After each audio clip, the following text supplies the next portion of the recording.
Alrighty. Good afternoon, good morning, good evening, good night, wherever you are in this most beautiful world, and welcome to another stream on the official channel. This time it is gonna be a Fight Night a Ruby League, and I am joined by Nebuchad Nazar here with me. Hello, man. Hey, how's it going? I'm doing just fine, man. I hope you are too. I'm good. A little tired, but Yeah, you know last how it night you is. also had like a stream, I think. Was it last night for you? I don't remember. It was Friday night for me, but yeah, uh, I was up quite late. I can understand. Did it win all right? Was it a good one? I didn't catch It many of was them. really good. It was our apprentice league, the first tournament. It was super fun. There's like a honestly, I liked the energy more than our like crazy competitive tournaments as a streamer because like people in the chat were cheering on one of the apprentice. It felt like you were rooting for the players to do well and like watching them succeed despite like basically overcome the challenge of the tournament instead of sometimes in these other tournaments you just watch one team like absolutely dominate, which is super fun, but Mm, it's nice. It was nice to have the change of pace for sure. mm. I'm excited for the next apprentice league, which is next weekend. So Yeah.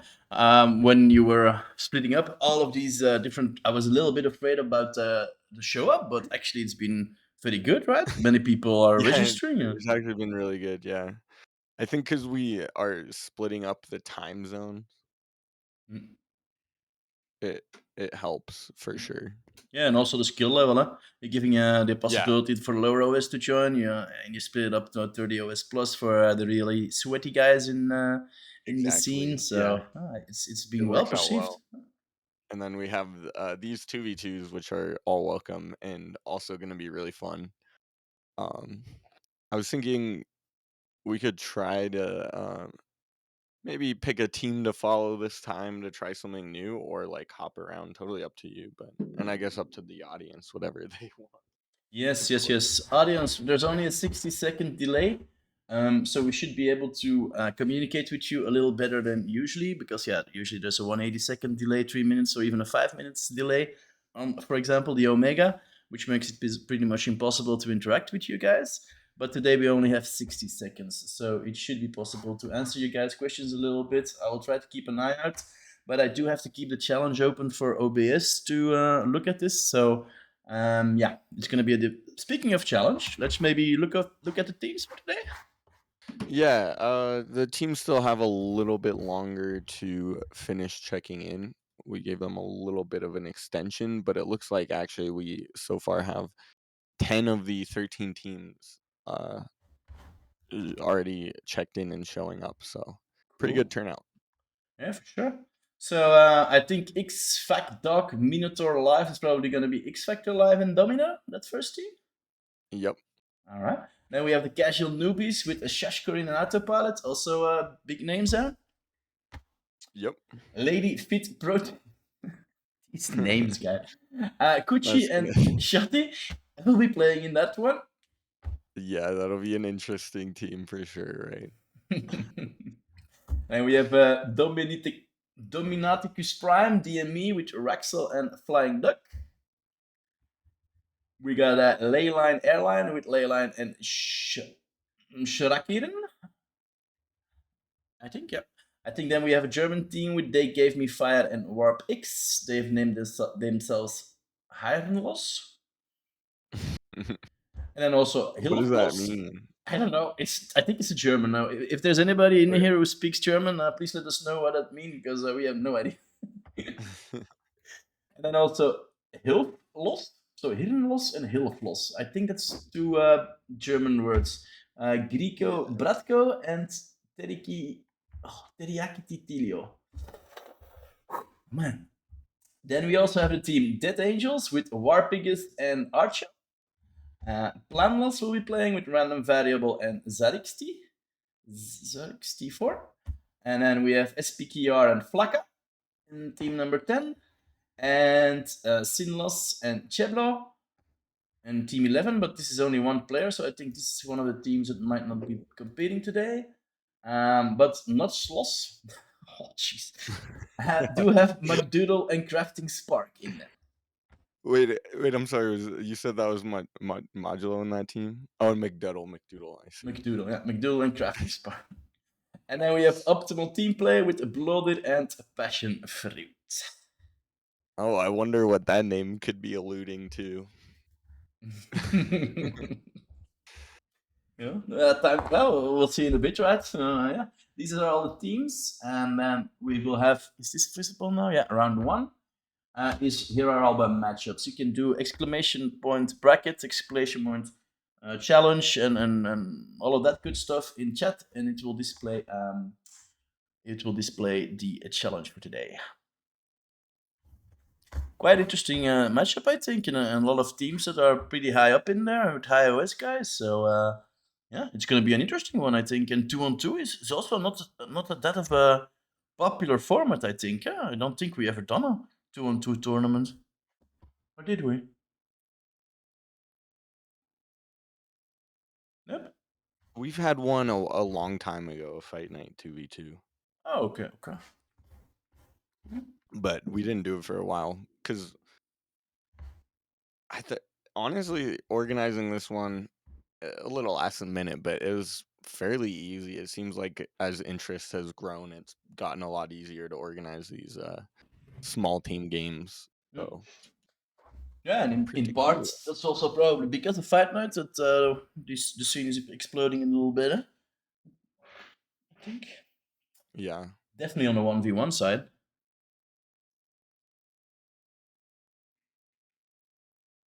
Yeah. You know the player base Um, is. Oh, sorry, go ahead. sorry. Oh no, sorry. I'm if I sound distracted, I'm just trying to get these guys started Yeah. on the tournament. Guy coming in with a nice comment here. You know the player base is special when the player names are unreadably out loud. I completely agree. Bar, where German language comes to die. Maybe it's that time, maybe. Flying Duck is looking for group. I mean, didn't you were in there already with a team Flying Duck? I think. I just live on air. I'm joining DME. So Ah, okay. Flying Duck is I'm one of them. Oh, Raxel is MIA maybe. Are we waiting? Hold on. Oh, let me get logged in here. All right. Looks like X Factor team will be against the Hilflost boys, number 7. So Grig Bratko and Terjalakayo are going to be having a very tough matchup, I think. Domino and X Factor in the same team. That's going to be one of the contenders for today, I think. Yeah, I'm Domino. The Domino and X Factor team kind of is interesting to me because usually we see him team up with Team Pro, but I think he left recently, so I don't know if there's some drama there. Hmm. Uh, Okay. who knows? Yeah, and Sash Godin is no longer part of the pro team, but he's playing with Autopilot, and I think Autopilot is still in the pro team, so there doesn't seem to be much bad blood between those guys, so it's always cool to see. Their team name might have been chosen a little bit better. Casual newbies for Shash and Auto. Yeah, a little bit disingenuous. Yeah. I don't know. I kind of want to watch some at least for the first, especially for the first round. I want to watch like some maybe of the underdogs. See if we have any dark horses. Maybe Leyline Airline versus Sinloss. Um, Leyliner. Okay. All right. Let's do that. Let me go look if I can see these guys already in the lab. Oh no, I lost my cursor again. Always when I'm streaming the a browser. VOD. So Raxel asked where to find the VODs of the Apprentice League. Shouldn't the VOD be on the Twitch channel? Maybe it didn't go up. I don't know what the settings are right I now. don't know. It should be up. Like Saber said, just refresh, and then he should see the VOD from the day before yesterday. Oh, speaking of which, we forgot to change the stream title. Specifically, yeah, I forgot to do that. I will fix that right now. Oh, yeah, cool. Thanks.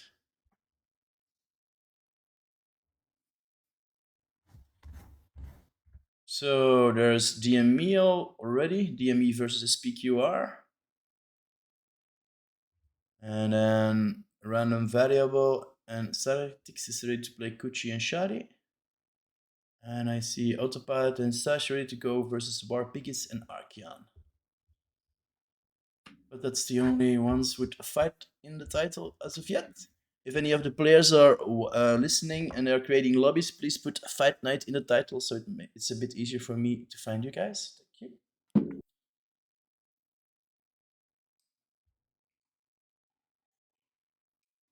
you.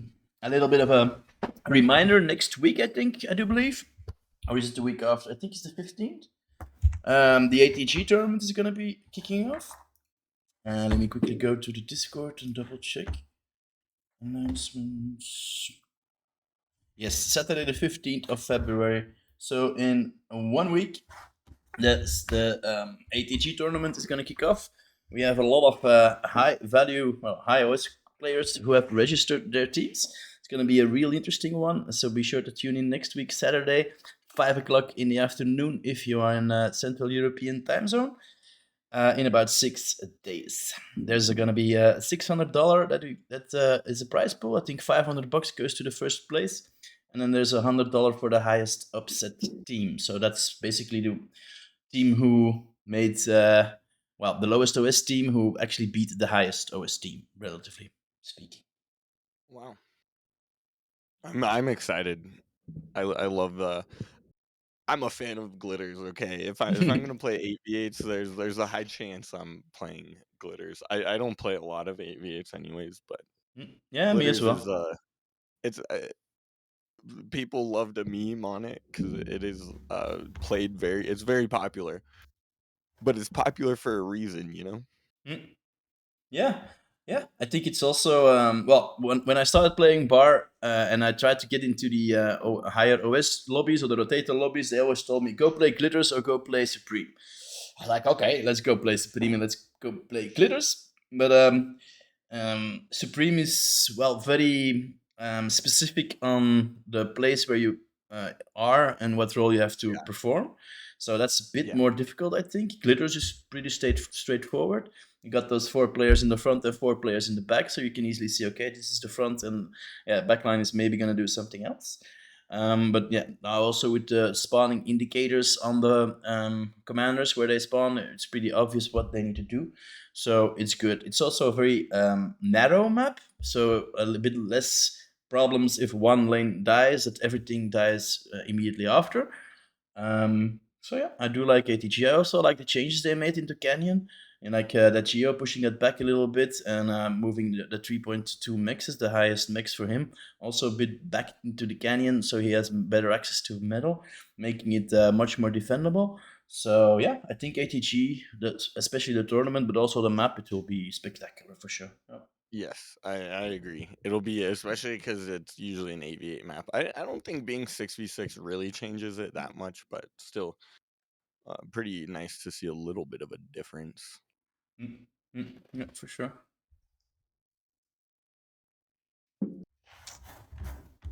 All right. Do we have a fight going on? Oh, there's a few people starting already. Do we want to jump into a lobby or do we want to wait for Hold on. those? The bracket is not final. Okay. Uh, I have to actually tell a few teams that they shouldn't start yet because the bracket isn't final. But I will process those check-in results now. Let's see. Oh yeah, it's like checking until 4:15 probably or something. Yeah, I Okay. like to give people a little bit of time, and then people always forget to check in. So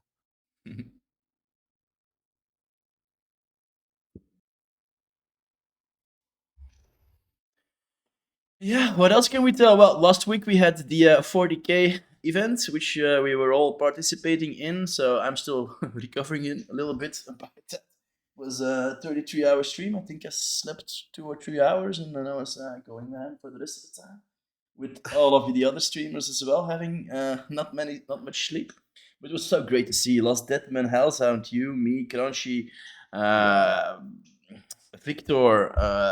I'm probably forgetting a few guys, but it was such a nice come together with all of the streaming guys. And all about pretty much everybody who streams bar was present or was asked to be present.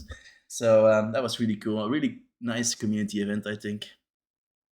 Yes, it was really nice. It was also great to see even like bigger all these like bigger content creators who aren't necessarily always engaged with the bar community, they're maybe big in another game, all of them like also showing their support for the game, and it was great to see just how loved the game is, right? Yeah. Thank you for pointing it out. I will correct it to series. Here we go. It should be updated now. Flying Duck. No, Apprentice was the day before yesterday. If you join the bar Discord, you can see. If you join the Fight Night Discord, you can find out all information about that. If you want to find where that is, if you type in exclamation point Discord, you will have an invitation to join the official bar Discord, and there you have multiple links in there to go to the Fight Night Discord. If you check the announcements channel or the tournaments channel, you should see a few links there to join the Fight Night Discord. Hmm. Um. Okay, it looks like if you want to join on me, uh we have a game All right. up. Although it looks like maybe they're gonna hop to a new lobby. Oh yeah, they do have to hop to a new lobby. So Ah, we will follow. I want to see the Leyline versus Optimal Gaming game. all right. Leyline Airline. Leyline versus Sinless. They're starting a new lobby. That was the old bracket. Let's see. You There we changed go. your name, and I don't have you on my friends list anymore. That's pretty weird. Oh really? I'm pretty sure I always had an app in my friend list, but you're not here anymore. I'm gonna add you Hmm. again if I see you. Yeah, I just added the DME tag. Oh, I see you on my friends list. That's weird. Test. Do you mean app? Yeah, that comes true. Well, friends. Victor, Vic, Alien, Victor, Winter, Colossus. Weird. I can show my screen here, but yeah, you're not in here. Maybe it needs to refresh or something. They made a new lobby. Let's go into spectating.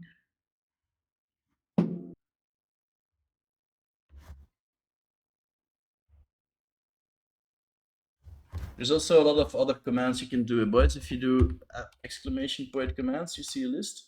And for example, for today, if you want to check the brackets, it's brackets or bracket, and you can just click the link, and it's a challenge where everybody, yeah, you can see all the team members, you can see all the matches that will be coming up, and yeah, you can see the progression of the tournament if you'd like.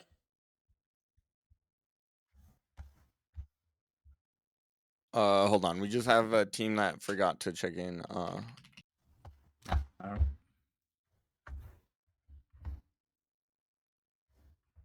Thank you for the follow, Richard. Thank you for the follow, Anna Drama. And yeah. Ooh, the hype train. I want to enable the hype train. Let's see if we can do this live. Um, All right, we're gonna start the tournament. They gotta buy. excuse me, they can buy something? No, they one team will have a buy this round. Ah, Because it's an odd number. okay. Oh wait.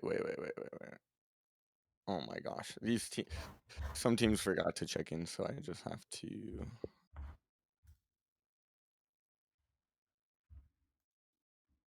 Just quickly checking if I can enable. Where was it? reactivate.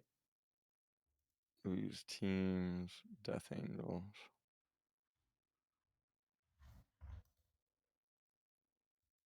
Um, Harmless, Death Angels.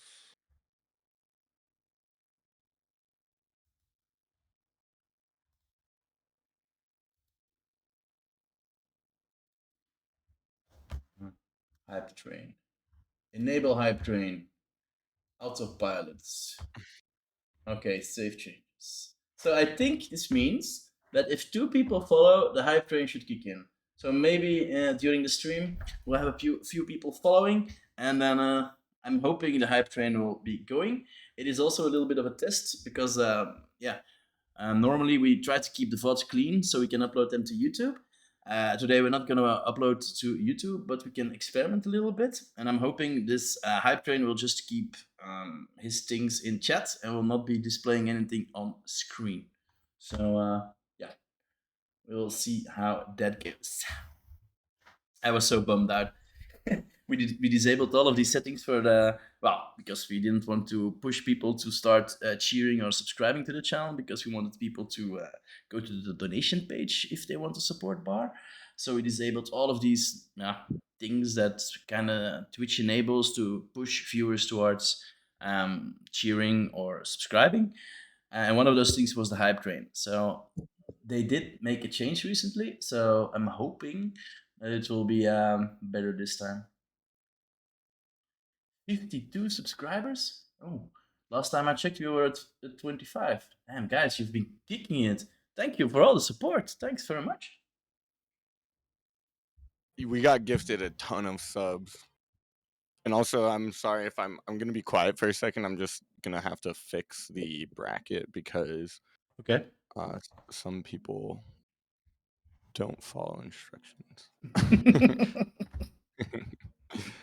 And it messes it up for everyone.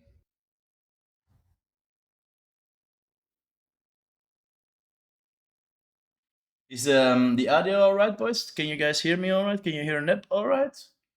Is the stream quality all right? If there's anything wrong, just mention it in chat and I will try to get it going. Oh, we have a follower, Meow Cat Meow. Meow Cat. Thank you. Thank you for the follow. We do appreciate it. We're at 3,112 followers. Quite nice. But we just did a 40K event. So I want 40,000 followers in here. Can we get that today, please? Yeah, no problem.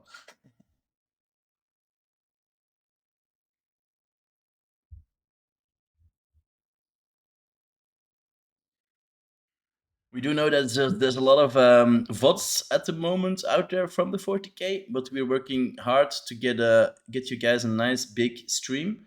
We're taping all of those VODs together and putting some nice visuals in between when the casters switch. That should be coming out pretty soon, but it's a lot of work. Mainly because also by the end of the stream, a lot of developers were joining, and we were asking a lot of questions to them, but some of them sounded really low. So I'm also upping the volume and downing the volume whenever they speak, but that takes quite a while. So you have to bear with me a little bit. It's gonna be a while before that's ready. But if you want to watch them, all of them are on Twitch and also on YouTube. So yeah, thank you for the feedback, Kiara.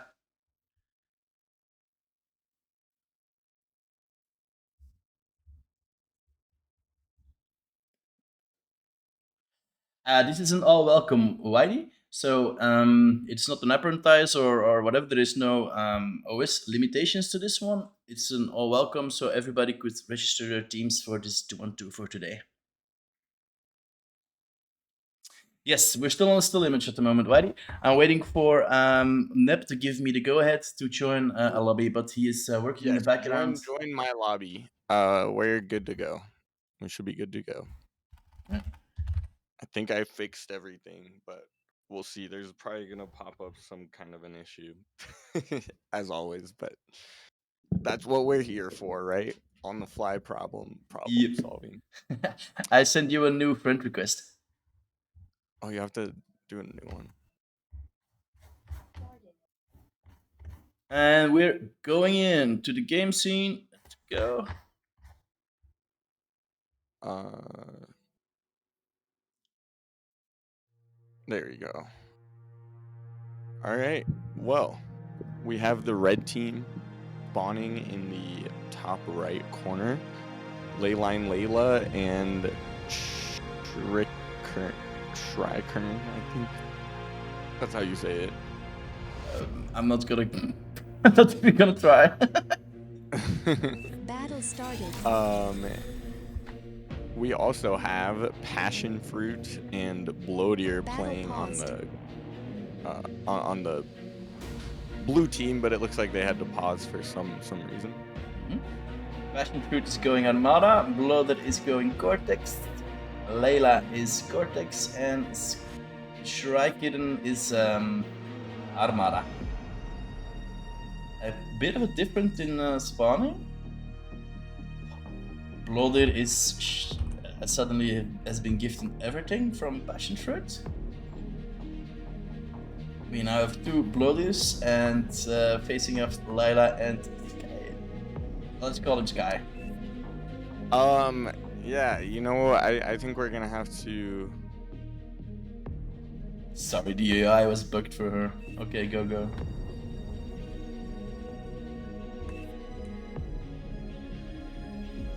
Interesting tactic. Battle started.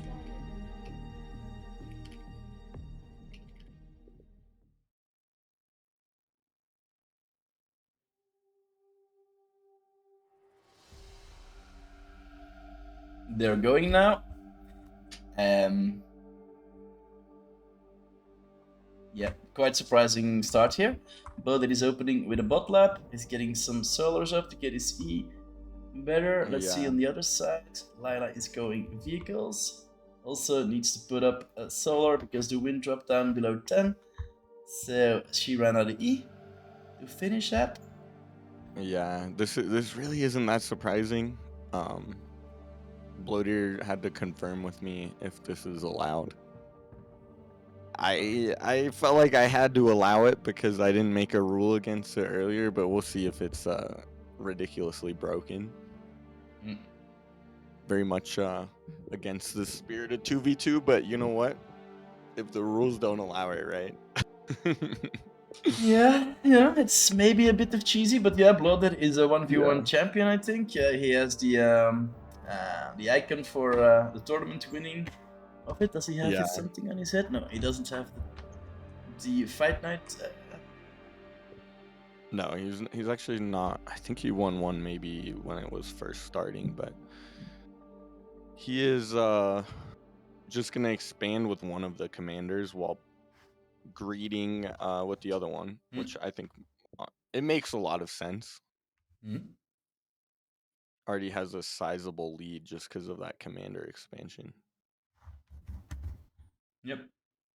And He's Sky already ahead. going for a lot of ticks, which I mean, you know, you're not really going to be able to find value when the commander's been expanding because of those LOTs. On the other side, though, Lila is getting some value there. Maybe getting a mix. Master retreat now. A little bit of harassment done. Still one lonely rover in the back. Well, Rascal. Should be just a little bit more APM. Yeah. Maybe these two can do something still. Hey, Hals. Yeah, shouldn't be allowed this, or you're just gonna have multiple 1v1s. Yeah, we're kind of hoping that Bloated will get his whooped for this, you know? So we're rooting now for Layla and Sky to set things straight. Yeah, I mean, I honestly, I don't even know if this is really punishable because Bloatier, the commander expanding this early is going to be really hard to shut down, and he's able to just, I mean, he's already gone up to 3 con turrets. Neither of the red team has a con turret up. One is coming up for the yellow commander.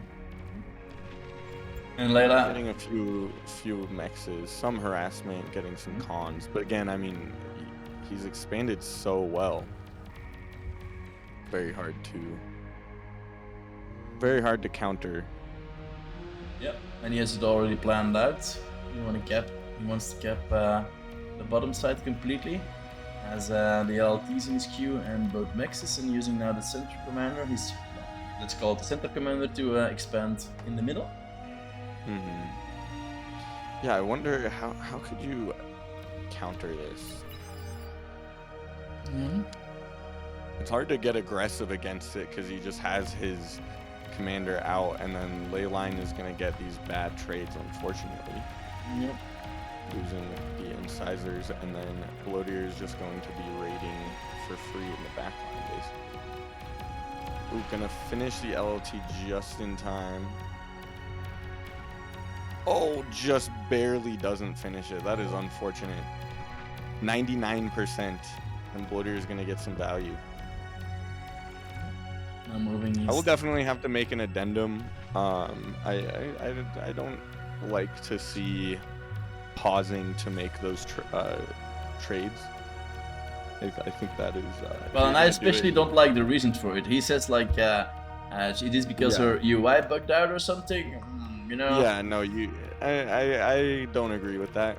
I think that is honestly kind of an issue, but we'll figure it out.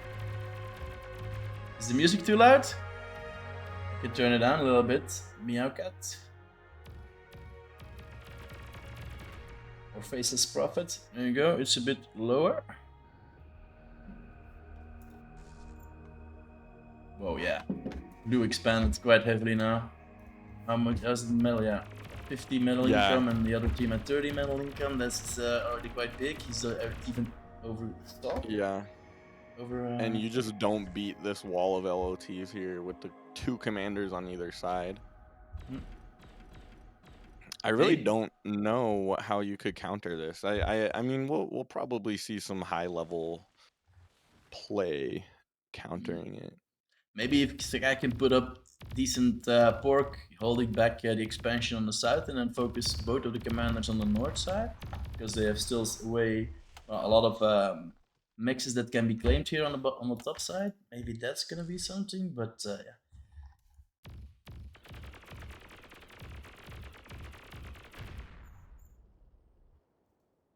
Nicely reclaiming the units. He's actually resing the units right now.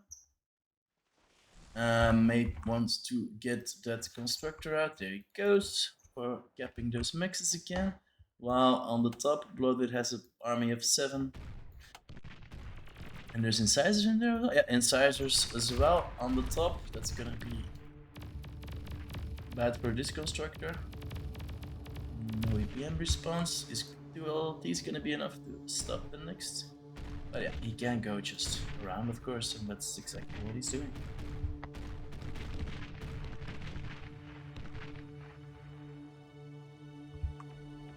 We already transitioned to vehicles, has brutes out now, and incisors. Yeah, very hard to.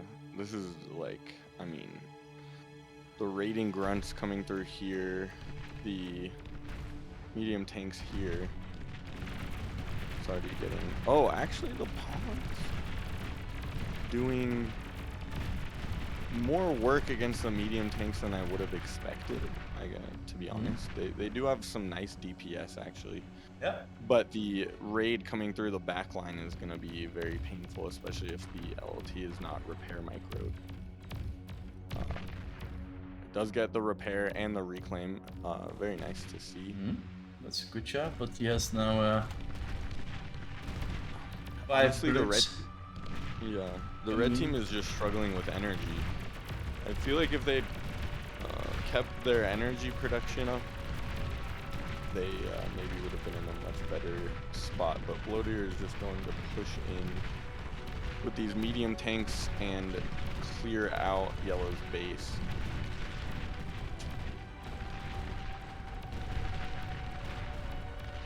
I think they'll have some ideas for the punish, how to punish it. Hopefully in the next game. But Okay.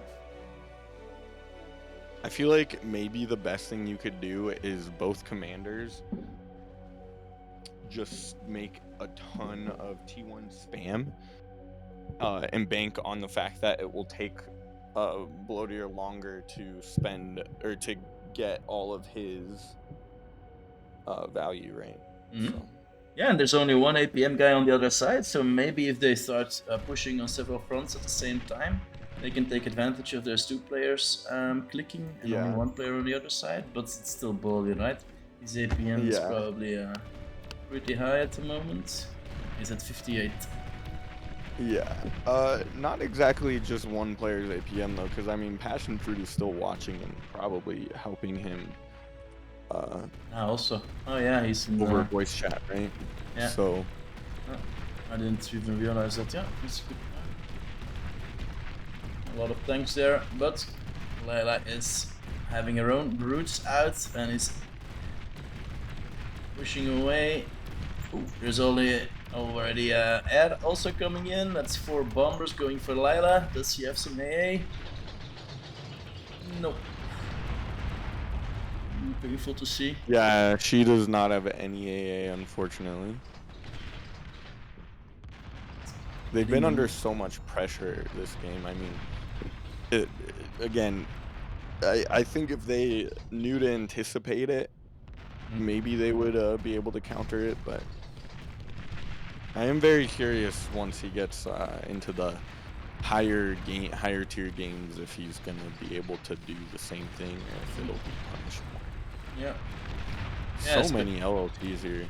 Yeah, if you're facing X Factor or maybe Sash and autopilots, for example. But at the same time, like, you just get such a huge eco boost from it that A bit of peace and quiet on the battleground now.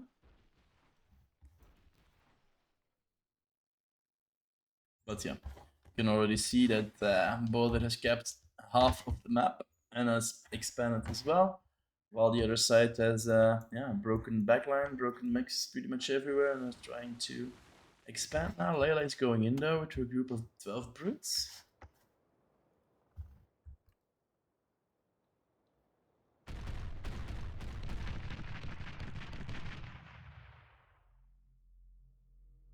Might want to spread them out a little bit. Look at those trucks.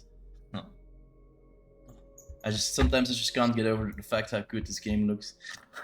yeah, Bloatier already got his T2 con out. How many cons did he go for? Just the one. And Tiger's It now makes sense. reinforcing his front line there. When you have such a high concentration of build power so quickly, like, and you can just quickly get the T2 lab up, very OP. Yeah, he's got the T2 lab up, but I think he already ate it and went for another T1 lab. Yeah, now he's just going double T1. He's going to use the single T2 con to get his T2 metal extractors up, which will be a huge bonus. Layla getting some a nice D-gun in, but of course her commander is vulnerable now to this tank ball. And Bloatier is just going to reinforce all of these tanks very efficiently. Especially with these tigers here, they add so much health to this ball of tanks. Like, Layla does not have a way of cloaking, so it looks like she is going to lose her commander. Not without... She goes down with a fight, though. Yep. Gets some units with a D-gun, which is nice. At least one of the tank goes down, but... Bloatier is now just going to push in, and I think he's pretty much secured this game. And now also using that constructor to even expand more. Yeah. Putting up a radar there on top to have some more vision. Oh, some more radar coverage. Now he's using Juno. Interesting. Just to get the ticks. You know, again, it's not against the rules. Maybe we should have a rule against it. Definitely, I would say maybe not the most sportsmanlike conduct, but I guess you do whatever it takes to win, and in this case, Indeed. you take advantage of the unlimited resource sharing.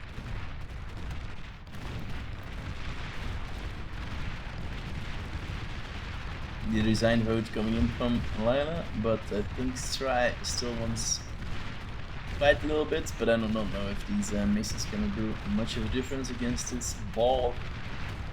Yeah.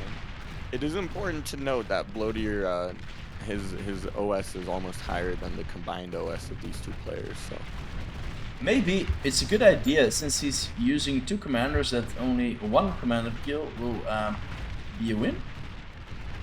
They can only get one commander. that's true. Yeah, maybe. I don't know. We'll consider it. We'll see. I do have a feeling that there's ways to punish this. And if you expect it, it certainly is maybe more usable. Battle Neat. ended. That's the first game of tonight going to Blooded and his absent partner. You can see on the grass that's bit of an eco difference here between teams. Interesting. And it looks like we already have two matches concluded. Lady Fit Protein versus Planlos, tying 1-1.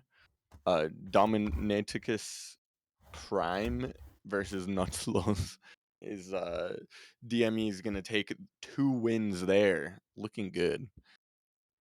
And yeah, so far so good. Yeah. Lady Fit Protein. Oh, they actually Gucci and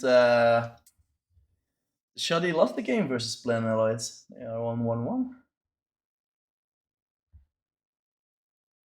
I didn't expect that one. That's the third team versus the ninth team. You know, it's a random variable. Well, and ZAR XT4. That's a regular fight night. I think random variable also was present on a lot of fight nights. So that's actually a pretty good team for being in the ninth position.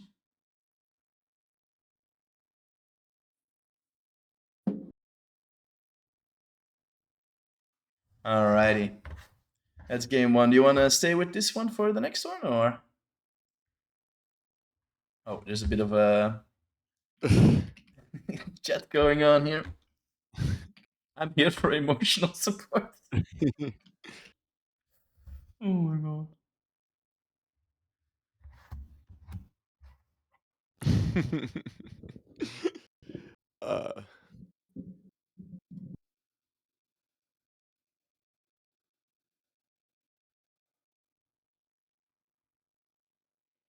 uh we can maybe let's just finish this series. Let's see how or you know what, maybe we can hop around to DME's finished.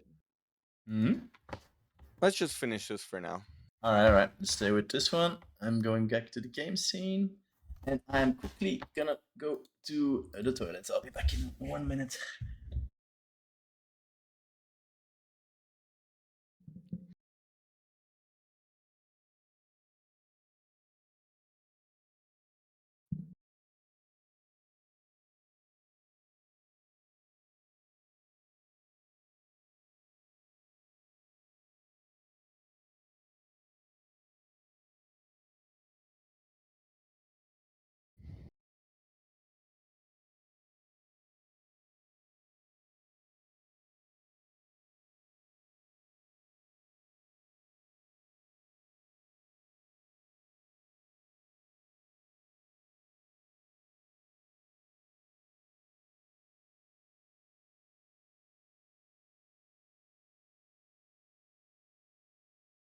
Still a bit of a discussion going on in the back. Maybe we can start off a poll and see what you guys in chat think about it.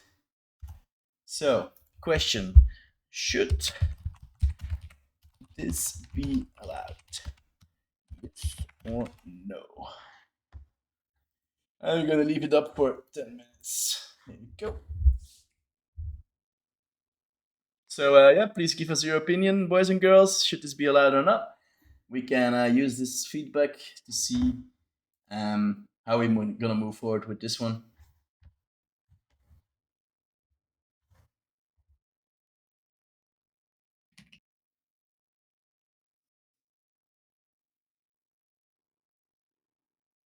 Next one is gonna be Heartbreak Hill. I don't have a scene with all the maps. That's unfortunate. I didn't have time to prepare that. Thank you for the follow. Hey, Susie, 1993. We do appreciate it. Sorry if we don't read all of your names immediately, but I'm gonna try to. But sometimes, yeah, it can get a little bit hectic.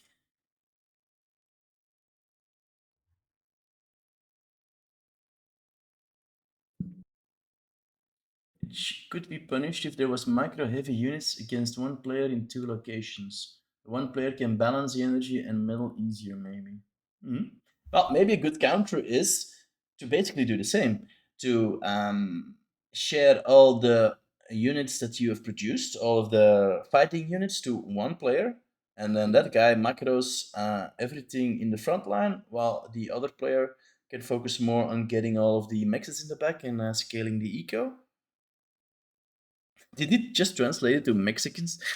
Mexes, Google Mexes, not Mexicans. It's not up to date with the bar lingo yet. No, I think so. Yeah.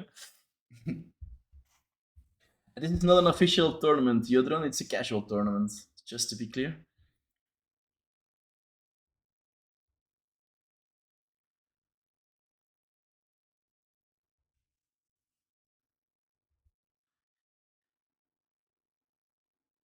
Yeah, yeah, but that's a good point. Yeah, but yeah, we do want to give everybody a chance to. Why is this chat?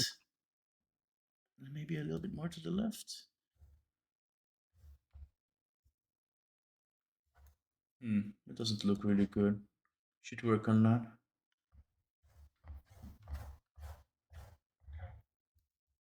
In the DME tournament, we made a rule: both players need to build a lab. Okay, but then you can still just build a lab and then share everything with everybody else. No.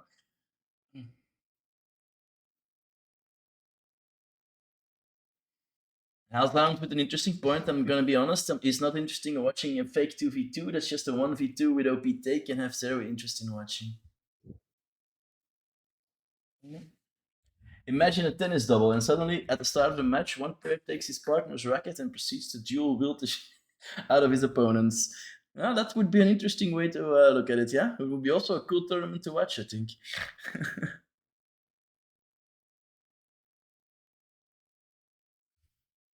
So, are they gonna? We're still discussing a little bit. Let's go back to the casting couch. Oh, the casting couch. You didn't hear me saying that? No reference to any other website at all. Note this, I have to unmute that. Okay.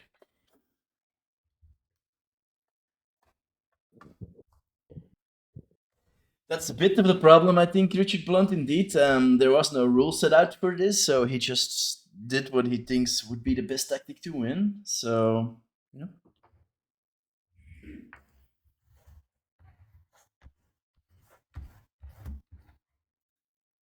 We're just waiting for them to get in. Yep.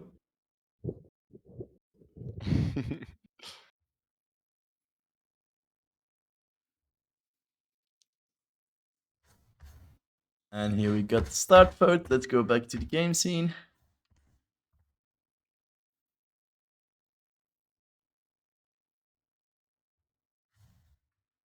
And we're loading in for Heartbreak Hill. No, was it Heartbreak Hill? Yeah, I think so. Yes, it is Heartbreak Hill. This is I want to say it's a recreation of a StarCraft map. From Brood War, which I didn't play. Okay. That would be cool. Like, I need to work on that. Like a database with all the map names and the lore behind it, or what is it based upon, or what does the name mean? Sometimes these names, they do have a lot of meaning. Like, but yeah.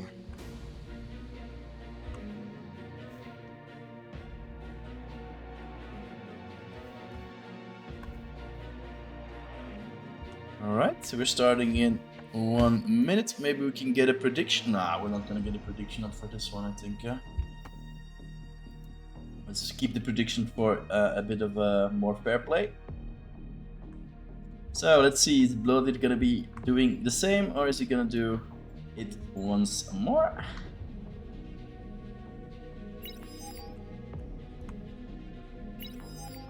Votes teams looking for the ideal spot to place their commanders. Looks like Lila and Sky want to be in the middle there. Drawing to each other that they're gonna do a bit of communism, I think, here. That I think would be an interesting tactic, like combining both commanders on the same front, getting both of the build power and all of the good stuff at the same location, and then maybe push one of the two commanders out. Maybe. Mm-hmm. It looks like, yeah, they're choosing to spawn closer together while Bloateer and Passion Fruit are choosing to spawn opposite sides. Yeah. I imagine this expansion path will be considered, or this one. Pretty interesting though. Yeah, and there's no way down here in the back. So, well, I don't think bots can go down here, so they're gonna have to take these ridges to get back into the middle lane. Same thing on the top side. It's quite of an asymmetrical map as well, right? There's like, actually no. This is symmetric with this board, and there's 2 inches in the main base here. So yeah, it's not that symmetric. Yeah, it's fairly symmetric. I don't know if it's exactly. It actually looks like maybe one of the rare maps where it's perfectly symmetric. Alright, let's see who is... Passion Fruit hasn't been sharing yet, so it looks like they're just going both of them. Passion Fruit is I think we guilted them a little too hard, maybe.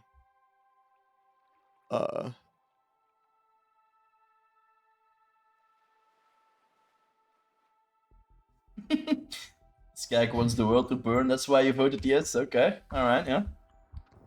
Well, it's gonna be Heartbreak Hill that's gonna be burning. It's not the world yet. Luckily okay, Bloateer has drawn out his expansion path, so he goes here. Oh, they're going, okay.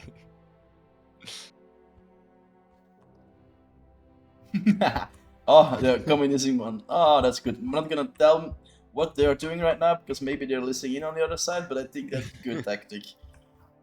Yeah, I like to see it. They're gonna respond with an equally cheesy tactic, I think. It's gonna be nice to see. Yeah. Yeah, if you're gonna get cheese, if your opponent is gonna play dirty, you gotta play dirty back, you know? Yeah. I like it. I like it. We put Scout already.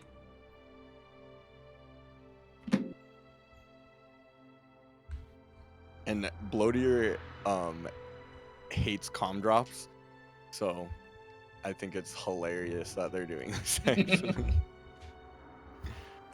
Not even trying to be aggressive across the map yet. Bloateer has gone for 2 cons right away. And a con turret. Very greedy. 2 cons, con turret. Yeah, that's... Yeah, you get punished actually for doing that. Although the sharing sliders are low and Passion Fruit is overflowing. Leyline is giving good directive. Both commanders low on E. Trying to get the E store up. Both building solars. Okay. Well, there's 2 LLTs here for the green commander. So might be a little hard to drop. Although, actually, since there's just 2, it could be a little easy. Bloateer, just after those cons, he's actually slow building the con turret, which is interesting. You know, slow building con turrets, I'm actually happy to see Bloateer doing it because... Oh, Saber asks if we can fill in the schedule for the tournaments. We should do that. But Bloateer slow building the con turrets is interesting because I've always wondered if it's viable. It seems nice. Con turrets are expensive, but if you slow build them, it's a little less of a demand on your economy, but you're getting it up much lower. All right, they're gonna scout. Oh, no LLTs in the base though. Bloateer, I think, knows to just push here. We have 2 comms flying very, very slowly over to the green commander, it looks like. they're gonna go for Bloatier first. Uh, Bloatier Passion gets the fruit is AA out, popping but down. I don't think one AA bot is enough. I think Layla is able to land here. Bloatier's diverting from the base. Oh, come on, land. Land. No! Oh, she goes down. It turns out 2 AA bots are enough to shut down a transport. Oh no. Guy's down Oh now. no. Oh, Sky's able to land though. I think just gonna go for a meme here.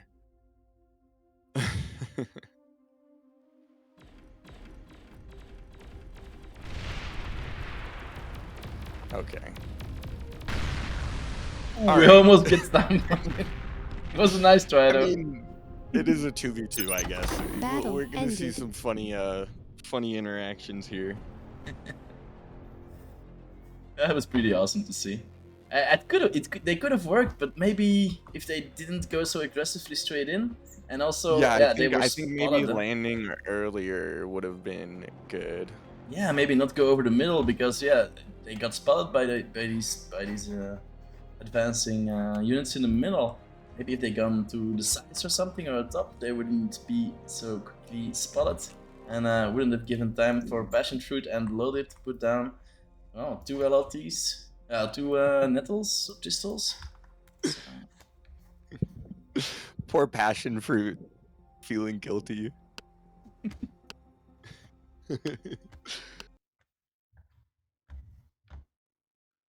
yeah, this does not feel good.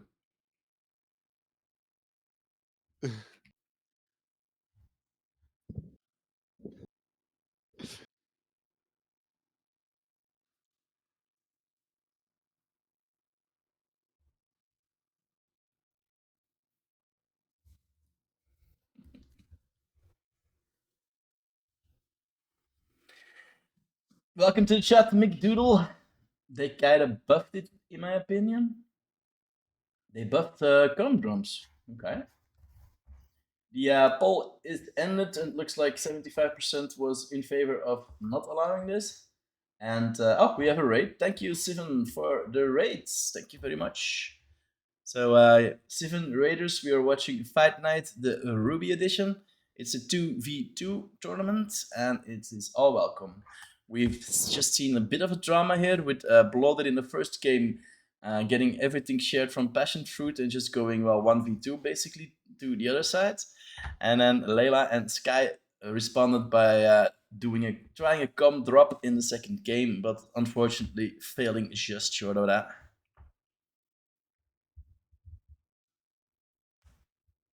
Indeed. Respect to the double com drop. Yeah, I do think that's a good way of winning it, Raxel. Yeah.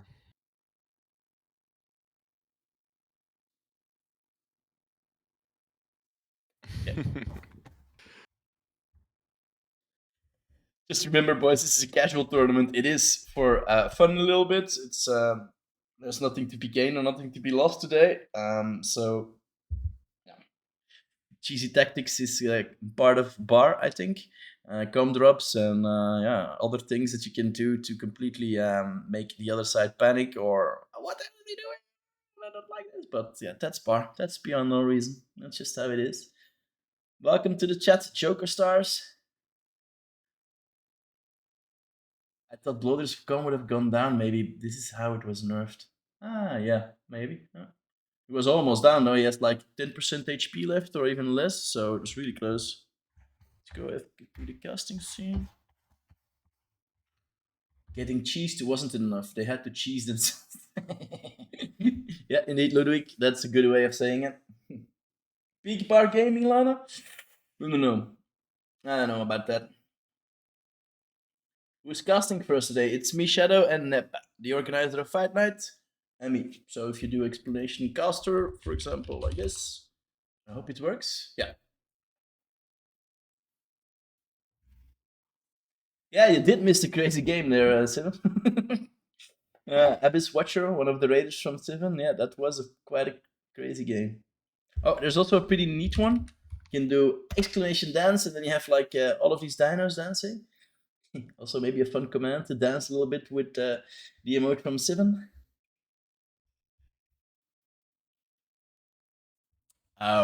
Okay, do we want to jump in another game, Nep, or do we want to wait a little bit? What do you want to do?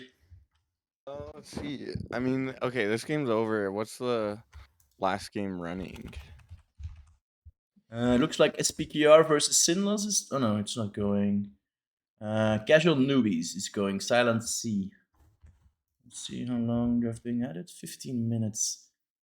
That is quite a hefty OS. Yeah, I'm gonna rejoin this one and see if we can catch up in time to have the end. This event is cheesed by blood. We'll see. We'll see. Nice one, Lana. Why X Hey, Jimmy. Factor Dog Minotaur? They only played one game.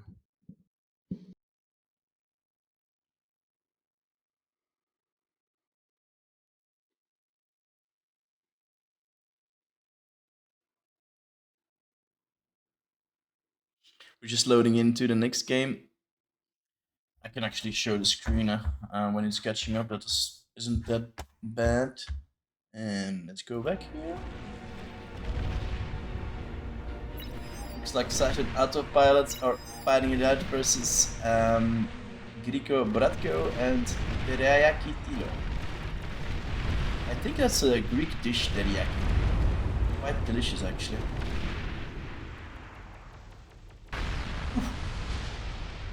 Outcomes going down in the top left. I think there's also been sort of a com drop in the top or attended to. That's a nice medal donation for this constructor unit though. Big army. Whoa, that's a lot of ships here on the side. Well, the east side of the map. Bit of an EPM style there. No, he's going again. Using the broadside quite efficiently. And now getting assisted by some shooties that should be able to have the Teriatio push down quite a bit of units there.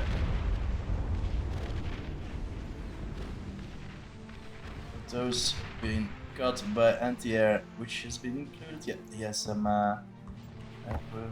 herrings for anti-air. And we have some aerial pushes going here.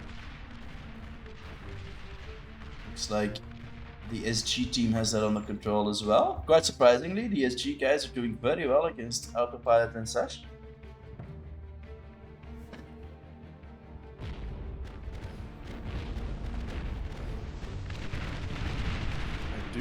I find it interesting to choose Silent Sea.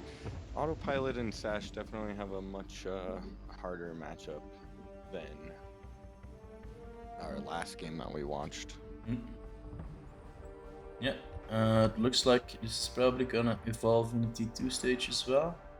The SG team is bringing out bombers now. They realize they do have a bit of an advantage on the air side because they just basically wrecked all of the Green's fighters here on the top. And they're also using some Hoovers now to try to get some damage done there. Ooh, the Shuri, I'm just catching up right now, and it looks like the Shuri pull from red actually was pretty nice in stopping the snowball from blue. Who has the army advantage right now? It looks like 10,000 metal versus... looks fairly even though Autopilot definitely has more boats. I wonder... the metal is even, but Autopilot just has more, so... with flanking damage and everything, I feel like Autopilot wins this engagement if he just pushes, but... Yeah, he does have the lap pretty close there. He has one destroyer, two destroyers. And he's going in now. It was a bit of an overcommitment there by the yellow player. But it looks like the damage was quite alright. Just a little bit on his Skeeter.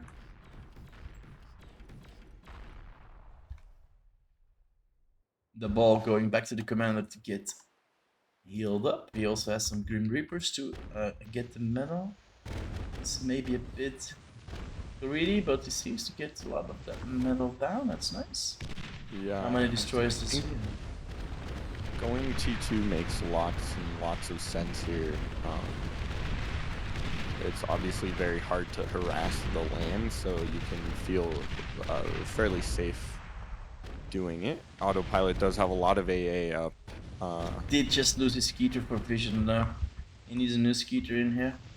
Oh yeah, actually, gee, still at 9,000 metal. He is slowly losing this C engagement, I think, but fighting right outside of the lab is challenging. You can see the difference in viewpoint right here.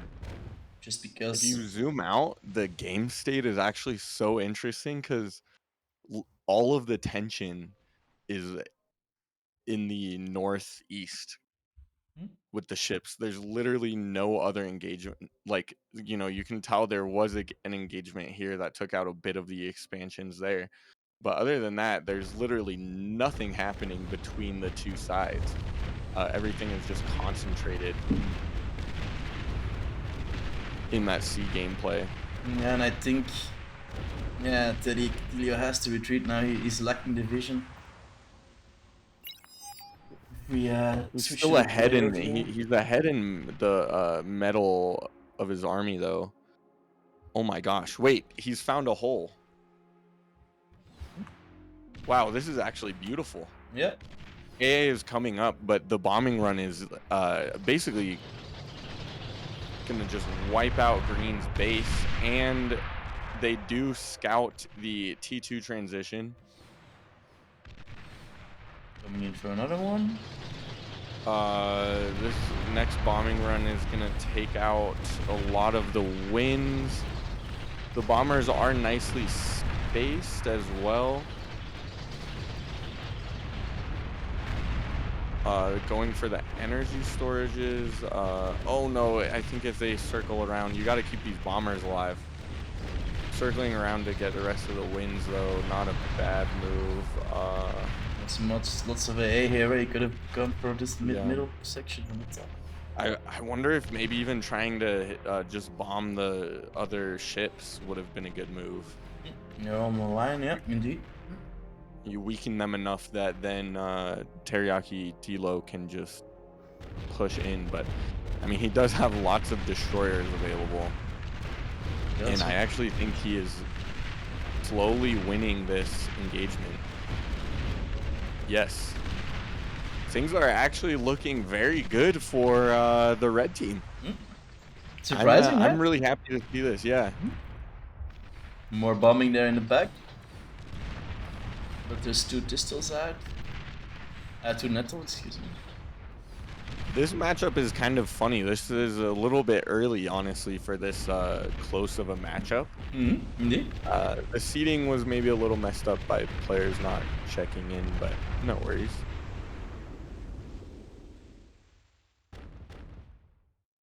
I just would feel bad if Leyline Airline has to play team casual newbies after a brutal defeat.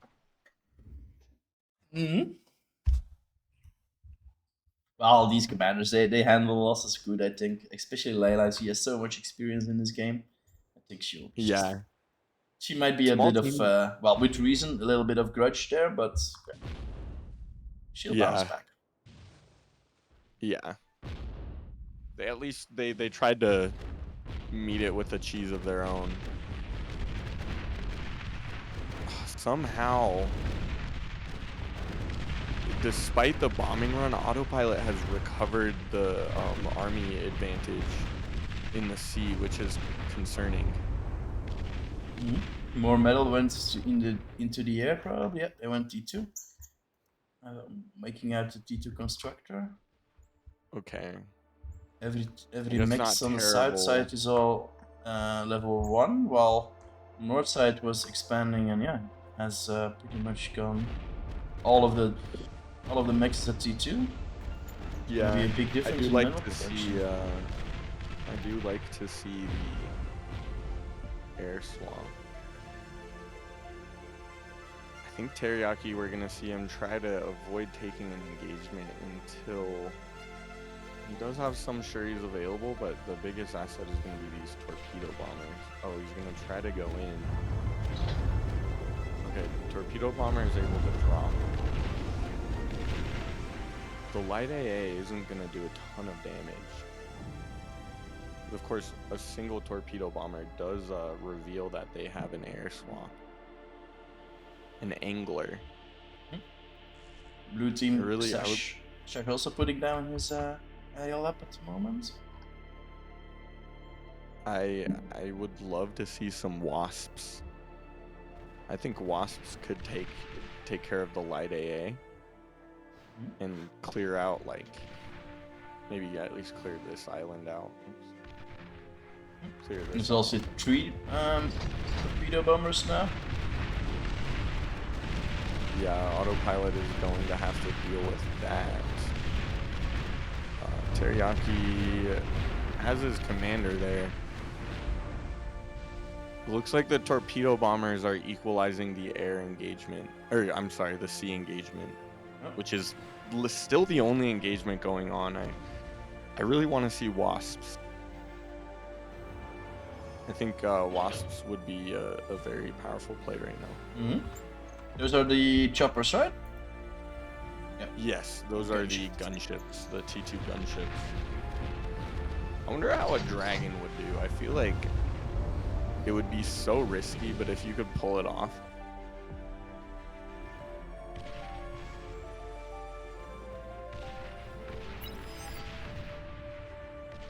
Nice protection there for from Griko Bratko, protecting his torpedoes so they can go in for another run.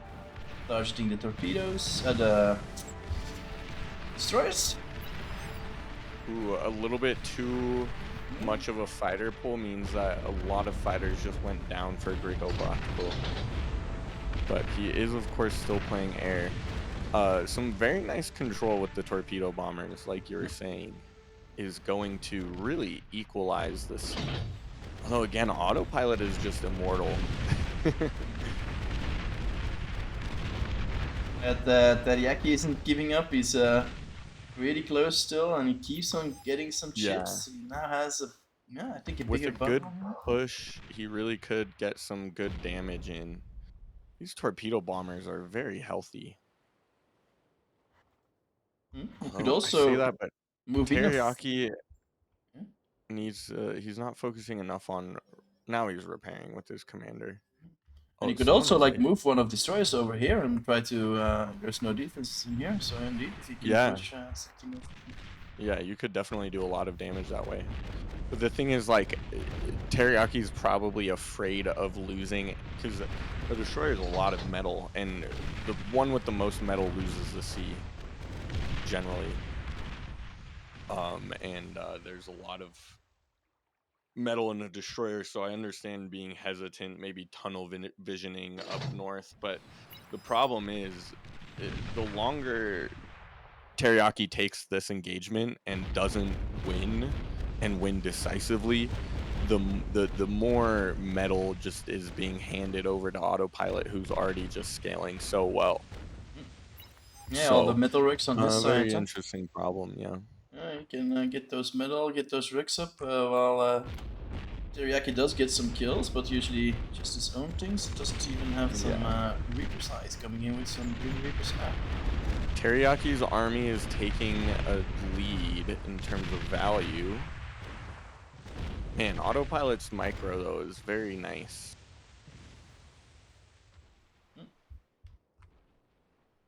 Now 8 nanos on that lab, even 9 nanos, pushing out some more fighters, while the other side is still making T2 bombers. How many has now? 4 health. They are trying to just deal. Oh, are they gonna push for Teriyaki's commander? He did get some damage there, but he has 2 Green Reapers. Healthy. Nice macro. Gosh, Teriyaki is so. I say he's so close, but each one of these engagements is just, they're equally trading, and the more they equally trade, the more advantage autopilot gets, because this metal is all on his doorstep. So 7K metal. I think, yeah, they just need to try to take the fight somewhere else. I mean, we do see red trying a some counter play, but without the fighter count, how are they gonna do it? You know, we just see tons and tons of T1 fighters out for Sash Corn. Mm-hmm.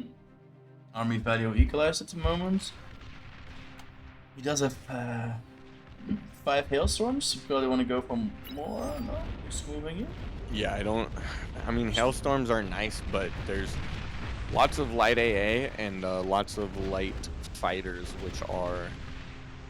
What is the Cortex fighter called, actually? Lots of Valiant available.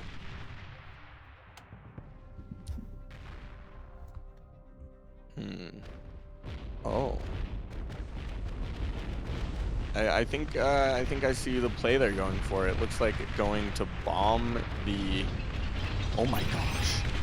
Beautiful connections. Oh my gosh! Excuse me, but oh my god! That's a lot of damage done there. That is a lot of damage, but ooh. Once again, it's just not enough. Like Teriyaki, like I don't get why he's just maybe he's balled up too much, or with the build power here, it's just the repair is too strong. Actually losing that engagement, it was a really nice effort. And the red team going in the towel. They realize that with that engagement they're behind too much. And yeah, that was a really nice game for so early in the tournament. Yeah, that was pretty neat. That was a very interesting game.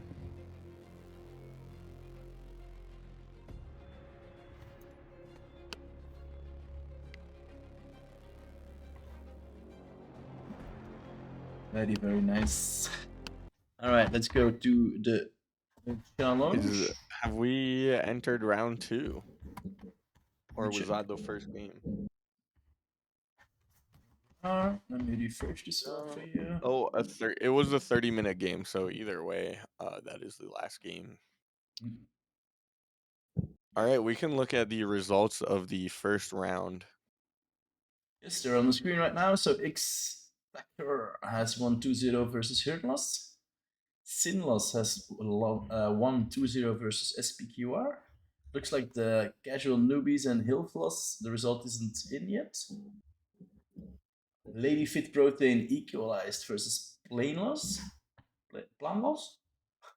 DME 2-0 versus Nutsloss. And then, yeah, we've seen Leyline and Optimal Team. Optimal Team play. Jesus, they figured this out in the beginning, or they wouldn't have chosen this name. And then, yeah, I read already this one. So that is the end of round 1. Maybe if let's check if Shadi is still playing. All right. The score came in for casual newbies 2-0. Okay. So that brings us to round 2. Let's go. I'll refresh here as it loads our pairings. We have. Oh, I have a message.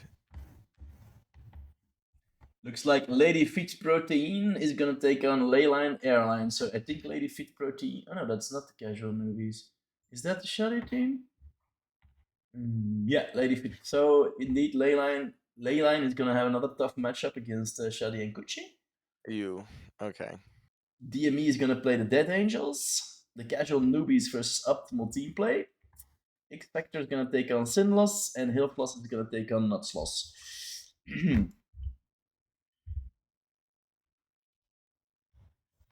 Let's check the Twitch chat, but I do have to switch to the castings first. Sorry for the noises of my mouse. I really need to get some more quieter mouse mat. Here it is. Oh, we had a lot of chats. Welcome to the chat, Abis Watcher 745. Hello, Dupty. They're behind Nico. Yeah, they were behind. Used amphibs. They did use a few, but they were really focused on that northeast, that battle with in the sea, which gave Sashkoin, I think, a lot of time to just scale up. So yeah, and fighting a naval battle right next to the lab from the other side with nanos there.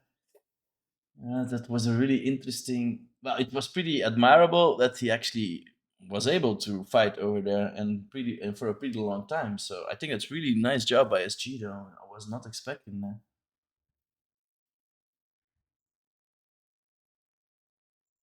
Yes, Florio. In Fight Night, you can go in spectators in game. Yes, there's no passwords on the lobby.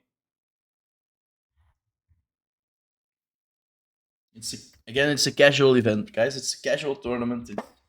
Well, it's of course for winning and for bragging rights, but yeah. Also, for if you're me, getting crushed every week over and over again. Yeah, don't be afraid to just go for it and learn from the best. Best way of Yeah. learning is playing against players who are better than you, so you can see how they did it and how you can advise tactics or construe some tactics on countering that. So feel free, join the bar Discord, join the Fight Night Discord. There's a lot of different formats in this season of Fight Night. We have 4 or 5 different leagues with the separation between time zones and OS values. So it's open for everybody. Yes, maybe that would also be a good reason for next fight nights. They gave me fire. No in-game spec could be abused. That is true. That is true. Yeah, yeah. I mean, yeah, I guess we could give people the option.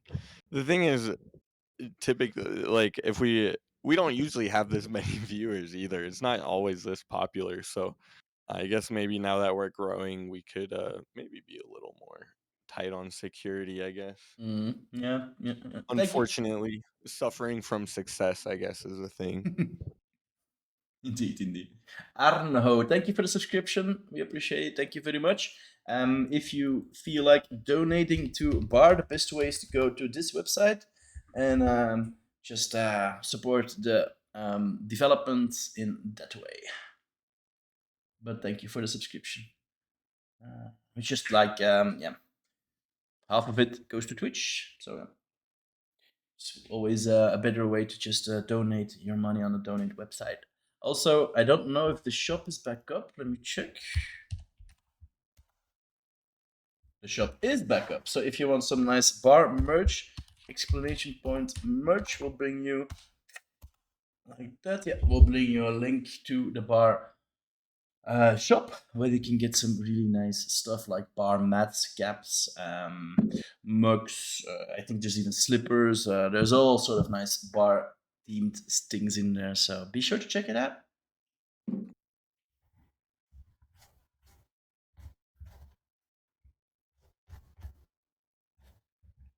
All right. We are just waiting on some bans and picks. We have the first ban from Casual Newbies is going to be Shallow Straight. Optimal Gaming then banned Silent Sea. Eclipsed was then banned by Casual Newbies. And then Optimal Gaming banned Avalanche. And now we're just waiting on the pick. All right, let's go over to the game scene. Yeah.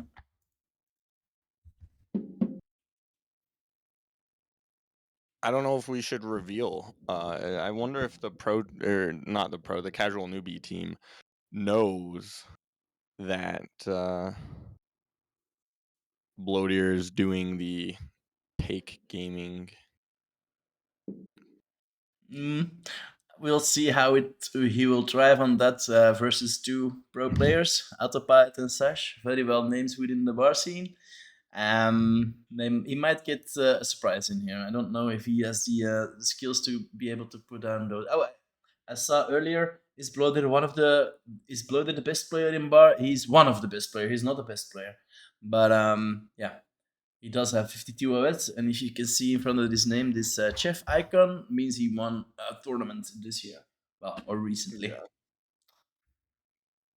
The shop is indeed back up again, so if you want your bar cap or your bar slippers, your bar mouse mat, or whatever bar themed, go over there and check it out. There's some really nice stuff in there.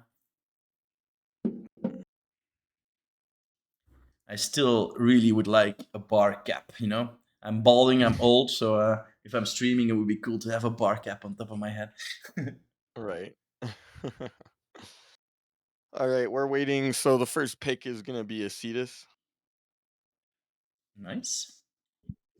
the map called Acetus Crack. Your favorite. Acetus Crack, one of my favorites. Hello, Cam Cards. Welcome to the chat.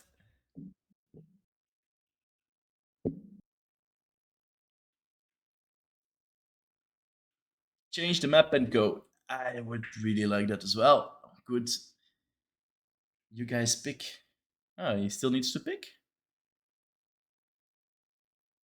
Yeah, like Florio was saying, like the reason why we've never been super like uptight about cheating is because I mean, obviously we don't allow cheating. Let me be very clear, we don't allow it, but like I've never felt the need to ban spectating because in general people are pretty respectful of it. It's usually pretty obvious if people are spec cheating anyways. Like you will be caught if you try it, and it's also just kind of sad to do that for a casual tournament, right? I don't know. Like what are you cheating to win? There's no good feelings in winning by cheating. So That's true. That's completely true. Coldplay. Sivan is liking the bar yoga mat. Is there actually There's a a bar bar yoga yoga mat? mat. I There's a gotta bar check. yoga mat. Excuse me. Yeah, indeed. Bar evolution. Oh, it looks pretty cool though. Dude, I need to get me some bar merch. Yeah, I definitely. honestly forgot that we had it. And there's really But nice stuff in there. T-shirts. There's caps. Oh, there's a glass. there's There's some a mug. cool. I wish they had this evolution of man into the commander. It actually shows the scale of the comm too. That's pretty cool. Should be front page. You can see all of the good stuff on the website. We have some a white cap. We have a sun thingy. We have a glass. Ooh, this glass looks cool. An apron. For the real cookers. Yep, indeed. Dude, I need to do more yoga. It's good for you. Very good Indeed. for you. Oh, you can All sleep right. on a scavenger mat if you want, or on a pillow. Ooh, these t-shirts. Oh, maybe also something for Sivan. And how does this called a legging for beyond no reason when you go running. That looks pretty good as well. Oh, looks like they're Yeah. starting. Let's go back to the game scene. There we go.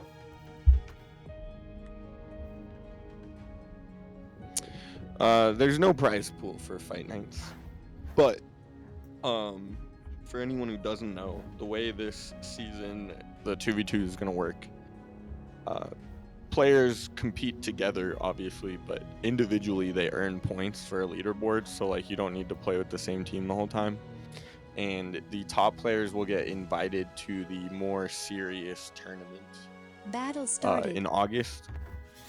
So with that happening, maybe there will be a prize pool. We'll see.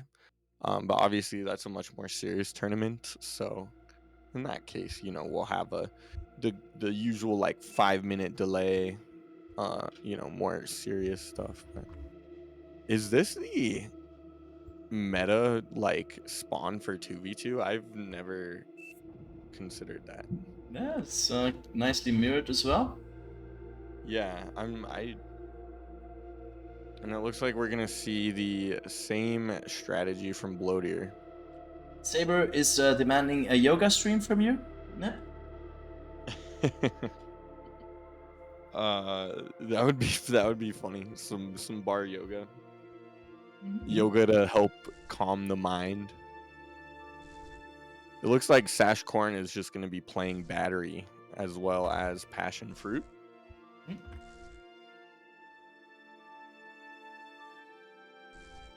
getting those cactuses for some E, and then moving in for the next expansion.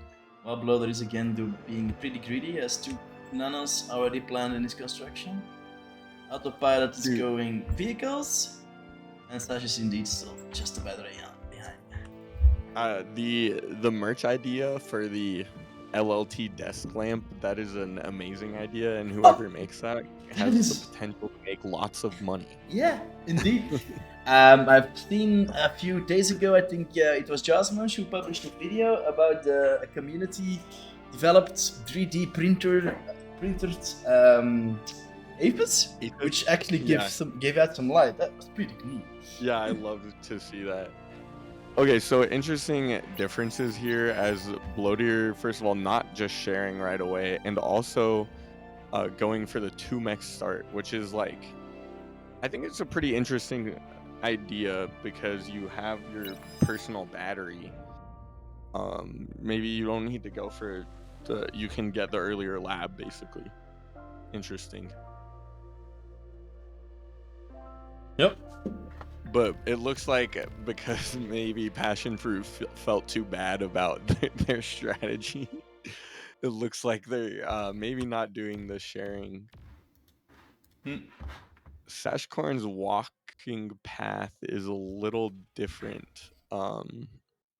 Choosing to walk 2 mechs, then to the 3 mechs, whereas Passion Fruit going 3 mechs, 3 mechs. But an opening is found, and it looks like Sashcorn is gonna get 1 mechs down of the yellow commanders. Yes, so there is another issue. There is an Aphis lamp you can 3D print. Yep. Rubiton coming in with yoga to help calm the mind. Nice pun there. Bloater has just spammed out solars and is now out of energy and metal. Huh. The metal sharing is nice, but when you're gonna use all of that metal and put it into solars, 1,000 metal in solars is crazy. Yep. Passion Fruit with a bit of an issue there in the back. His base battery there in the beginning is already gone. 3 mechs down, 4 mechs down, and looks like this Rashkar is just using. Like she slightly misplaced a LLT and is paying dearly for it, but she's now gonna move her commander up north.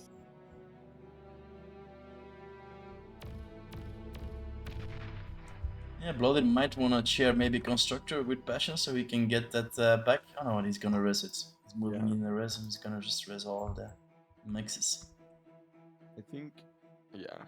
Chat will correct me if I'm wrong, but I think Passion Fruit actually uses she pronouns. Alright. Sivan, my BF, the Aphis Light. So, does he has the Aphis Light, or is he the Aphis Light in your life? I'm not really confused. Really, did he print it himself? The Aphis Light, yeah. Did you make it? Okay, so Bloater now has a big grunt army. Nice engagements. Bloater is looking for value with his grunt, but he's gonna have some trouble finding it. Those incisors gonna go straight through here. Some LLTs further back, but I don't know. He does some nice damage on those 2 incisors. Damn, have grunts been buffed or something? 3 incisors versus 3 grunts, and they won that engagement. Probably a micro issue. Incisors didn't get a nerf. They had a slight fix like 2 months ago or something that just changed their hitbox so they can't just like infinitely fire over each other anymore. You have to space them a little bit, but grunts, when you need if you have a big numbers advantage with grunts, you can definitely surround incisors.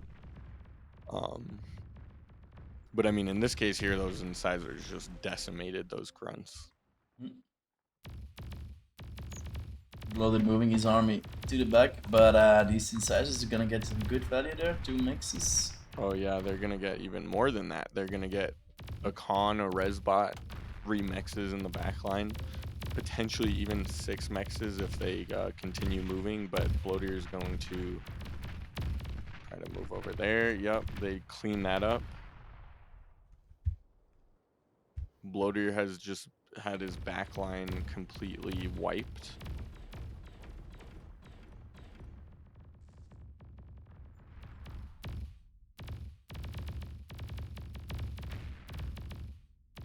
And they just keep on going.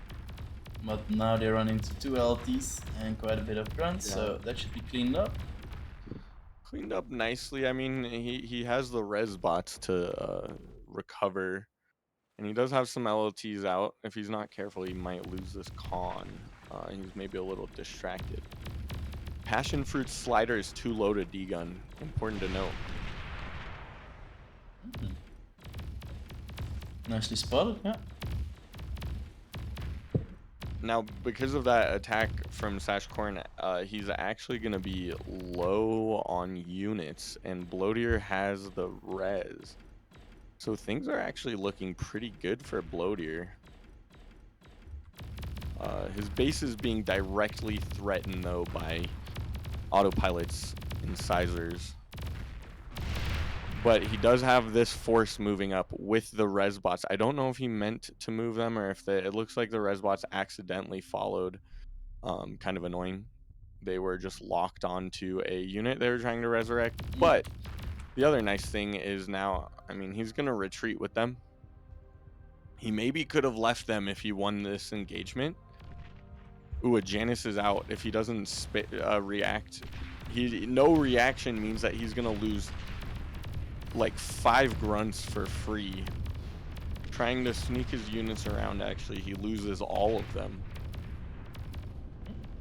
Nice macro from Slash there, using some Janus as well. Janus. Losing this con. Bloater loses a con on the southeast. Yep. But he's gonna counterattack Sashkorn, although Sash now has Shuriken out. Kind of a problem. It's quite a bit there. 5 and a 6-ton going in. Oh, these are just waiting over here. He's not using them as of yet. He is moving all of his incisor there against the big ass army from Blooded, but he's not moving in yet. He's moving into the center together with his commander. We can see Sash has a pretty scary push with his commander pushing behind Stouts, Janus, and Whistlers. Is a pretty scary crowd, although Bloatier, very nice, is gonna just know to rush it and get the surround. Honestly, maybe retreating a little bit early, he could have killed. Oh, it looks like the resign vote is called. GG's.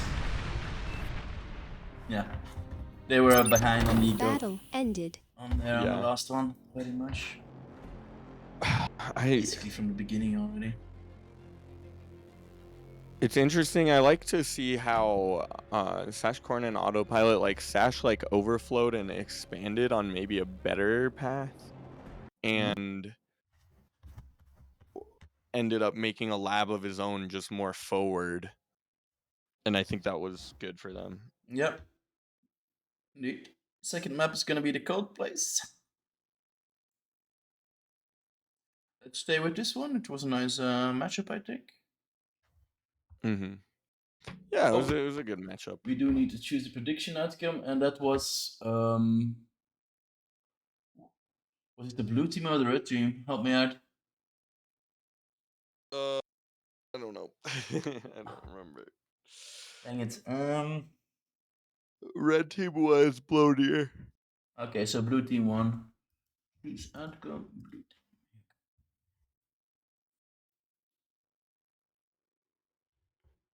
Thank you for the subscription. I Likia Fox. And thank you for the follow, HZA and Amzukul. Thank you very much. We do appreciate it.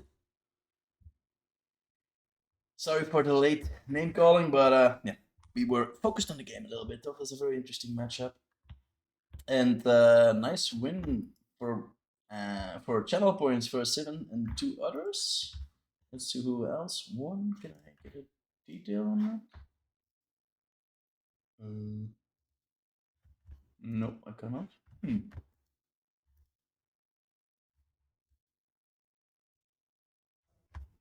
Just says two others. I don't know. Well, anyway, it's Seven and two others. Congratulations on the channel points. I'll put another one up.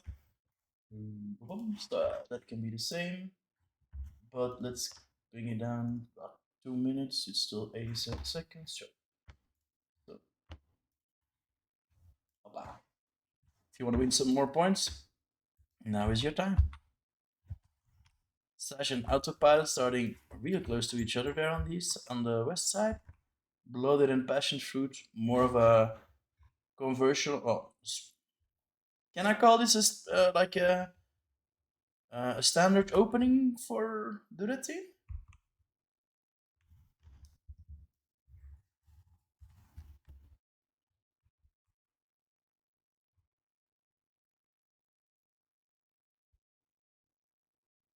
Right.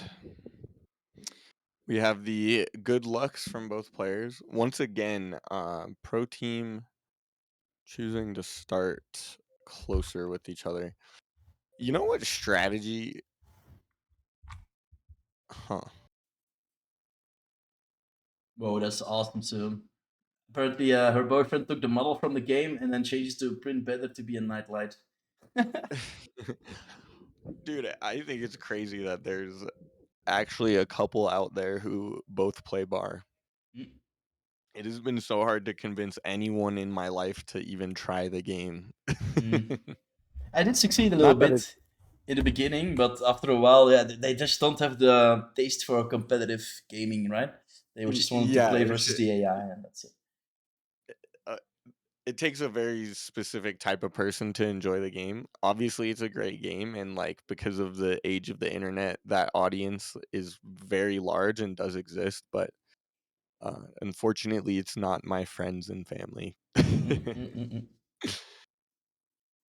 So, just a bit of a background information on the prediction. There's 5K on one team, and one guy was really. Now you just put a little bit of money on the other team, and if red team actually wins, you get a hell of a lot of channel points just for a few. We have gambling now. Yeah. Well, Oh it's my god! Hold on, I need to get in on this betting on my okay.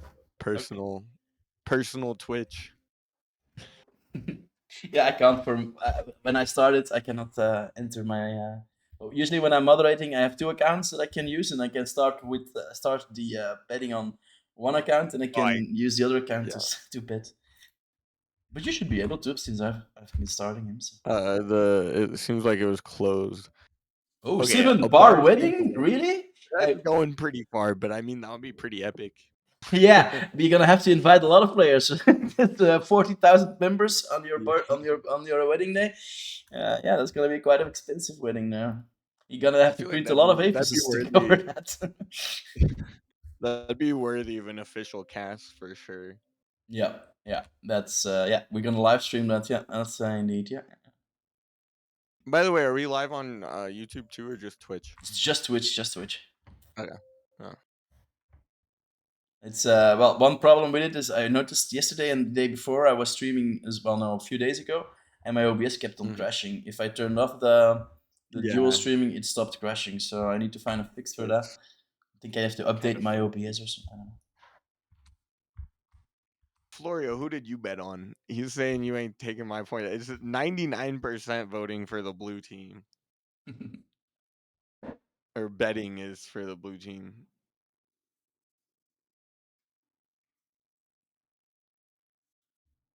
Well, you never know. You never know. Maybe Blooded and Passion Fruit pull a wizard out of their hat and they manage to push Sash and Autopilot off of the cold place. But yeah, we will see how it unfolds. At the moment, things seem pretty well. Blue team already with 20% advantage on the E production.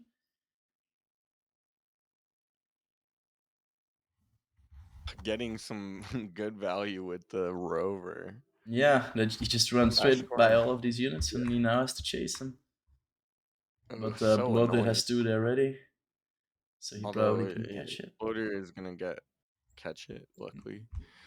I wonder if you can hide the rascals in these hills. I feel like you probably could. It would be really annoying to deal with, but at the same time, I guess it is also a lot slower.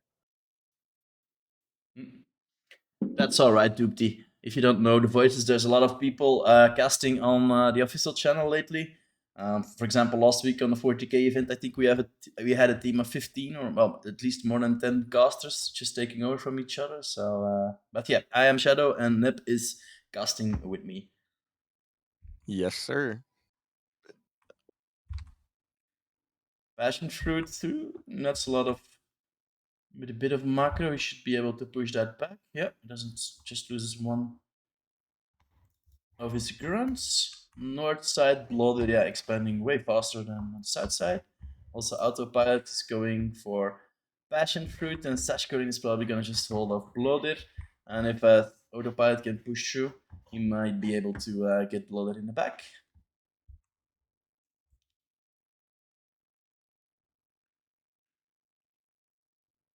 I wonder, Bloater and Passion Fruit both being from Finland. I wonder if they know each other personally or if they met through bar. Yeah, that would be interesting. Yeah, maybe. I think I saw bloated in the chat earlier. So if we see him again, maybe we can check in on that.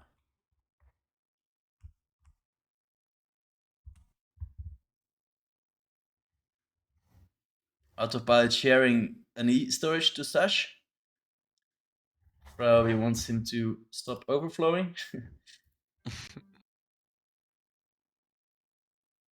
But yeah, the blue The sliders are going hybrid up. base is a very nice design. Excuse me, what is a nice design? The hybrid base where you have both players just have their own like side of a base. One lab is pumping out incisors for both of. Oh no, actually, Sashcorn is now going for a forward lab. Yeah, just putting up a vehicle up there. By the way, Sashcorn is sporting the Halloween Commander. Oh my god, no! Hat. I'm sorry, guys. I'm so sorry. I wasn't switching to the game scene. My bad. My bad. Sorry, boys. Oh Sorry, no. sorry. Well, we're only a few minutes into the game. We can see what's. But that's honestly my bad. I was supposed to catch that. Oops. Well, anyways, if we look at the game state, Sashkorin and Autopilot shared one lab until Sashkorin eventually made it to the front line, where now he is working on an arm lab. Bloatier is countering though with some grunt aggression, and actually Sashkorin's incisors were not in the most ideal spot to defend. Bloatier is definitely able to, if with good micro, he's able to take advantage of these hills where the incisors struggle. Yep. And Blooded going into the back of Sash. Does he have some radar coverage? Yeah, he does spot on. Passion fruit maybe being pushed back a little bit. Definitely has a much smaller army than Autopilot at the moment, but this is largely due to the fact that Autopilot was given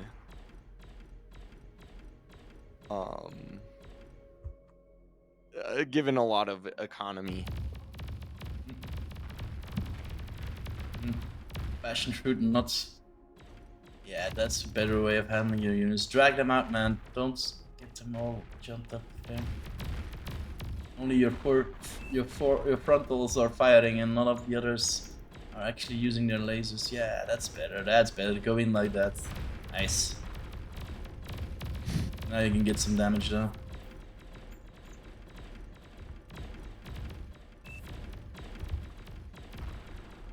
She is able to get some units out. Bloatier now though, pumping thugs, gonna push back Sashkorn's commander. Sashkorn's army is or Sashkorn's commander is without an army because he has to deal with Bloatier's grunts, which are in the backline, threatening a lot of expansion. Hmm. Meanwhile, Autopilot has an air transition as they've just finished their geo. Bloatier pumping thugs out. This is actually looking really good, and he's actually going to start making AA. Sashkorn fires off a D-gun, gets a single tank, a single stout, whose corpse was just flying in the air for a very long time. Sashkorn is very low, but he is going to be able to walk into the water unless Bloatier is able to catch him. I mean, the play here is obvious. Bloatier could follow him. Oh, Sash. Does Bloatier not see it on the radar? Oh! Sashkorn's commander goes down, and Bloatier's commander is right there to reclaim the metal and put it all into thugs. Oh, but he's actually mid-transition. Yep, and he has a lot of tanks His shooting 15 at him thugs. at the moment. Yeah. I mean, he has the numbers, but he just needs to retreat, I think. The air coming in is going to be problematic, though. He chooses to D-gun the rest of the Rex and retreats his commander underwater. The thugs then are going to be able to back up and kill a lot of those tanks. The Janus are out, though, and Janus do definitely hurt when you're trying to fight against some of those thugs. And now Autopilot is just sharing tons and tons of tanks to reinforce Sashkorn. He's also built tons of LOTs on the front, as has Passion Fruit.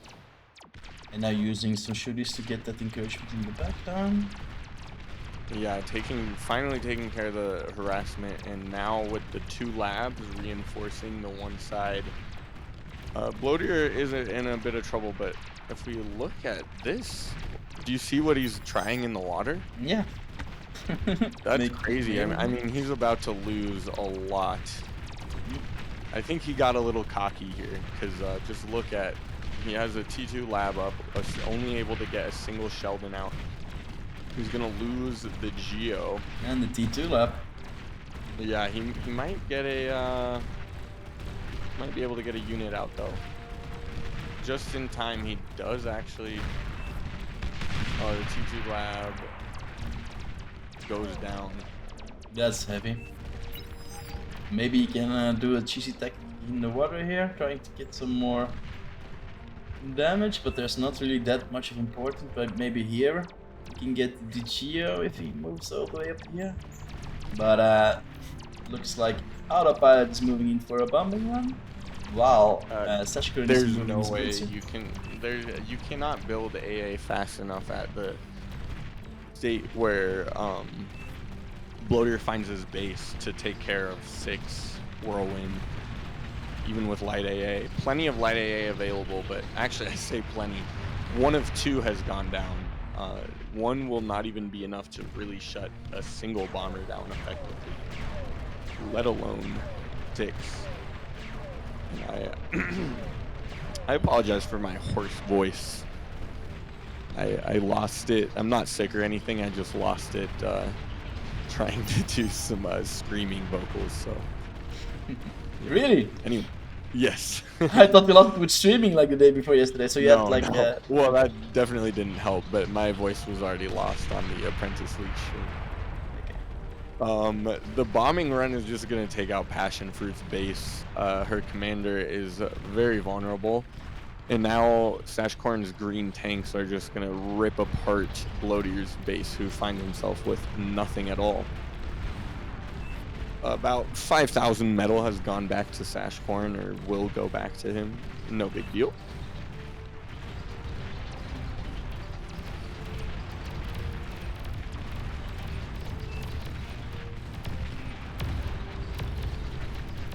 I think the air really has sealed it. I mean, what production do they have left? Yeah, they're gonna call it. That's GG though. That's interesting to see. Yeah, that's So the end of that unpunched for game. bullet here. Eh? He wanted that comment, and then he just Battle went and ended. didn't really put anything more of defenses up. He didn't lose that much. He still had a lot. So Unlucky. unlucky. Unlucky. So that was the blue team winning. Yep. Prediction. Needed bedbug. A bedbug actually could have done something. They are of course expensive. Oh no, I guess bedbugs aren't as expensive as scuttles. Yeah, a bedbug would have been an interesting play there from the T2 lab. Let's check out the challenge. Oh, it's still on the wrong one. Let's switch to this. All right. Oh, the predictions spoiled the game because of the delay. Oh damn! Yeah, I have to wait a minute. I'm sorry, but yeah, guys, this was pretty much done Yeah, over 60 that's seconds hilarious. ago. Oh well, I mean, it's pretty obvious who's won. Yeah. So X Factor Live 2-0 versus Sinless. Dominicatus Prime also won versus the Dead Angels with a 2-0. And looks like Hilfus just has beaten also Nutsloss by 2-0. That should mean that Layla is still playing Lady Fit Protein, so maybe we can go check that out. Yeah, Lady Fit is the team with Shoddy, right? Yes.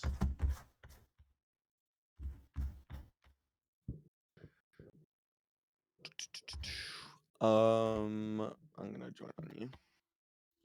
I'm just looking for it. Fight 9. Like X This Factor's one. game is They're on over. Titan Duel and there are 15 minutes in.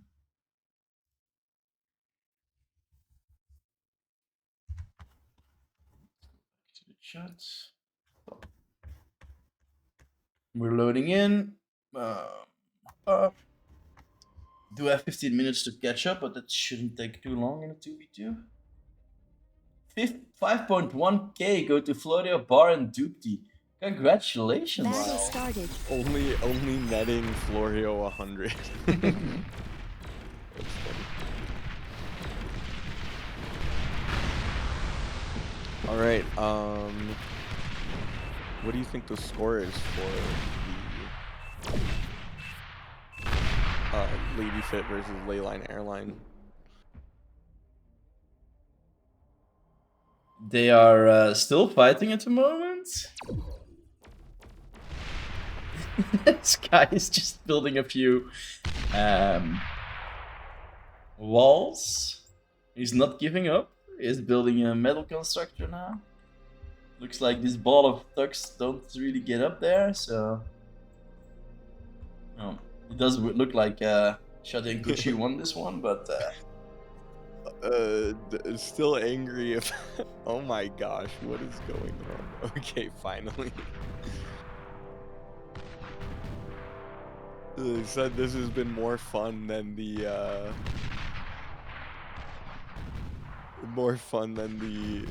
bloater game. There we go.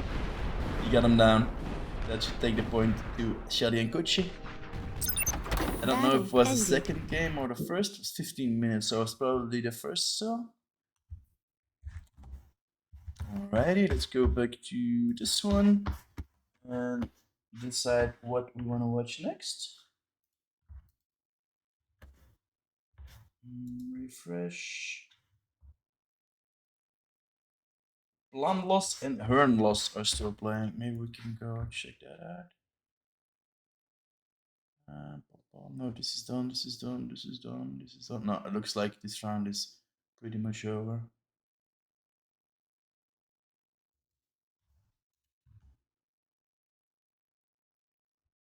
All right, is that the last game then? Looks like. Okay, so that was a 2-0 for Lady Fit. Yep.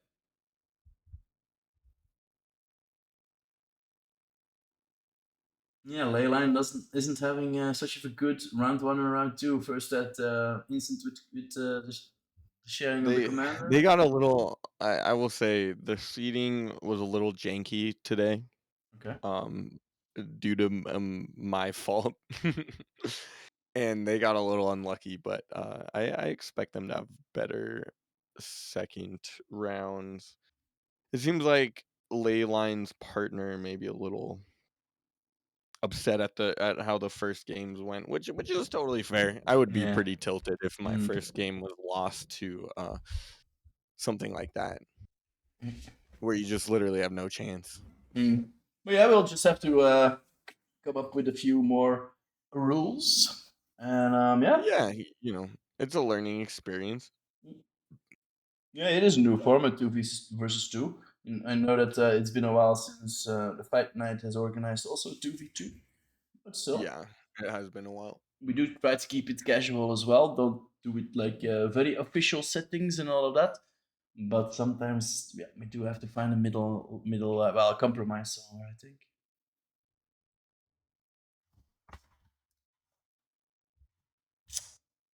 Yep. Just a little bit of waiting now for the next game.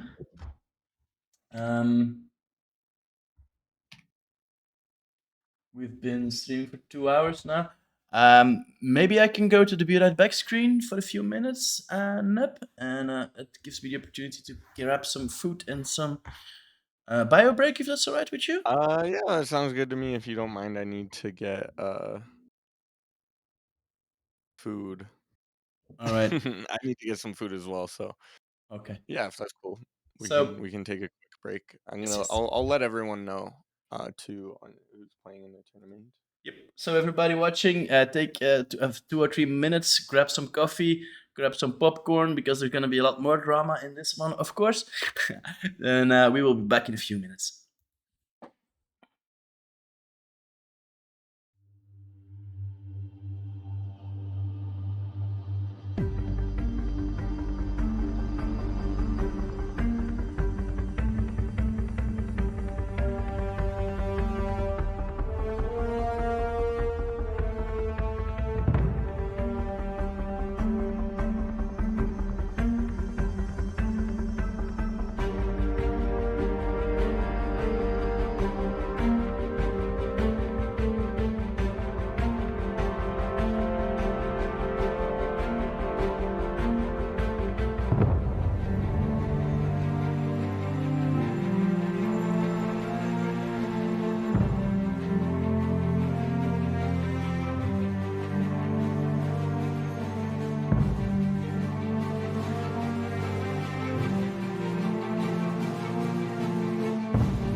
And we're back. Sorry about that. Just grabbed a bit of food, put it in the microwave. I hope all of you are having an excellent dinner and enjoying your food and enjoying the Beyond All Reason Fight Night Ruby League First Edition.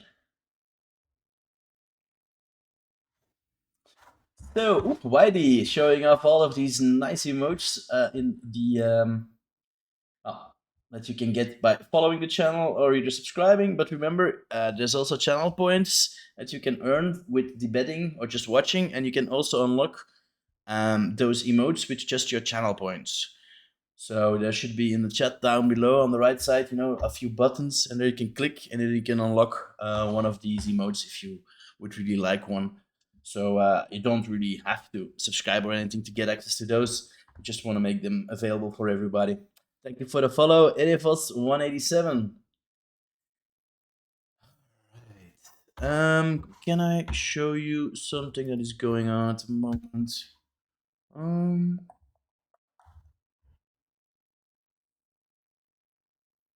Looks like this game is going. All of them are also on ZZ, indicating they are not playing at the moment. This is going to be an interesting matchup. Kuchi and Shotty versus Raxel and Flying Duck on Onyx Cauldron. That's going to be interesting, I think.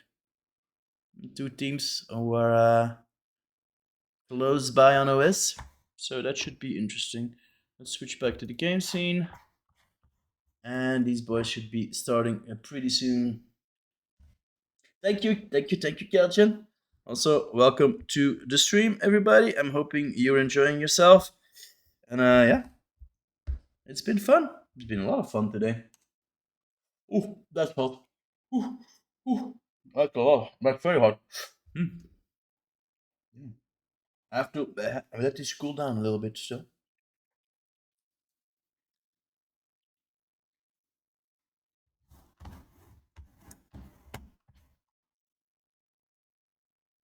Yeah, sorry about that early prediction outcome, Ghostly. I will try to remember that I have to wait 60 seconds before actually clicking on the end result.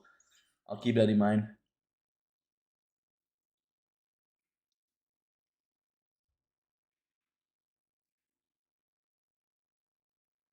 Bed bugs would kill me there. Oh yeah, that would be maybe an interesting tactic if he used bed bugs. Bed bugs, for your information, is a rolling submerged bomb. Well, not only submerged, it can only roll on water, of course, as well. But yeah, it can be rolled like on the cold place has this big ass middle lake where you can get those bed bugs from one side to the other one. Here we go. We're loading in on the next map.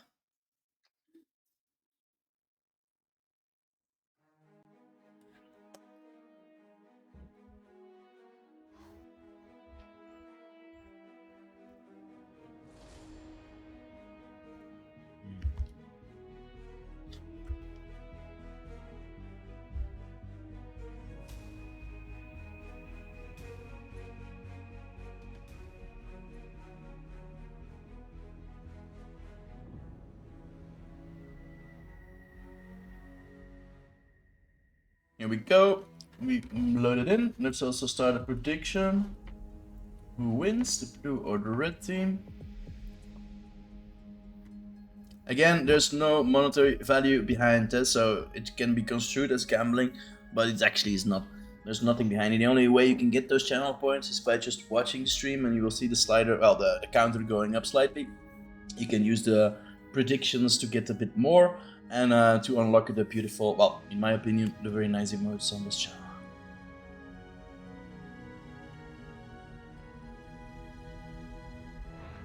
Raxel, Flying Duck, Kuchi, and Shadi.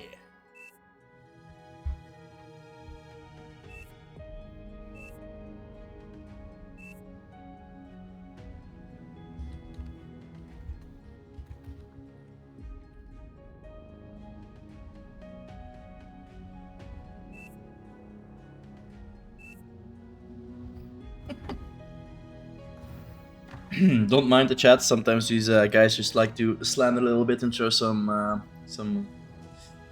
something over the fence Battle to started. get the other side of the concentration. All of the commanders spawning nicely next to each other. It looks like the red team is gonna immediately go for the air. Not surprising, Shoddy is famous for com dropping, so you might want to try that again. On the other side, we don't have a lab up yet. Anything in queue? Nope, not yet. They seem to have been practicing this well.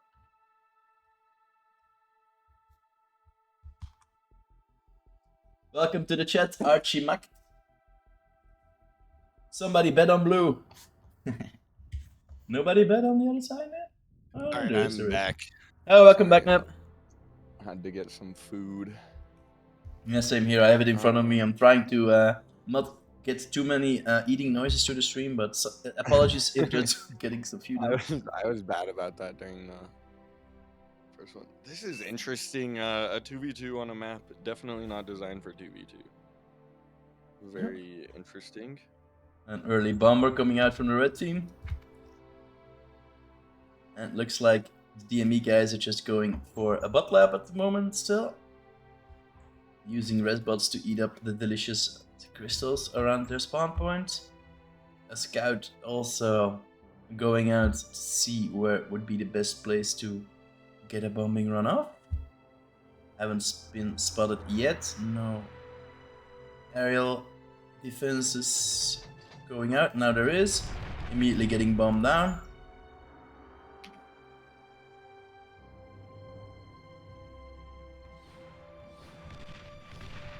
But no more value for that bomber. With 3 anti-air nettles, I think. No, this doesn't escape. Being thrown at him, but there's 3 more bombers. So they might want to get some more anti-air there.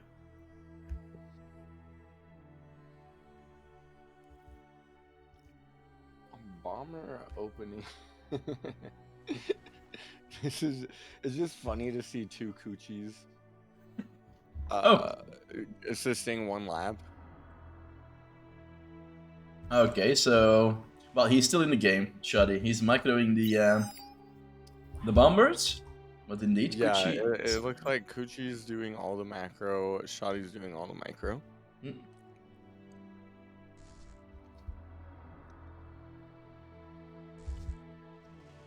I think maybe a little late. Or not even late, just like not good.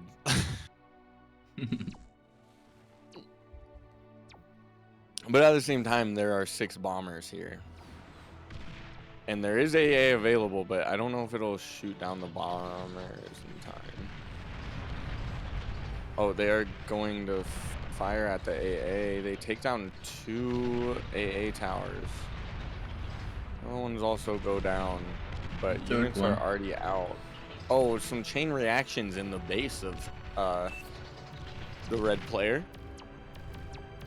I mean, Shoddy's getting good value for sure. Hard to shut those bombers down, but the shuriken though are gonna be enough to stop the counter aggression. And now these bombers are free to kind of just pick off the other expansions one by one. Maybe streaming grunts in here, not the best use of them, unfortunately. Ooh, converters do go down, but Shoddy loses one of the few remaining planes. It looks like he's going to return one of the bombers to take care of the stunned grunts. I think grunts are maybe in enough numbers now to slow down the effectiveness of the shurikens at least. But DME is really struggling for energy, while the red team is just struggling to spend any of their resources. Nope.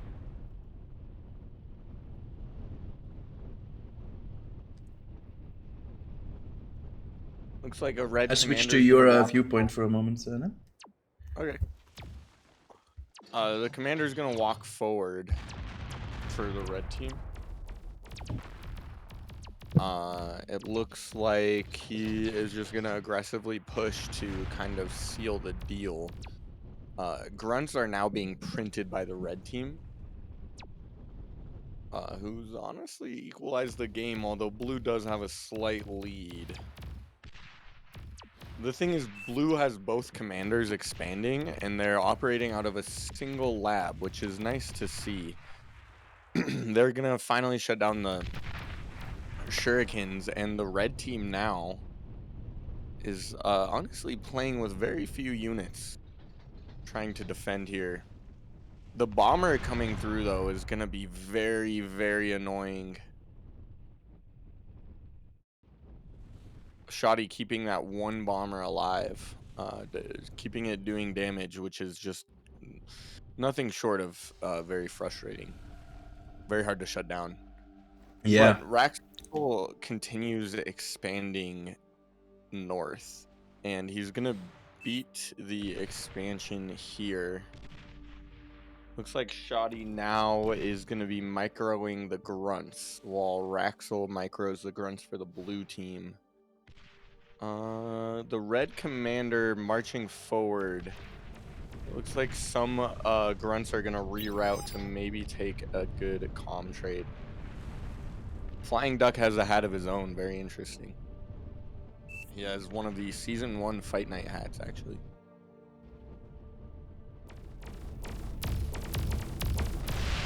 It looks like Kuchi's comm is going to go down, but he might get a bit of a trade here. Oh no, he's gonna back up.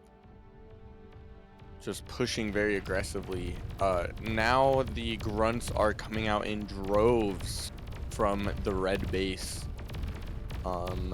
Maybe enough to overwhelm as a comm trade happens, and the grunts, Kuchi's grunts, are gonna be able to secure the north side, actually. Or I'm sorry, the south cauldron is gonna be secured by the red team's grunts.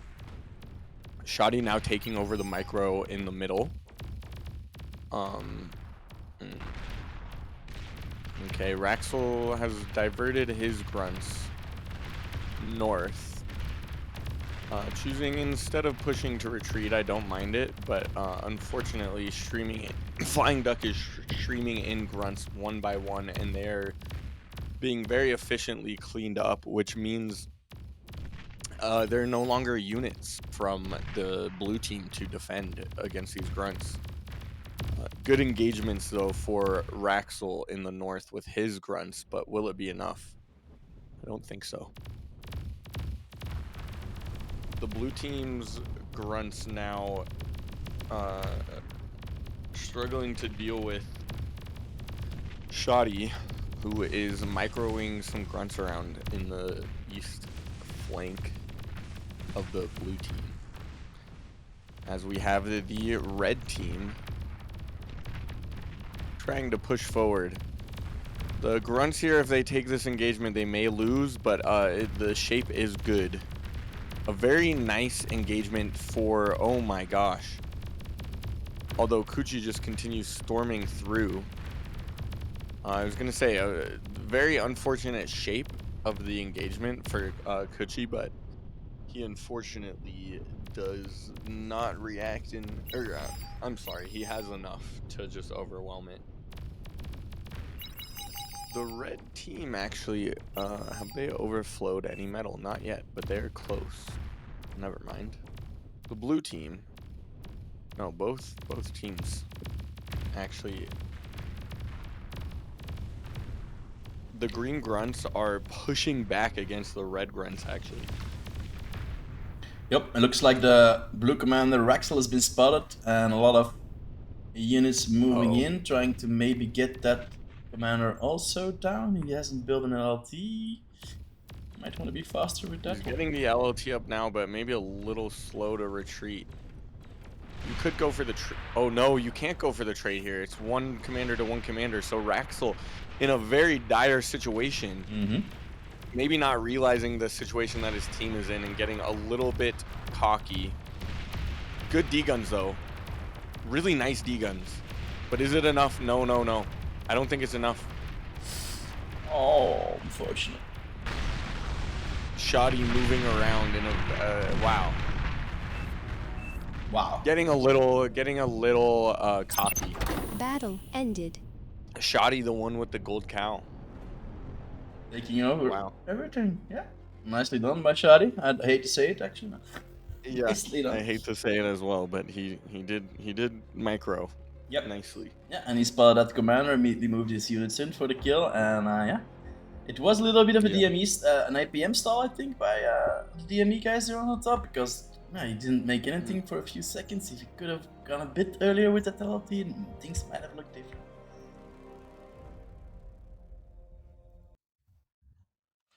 Okay, so that was Gucci and Shadi winning. They were the red team. I think I've waited long enough. So.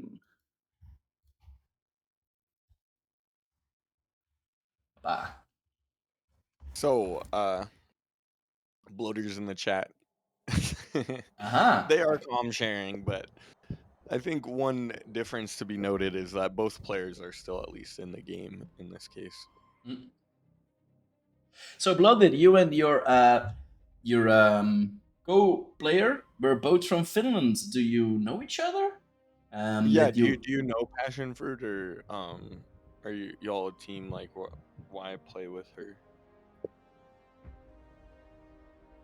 Or did you just have to pick some random person to to be the one who will just let you take all of their units?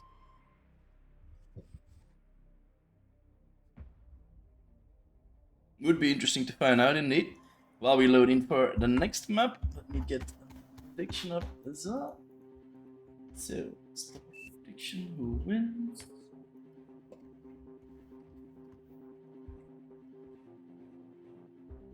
Man, Layla and Layla Battle just getting started. beaten down, unfortunately. Looks Really? like they forfeit, yeah. Oh. Unfortunately. Mm. I feel bad. I think their experience was tainted by bad seating on my part, so if you're listening, I do apologize. Yes, our heart goes out to you. But it was nice to see Leila in a tournament of this caliber and a casual one. It's always good to see more players entering the competitive esports scene of Beyond All Reason, which is blowing up at the moment. Also lovely to see. And we are go for the next round on Asai's Crack. Looks like Shadi is going Armada, Gucci, Vehicle Lab into Cortex, Raxel with a bot lab from Cortex, and Flying Duck also Cortex. So heavily Cortex oriented, but the only player in this game choosing Armada is Shadi. I think that makes sense if Shadi's planning to play the battery, which is what we've seen. Yep. He doesn't really do anything except shares units in micro. And then we have Raxel and Flying Duck both making labs of their own. Kind of interesting. We saw one game where the chosen spawns were here and here, right? Like the two corners of the box. And now we see a mirror match where the spawn is this way, which means that essentially a lot of pressure gets put on the two players in the center, because they'll go this way, they'll go this way, and so you end up with 2 against 2 fairly often, or just a weird matchup basically. Yeah, indeed. Looks like Blooded has 2 girlfriends, Passion Fruit and Archin Cats. Yeah, she did. I was impressed by how she did against Autopilot, because she held her position strongly. I don't know if Blooded actually true, like he's saying, but yeah. A bit greedy on that commander, maybe going in for that commander reclaim there, but this was good for the tournament, I think. Yeah, certainly.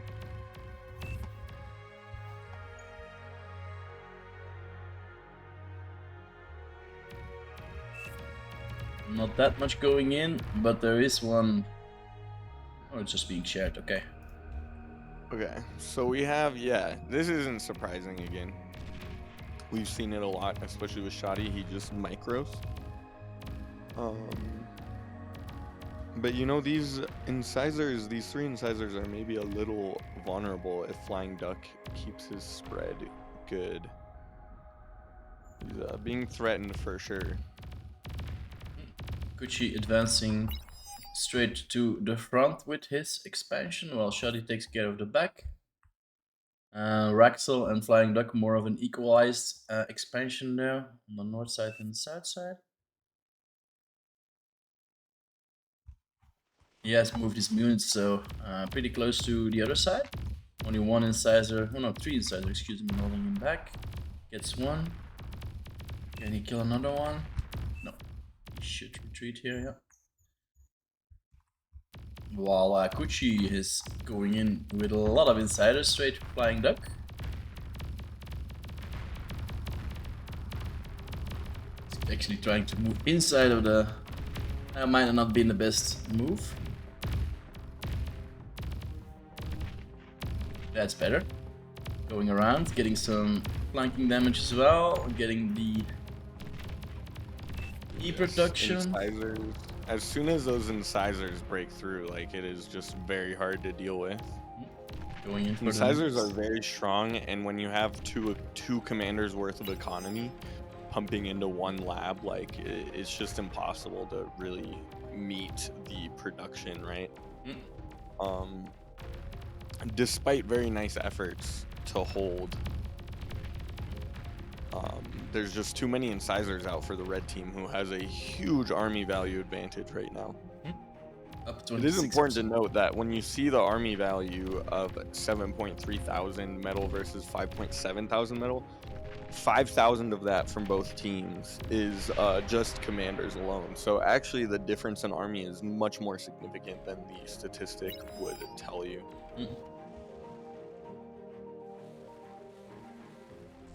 One lonely insider sneaking to the back again. Probably wants to get some APM on this constructor unit, Mr. Flying Duck. He has a lot of metal that he can now reclaim. He didn't lose the lab, so... But no, Nano survived that push. Unfortunately for him. DME just being pushed in their corner while the red team keeps on expanding. Constructor now passing the middle of the map and going for the constructors on actually Flying Duck side. He has queued all of them right in front of his base. Pretty funny to see. Raxel now moving in with all of his incisor onto Raxel. First taking care of the grunts. And is he going in for the base? Yeah, it's kind of a tale as old as time. Incisors are kind of OP. And, especially in these numbers. His best hope right now would be a D-gun, but like these incisors can just walk, like kind of dance back and forth and just completely wipe their base, like you see now. Literally completely wiping it, leaving just the lab standing. Now they're gonna go clear out the next base, and then these other incisors come in, and it's a tale as old as time. Co-op is just overpowered. Yep. I think that's what we're seeing right now. And Kuchi and Shadi taking home the second point Battle against ended. DME and Raxel. Against the DME clan, Raxel and my memory. Oh, thank you for the follow, Chubby89. And thank you for the follow, Edivos187. Thank you very much. So that takes it to 2-0, I think, for Kuchi and Shadi. Let's head over to the challenge and check out the rest of the standings at the moment. If my mouse wants to go. So, looks like Optimal's team place went 2-0 against SPQR. We've seen this game, DME and Lady Fit Protein. That's 2-0 for the ladies.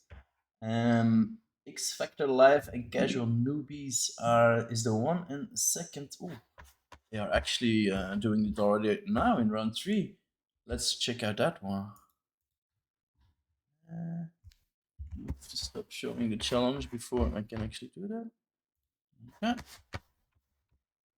Where are they? Where are they?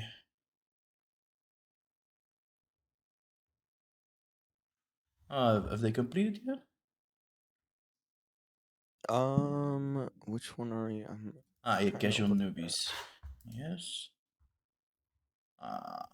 Looks like they completed their matches already. Or are they going for round 2 right now? Well, the second game. Let me ask them. Score.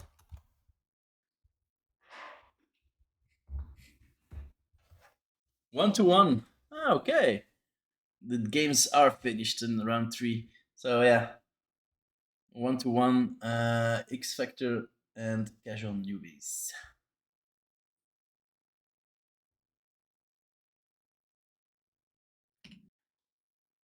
Is there anything else going on at the moment? Fight night. That's one completed. This one is completed.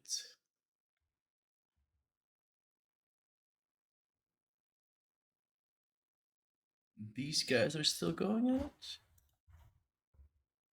for 11 minutes on the cold place. Let's jump into this one. Oh, and I need to complete the prediction.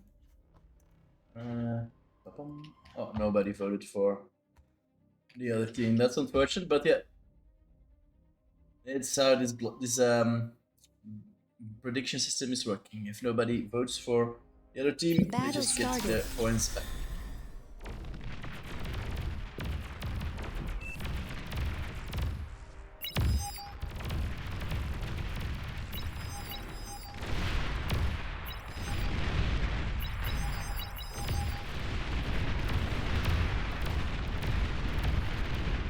And we have got up. Looks like a big advantage on the red team at the moment. And they have pretty much conquered the entire map, have now managed to sneak in one little tuck who is cleaning up all of the conversions from a random variable. But the advantage seems still to be heavily on the red side.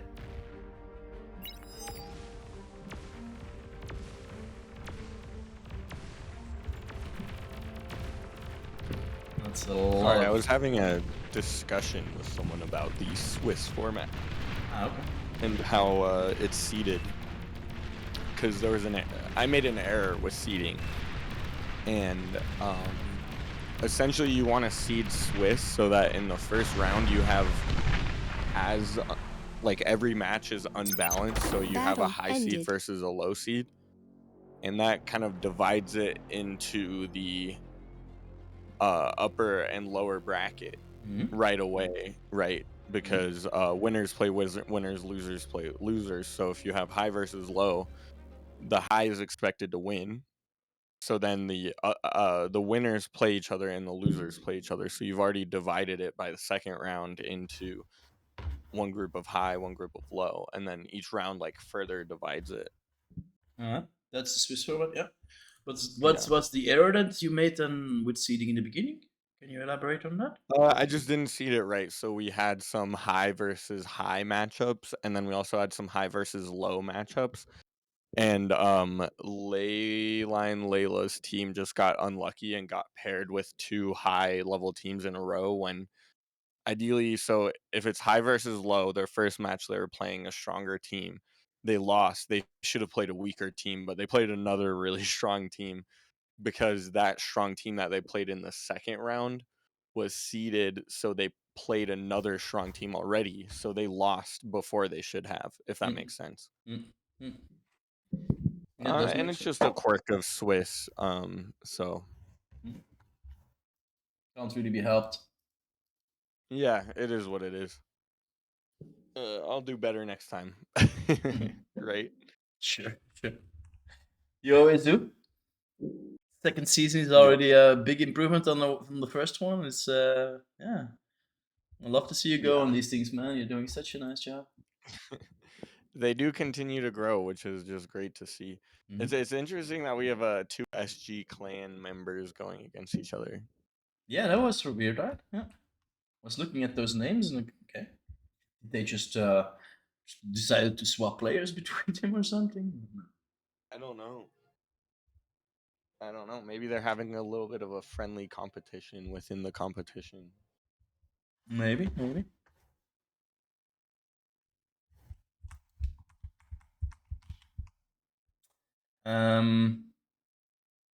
Yep. This looks like Titan Duel, if I'm not mistaken. Yeah, Titan Duel. Do we want to stay with this one? I think it's one of the last games of Let's round see. two. What other games are up? Might as well just finish out the series, right? Okay. We had a tie from X Factor's team. Lady Fit Protein, as we saw, went 2-0. Leyline Airline forfeit the tournament versus Hearn loss. Hmm. Oh, you know what? If we look at the teams, there's 4 teams that are like Hearn loss, Plan loss, Sin loss, Hilf loss. I feel like these are all SG teams or something. That might be it. Yeah. Yeah. Cool. The Germans are taking over.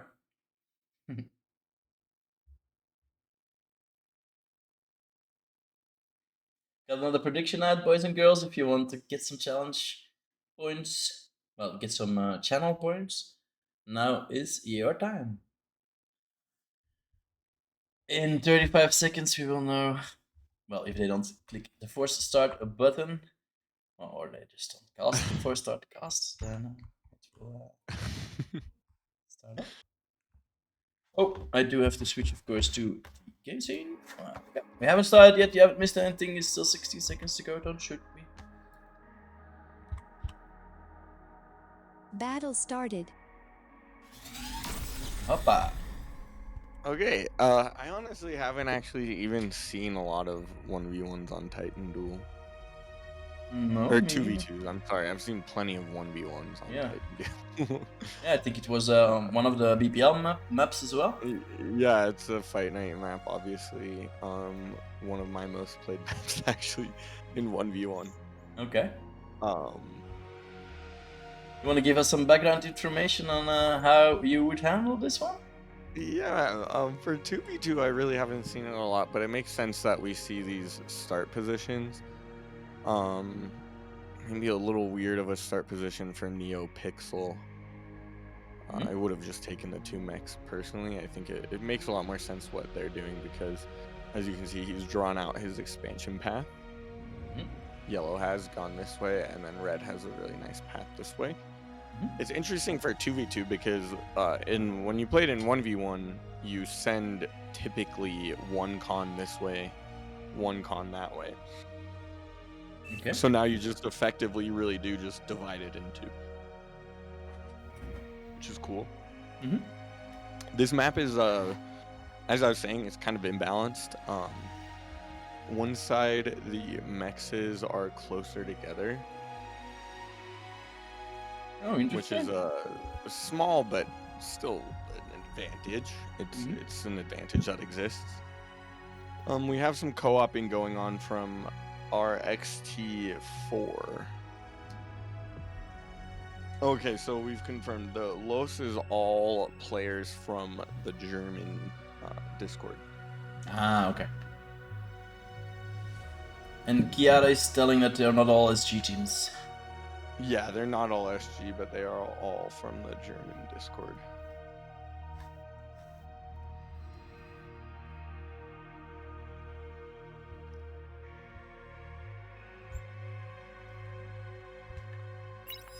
A complete Cortex team on the blue side, while the only Armada lover is Zar XT4 from the SG. It makes sense if you're gonna be like doing these communism, like sharing strategies, to go arm because Cortex is supposed to be balanced out by the weaker wind economy, right? But you can easily negate that. I think random variable may be accidentally blocking in his commander. I can't tell. Oh, just barely squeezes through. They changed the hitbox like a couple months ago, Okay. and people were like getting their commander locked into spaces, so it looks like maybe they finally fixed it again. And random variable is transitioning to vehicles. I like to see it. If he manages to I get think it his makes a commander whole to yeah. continue building. It has a lot of metal though without the energy, so like maybe making a few thugs could have been a better choice at that moment. Yep. Zarek Steeks is helping him out on that side, but he doesn't have anything going for him on the Yeah, north side now. honestly, he's trying to make grunts, which are very energy intensive, while he's trying to build this vehicle lab. Mm.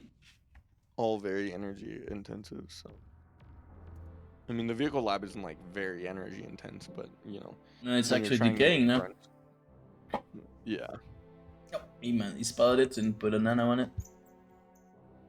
If we just look at the map, it looks like the blue team is a little ahead in expansion, as they have 2 commanders already on the front line, whereas random variable is still in the back line for the red team. Indeed, yeah. He's still A little bit of a struggling blue to get- run by. But he does have the vehicle up now and immediately going for incisors, 10 of them. Yeah, not very surprising, right? The LLT here is going to deflect these grunts from the blue commander. And the only lap on the blue team is idle. Include some units now. He puts thugs on repeat. Thugs, I don't mind it. I think it makes sense. The blue team trying some run bys, but they fail to find value, and it looks like they're actually open to a counterattack right now if the red team realizes it, but they might not realize the position that they're in. No. Do they have And they also position? need to find the right path. Like, they need to kind of cut through here.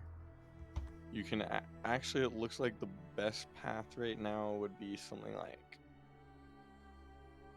this or this. Just avoiding that single LLT if you spot it, and then you can just hook around here.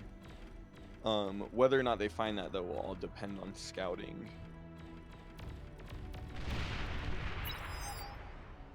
Nice radar, though. Zartik's going in very aggressive with his commander there on the top. G defending himself with some LLTs. The thugs are gonna try to defend here, but they might be a little slow. They're not gonna be fast enough to defend the expansion, but they can at least defend the wind of the lab. But this expansion is looking, I was gonna say it's looking like it's gonna go down, but actually this hero LLT looks like it's gonna save the day. In conjunction with the thugs, which actually did make it in time. I'm a little surprised. Some mexes go down, but it's not the end of the world. They've now cornered the comm of Zar XT4, who just loses it. No trade there. 3 metal. This is actually looking somewhat dire for the red team right now. Trying to push incisors into thugs is never comfortable. Retreating is, I believe, the right answer to that, but more pressure. The red team controlling more of the map now, although it looks like that with this mechs being taken, actually it's equalized. Definitely equalized. Only 9% difference on the metal production at the moment. Maybe the green team can get some value out of the duck push. Maybe can get the lab even. Or the commander. They're focusing on the commander. But he's dodging the shot like a true champion. That was the wrong choice. Should have gone for the lab. A little bit of greedy for killing that last commander, random variable here. But he's doing well in keeping up the competition. And Zaptix has shared everything with random variable at the moment. And only is controlling a small group of standing still ducks there on the button.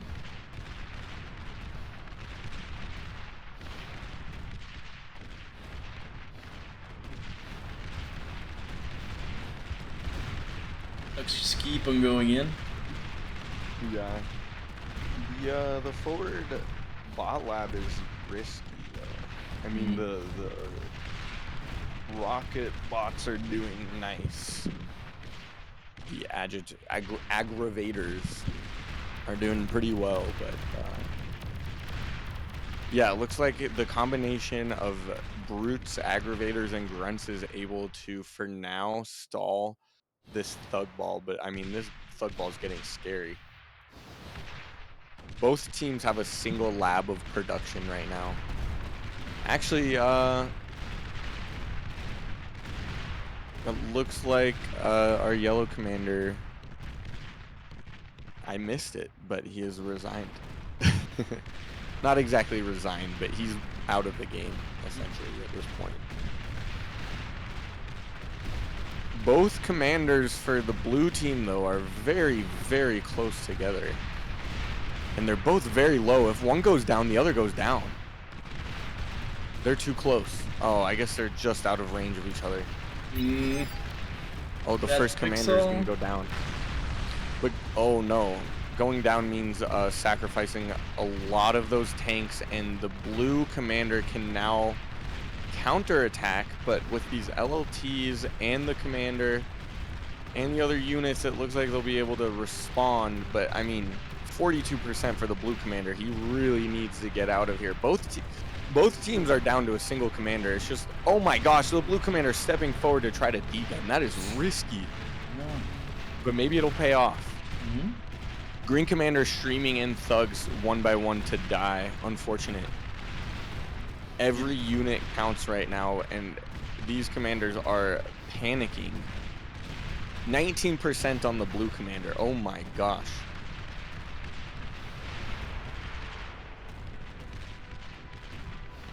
Mm, 16%, don't need too many more shots. He dodges them. 8%. Finally retreating with 6% left. 275 health on the commander. About 3 seconds of damage from a single brute. One of the res bots is reclaiming the commander though. Oh, he's actually resing the commander. I don't know if resing is the right move. I guess they don't have the resources to reclaim, but it looks like red has taken control of the middle rec field, which probably spells defeat for the blue team. Nicely done, a random variable 2v1ing here. Yeah. Very much. Although it should be noted, it's really, the economies are very equal. It's like a 1v1 in economy, but the split APM of the blue team, I feel like honestly could be working to their detriment. Especially with thugs, you want them to be coordinated. And it's hard for two players to coordinate their units. It takes, I mean, obviously if both players are like top of their game, they can do very well, but I'm seeing kind of a lack of coordination right now. The red team is able to just reclaim all of this and is spending it enough to not overflow. And now the thug ball has been defeated. Blue is going to try to reroute. I don't mind it. He's going in for the top, yeah? But of course, the stouts are very fast and can honestly just counter it. I think this is defeat for the blue team. The rec field was the game decider, and red has, I would say, a commanding control over the rec field. Yep. And is in blue's base. Indeed, yeah. Getting GG is called. Nice. Yep. A very nice game, I will say. Very impressive game. Definitely imbalanced, and the blue team did well. GG's. Battle ended. Let's take a look at the statistics. Ooh, random variable. Nicely done, dude. Doing 104k damage. Double the damage of both of the other teams. No. More damage than both teams combined. More damage than the two other teams. The other two players on the other team. Yeah. Words are difficult today. Good. That is, I think, the last game of round 3. I'm pretty close to that. Let's go over to challenge. Where is it? Here. So round 3. A draw versus from X Factor versus the casual newbies. So the casual newbies were Stash and Autopilots, and X Factor and Domino. So these guys dropped 1-1. Lady Fit Protein, Kuchi, and Shadi as 1 versus DME, the Dominaticus Prime. And Hirn Loss has 1 versus Layla. I think that's because they resigned. Still Yeah, waiting for the. unfortunately they resigned. Planlos was this. This was Planlos versus Sinlos. I can't Ooh, keep track yes. of all the team names. Yes, this is Planlos and Sinlos. It's still in the lobby title. And Hill Plus won 2-0 versus Dead Angels. And then Optimal Team Play won versus SPQR. That is the end of round 3. So a little bit of updating to go. And then we are ready for round 4. If we look at the standing at the moment, it looks like. Can I refresh this? Not much to see yet here, nothing decided, but Sasha and Autopilot have. Well, there's a shared first spot, I think. The X Factor team, Kuchi's team, and Sashkorin team, all with the same results: 2 wins and 1 losses. Technically, And a 1 tie. Casual Newbies is leading, thanks to the Buchholz, which means that they've just had a harder bracket so far. Okay.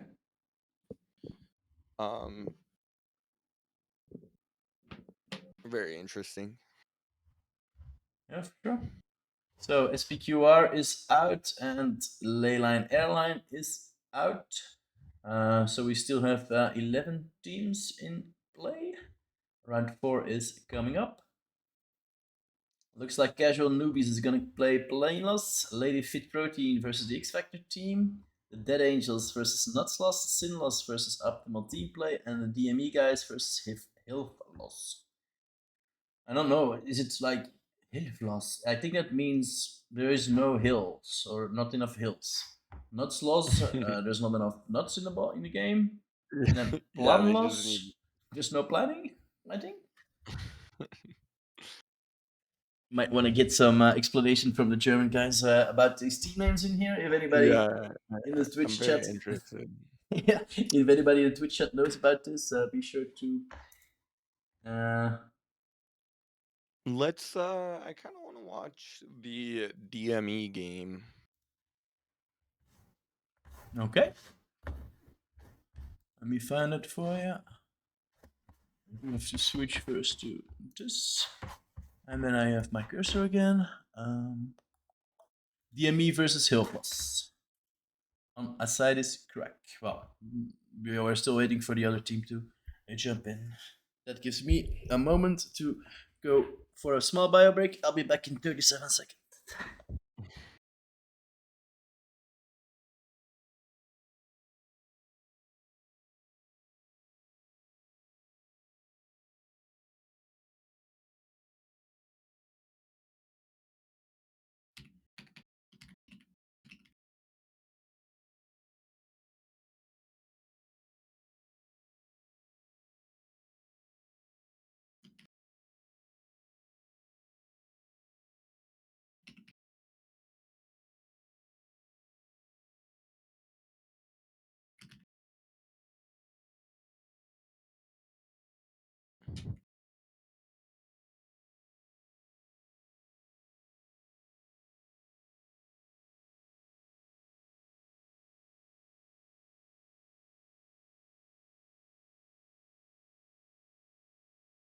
Oh, they went to a different lobby.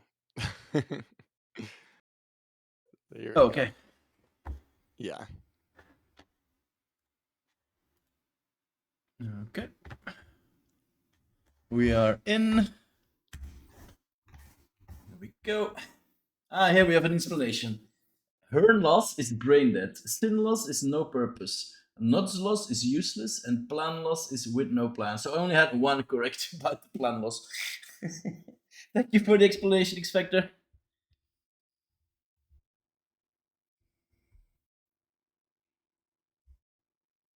And VDB in the chat. Hello, man. Just got back from holiday. Said I missed most of the tournaments. Well, you didn't miss that much. There's still round 4 and 5 to go, the final rounds. So you just came back right in time. Also, shout out to you for creating all of these nice graphics. So this is VDB's work, this is VDB's work, and this is also VDB's work. Thank you very much, man. It was pretty neat to be able to use your stuff for this one. Yep. VDB and I are both on Team DME now. Really? Where I guess. Yeah. Okay. Okay. I have to disclose the. There's no bias, obviously, but. Okay, so we have our first ban is Acetus Crack from Team Bulflos. Team DME then bans Silent C.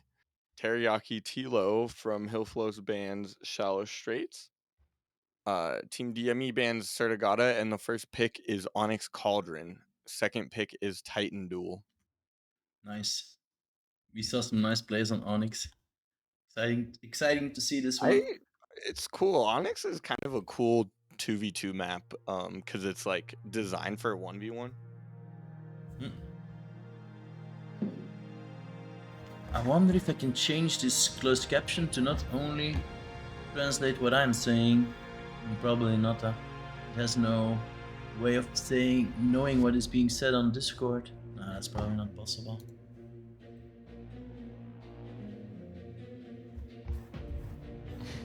Is the stream still on 4040p? Really important. A nice quality stream. Yes, there's still 1440. Nice.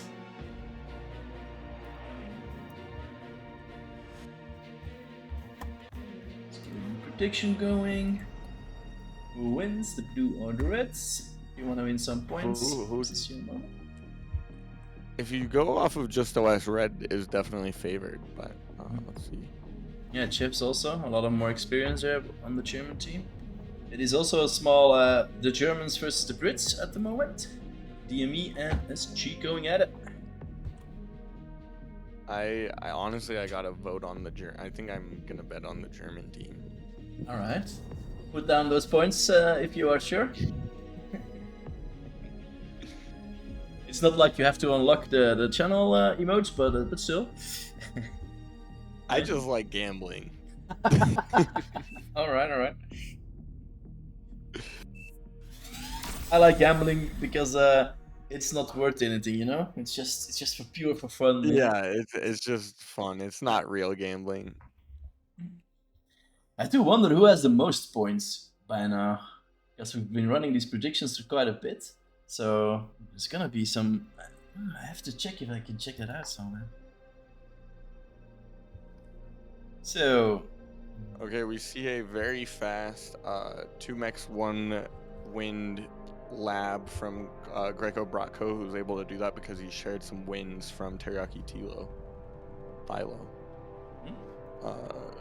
Instead, we have Flying Duck and Raxel are co-oping the building of the lab.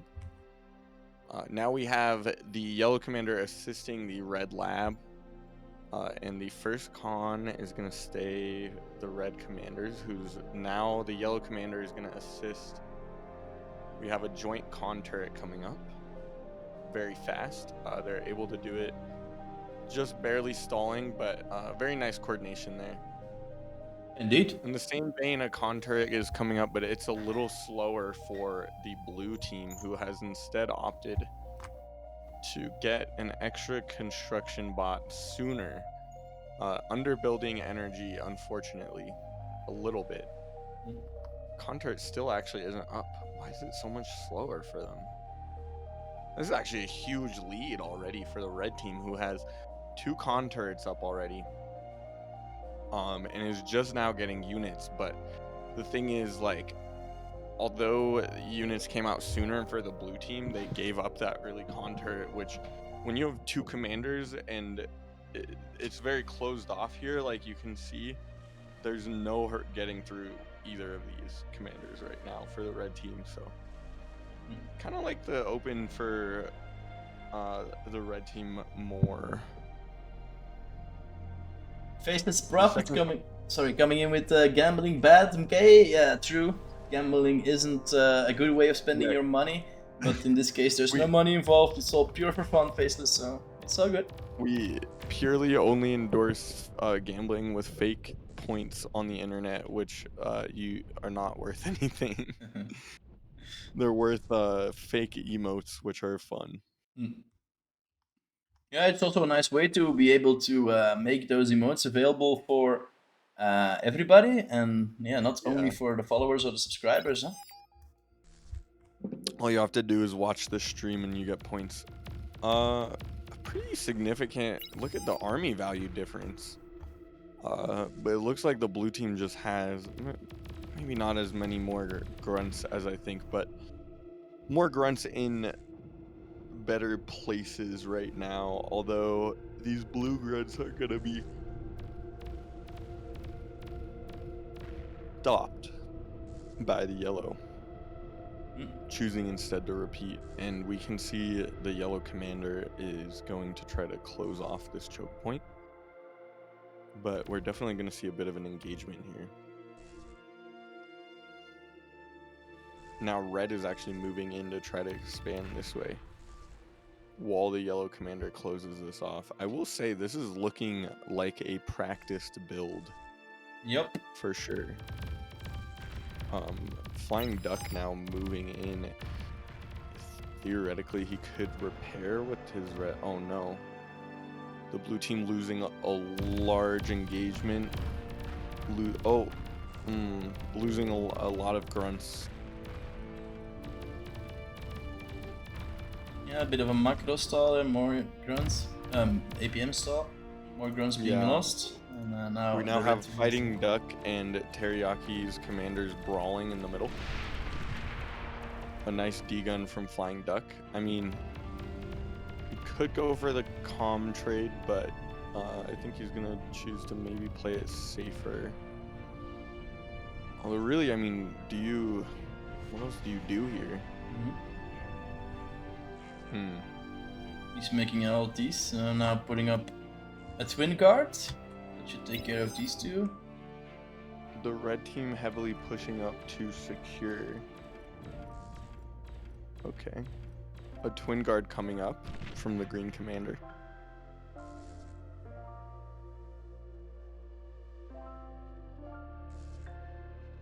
Teriyaki the first to get, he gets 2 LLTs up, but Duck is going to be able to expand this way. Yep. While the other side, the red team seems to be the advantage, going for that geo spotter top right. There's only just a few grunts he has to clean up, so that should be doable. Raxel kind of in an awkward position because he is like threatening here, but he's open here, right? So. Yep. 5 ducks being shared to Flying Duck to fortify the central position. I mean, we have just so much tension right now here with the two commanders face to face. Blue really needs to fight for that cauldron. In theory, they could give it up and try to like all push through here, but that is also heavily reinforced. It really does seem like the blue team is on their back foot right now. Yep. The thugs coming out, are 3 thugs going to be enough to deal with all of the LOTs safely? They get 1 down without losing, so they can repair. I actually do really like the thugs coming out. Might be able to even get more of this expansion here. The only way that the blue team is affording thugs earlier than the red team, though, is by giving up the corner. Because Raxel is able to reinforce and threaten like more centrally, and that allows the thugs to be diverted to Flying Duck. But now, with only LLTs, it's going to be much harder for Teriyaki to hold the cauldron. The thugs decide to push through. They're gonna push Teriyaki back, who now is pulling grunts to help.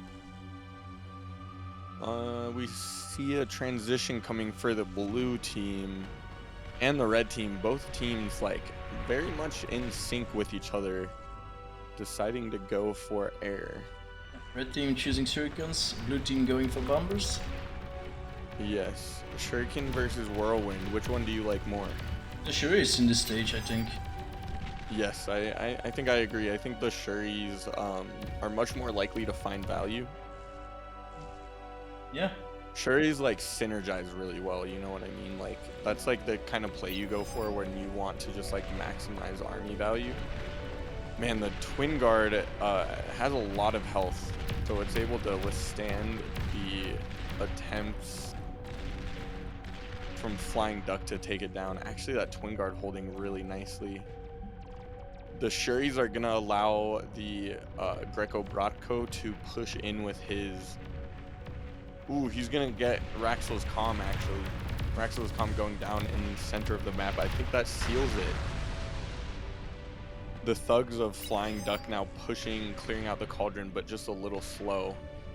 And it looks like we have a follow-up for the Shurikens, which is going to be more whirlwinds from the red team. But fighters are out now from the blue team. Already queued his attack Oh plan. my gosh, this is going to be a funny engagement. Look at the path that the red... It looks like the whirlwinds are thinking about going up this way. So it seems like they might catch the blue bombers simply by trying to go on a bombing run of their own.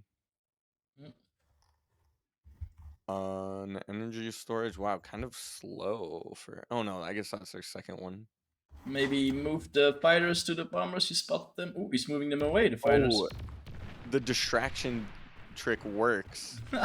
A blind bombing run, but they're still gonna get some crazy value. Oh no, they just barely miss. Oh no. Oh, but they do get one of the wind farm. They could have gotten more value. They might still find some value with good micro. No. One bomb. Oh, but the corpse might fall on the wind. The corpse falls on the wind farm, does it? Oh my gosh. Okay, they get a little extra value. Honestly, nothing crazy. The red team doesn't even feel it, and they're going for some counter bombing of their own. But this one is scouted, meaning they will hit everything. Beautifully executed from the red team as the blue team suddenly has no energy. Although Greco Bratko's commander is looking a little cornered. Ooh, both converter fields down. Yes. That's a lot more value. But then again, these twin guards are in an interesting spot. Can't you just go around? Yeah, or even from the bottom here, and there's a hill.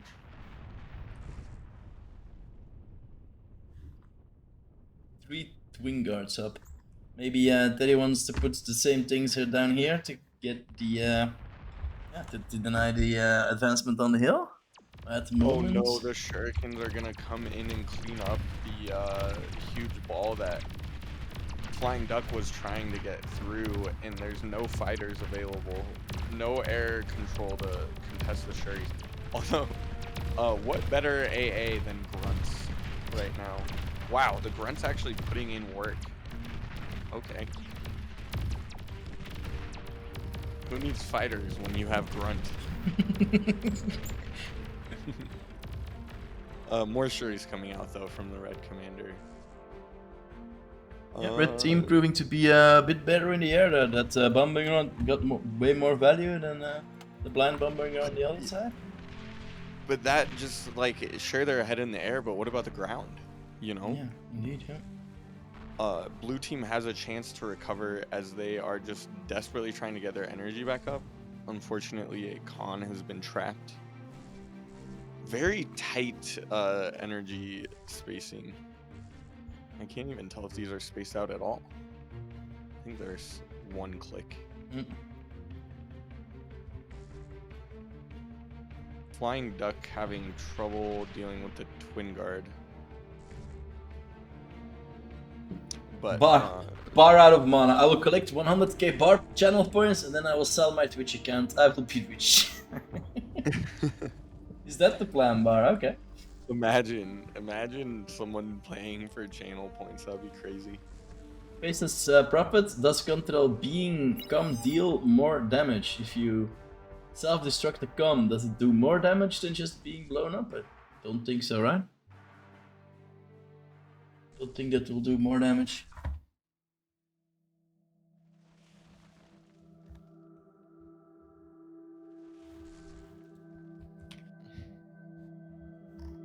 Alright, so Teriat Kilo is still trying to get even more Twin Guards up. He's building his...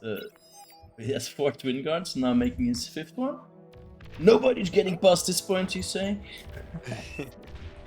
He's conceded the entire cauldron as he's just gonna wall it off completely, and Flying Duck is just kind of free to expand. Actually, the red team is... I don't... Has the red team just overinvested in energy right now?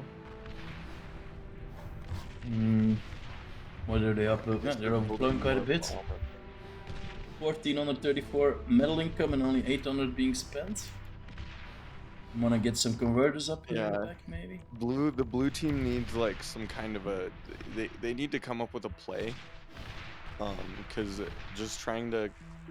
Staying on T1 right now I think is a mistake. Yeah, and aiming the rockets to fire next to the LLT. Maybe they wanna fire it on top of it. Is he shooting at dots? Yeah, the blue team has an advantage right now. They just really need to push it. And I think pushing it looks like going for more economy right now because the red team is looking very poor. But then you do have this huge threat in the middle of I don't know if they see the shurikens, but you know there's at least a huge line of grunts and they do have air, so I guess that's why we see 1300 metal in AA right now. Another small bombing attempt there on the backline by Teriak Kilo. Yeah. I mean, it's 1,000 metal in bombers, so we'll see if they find value. And those converters are looking juicy. Yeah, the fighter's not available, slightly out of position. Smack in the middle of a T2 con. Oh no, yeah, they're gonna scout the T2. All of the conversions down.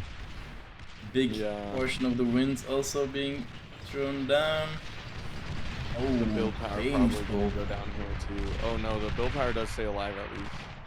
Everything almost down. All of the E that they just rebuilt, all of the metal conversion that they made, but they still have a T2 lap. Oh, but now you see a shuriken pull as the grunts are trying to push in. It is a lot of grunts. He does have hard to counter, especially with shuriken coming through.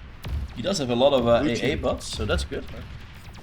Yes, but I mean, no, the AA, I think the AA gets value, but let's see how these grunts do. They are a little clumped up, but I mean, there's just, the numbers are definitely in the favor of Greco Bratko.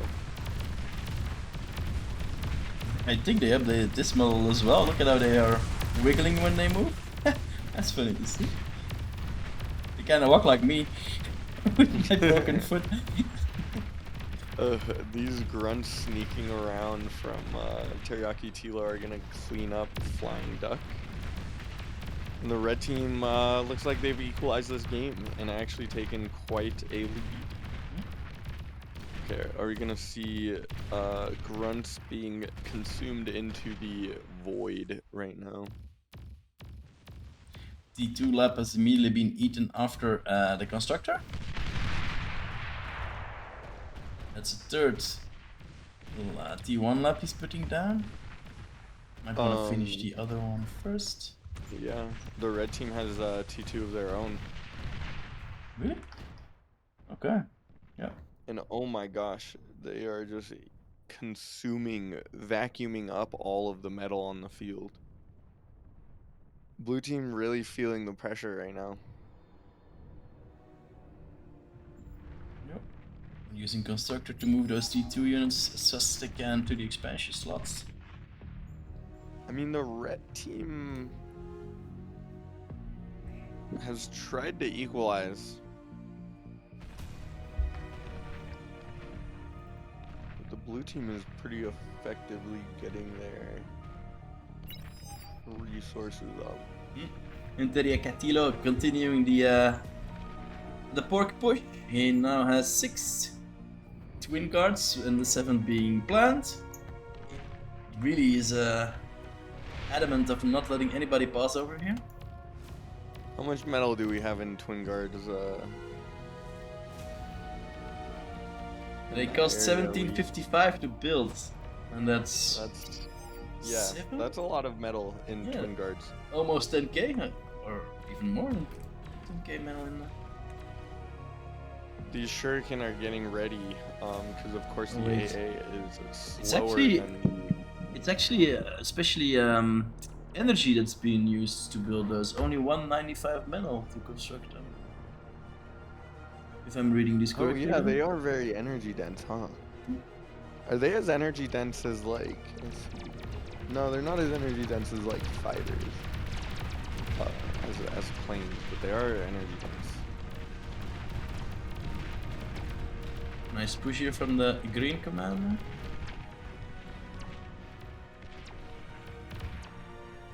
Will they make it to the base? They're getting met by the brutes on the other side. I don't think this will. I mean, maybe. I actually, I think the green team might be able to push in here. Yeah. The red team does not have metal to spend right now, and they did just lose a T2 con. The AA going in front, though, is somewhat problematic. I mean, there are units in red's base. There's been a somewhat of a breakthrough. It's just a matter of if they're able to maintain it. I mean, I feel like we're going to see a trade. I think we're going to see this get taken out, maybe. But then you still have this. So what do you do about this? There's Yeah. like a wide open path. Interesting to see that the Geo is being completely ignored there on the top right. I Why mean, do wind you is so good. Ah, but okay. Maybe it doesn't make sense to make the Geo. I couldn't tell you the numbers, but. I Yeah, mean, 29 wind speed, that is, I didn't notice that part. Here on the top right, by the way, you can see the wind speed, something you always have to want to keep your eye on if you are laying on the wind. 29 wind speed is actually ridiculously high, and a minimum of 1, so that's really good wind on it. Yeah, a bit fickle. It can definitely punish you randomly, but. Alright, green, or the blue team just looking to eat up all of this metal right now. Maybe a little slow on the res bots, unfortunately. Oh, please don't lose them. Okay, he has lots and lots of metal in res bots right now. Things are actually looking dire for the red team, who have been somewhat divided. Oh no, so much potential to lose all of these units, but the res bots being very aggressive makes sense. They're just gonna try to reclaim as much metal as they can. I mean, they're getting quite a bit, but I think Greco knows to target them. Yeah, 4k metal there on the floor. Losing all of those res bots, and there's so much metal there, but it looks like the green commander has secured it. Yeah, and 2 brutes on the loose in the red base there. 2 brutes on the loose and more brutes and grunts coming in. Gonna maybe no, going straight for the build power. Maybe not the best choice actually. Maybe if he targets the build power, he just needs to get the build power down. Actually kind of a bit of a feed, although I think the idea being that you are drawing the army away so that you can safely get the Rex. Oh no, that's the yellow commander there actually. Getting most of the Rex. Actually, this might have been a huge feed from the blue team. Oh, but now four green brutes are gonna cut off the reinforcement path for the red commander. But this is a lot of metal. A lot of the energy has gone down for the red team. And a lot of brutes there, and yeah, Yeah. big ass army value going for the Greco-Bratko positioning there. Base. Yeah, stalling on every resource and being pushed is never a position anyone ever wants to find themselves in. Missing the T-gun shot. Good T-guns for sure. Some converter fields are gonna go down though. Was managed to keep the army out of his base, so his BPs, his nanos are still up, but yeah, he has no E. More green brutes are now in the bottom. I think blue team maybe sealed it. Has sealed their win.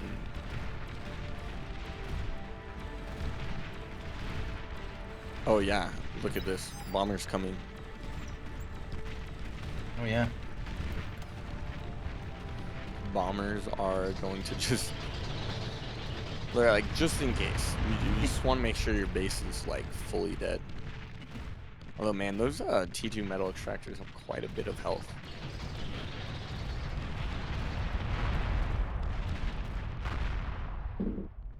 But this is looking more and more dire by the moment. Yeah. By the minute. The air lab now dead.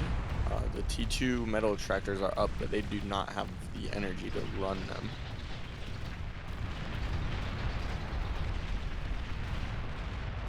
DME really is looking like they might be taking the win here. It looks like they have secured it. Wow. Nice. Nice plays from the DME guys. Damn. Battle ended. DME flying duck with the golden cow. Nicely done, dude. Yes, very nice. That can was a see, great game. It went boats. differently than I expected. Yeah, indeed, and you can see in the graphs that both teams have pretty much done the same tactic and sharing sharing with each other. One guy being the eco guy and the other guy being the macro guy, clearly indicating by the graphics here. Statistics. Yeah. Greco Bratko taking the APM crown there. 193k of damage. Nicely done, my flying duck. Let's go back. This was game 2, no, game 1. Now they go for title duel, and we have a go on the next one. So that was the blue team taking it home, right? Yeah, blue team. Complete prediction. Congratulations to who won the points. Come on, Twitch. 3.1k for Novotny and Flores. Congratulations.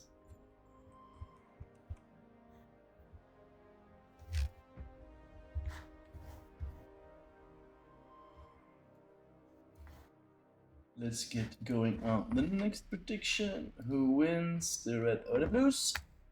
Go. Yeah, that was a very nice game. I love to see the underdogs taking the win. Yeah, indeed. DME did really good there. You're rooting for them a little bit now, Nepo, since you joined them, or? Well, the thing is, I root for them anyways, so Okay. joining only felt natural. They're just very nice players, all of them. So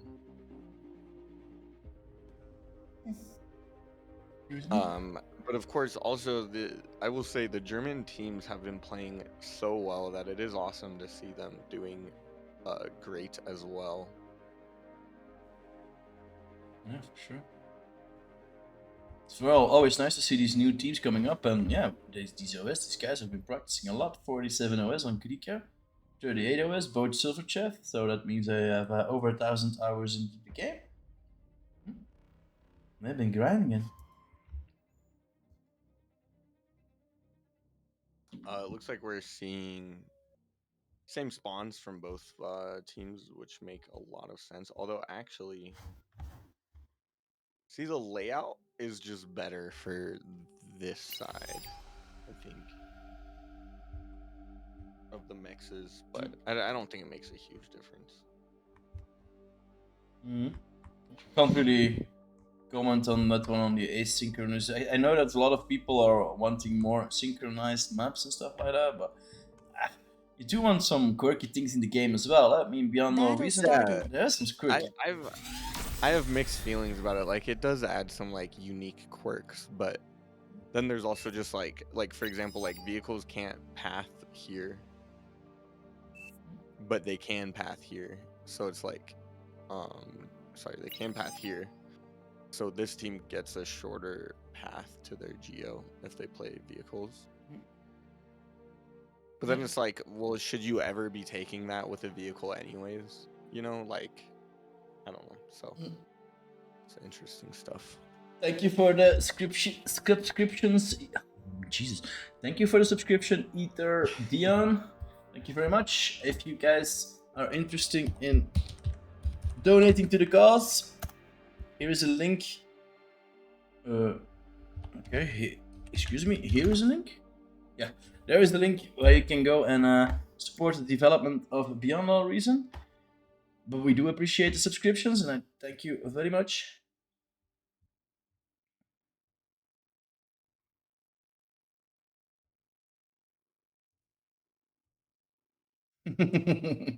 Amschool trying to claim the title for the worst player in bar, and Golden Arrow wants to share it. Yeah. Maybe a new icon would be nice to put in the game. Who is the worst player? I think unfortunately for them, there is one very clear winner for the worst player in bar of all time, and I think that has to go for OG Huggy Bear. Notorious.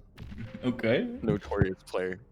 If you played 8v8s like last in 2024 in the period of May, I think was like his peak Playtime?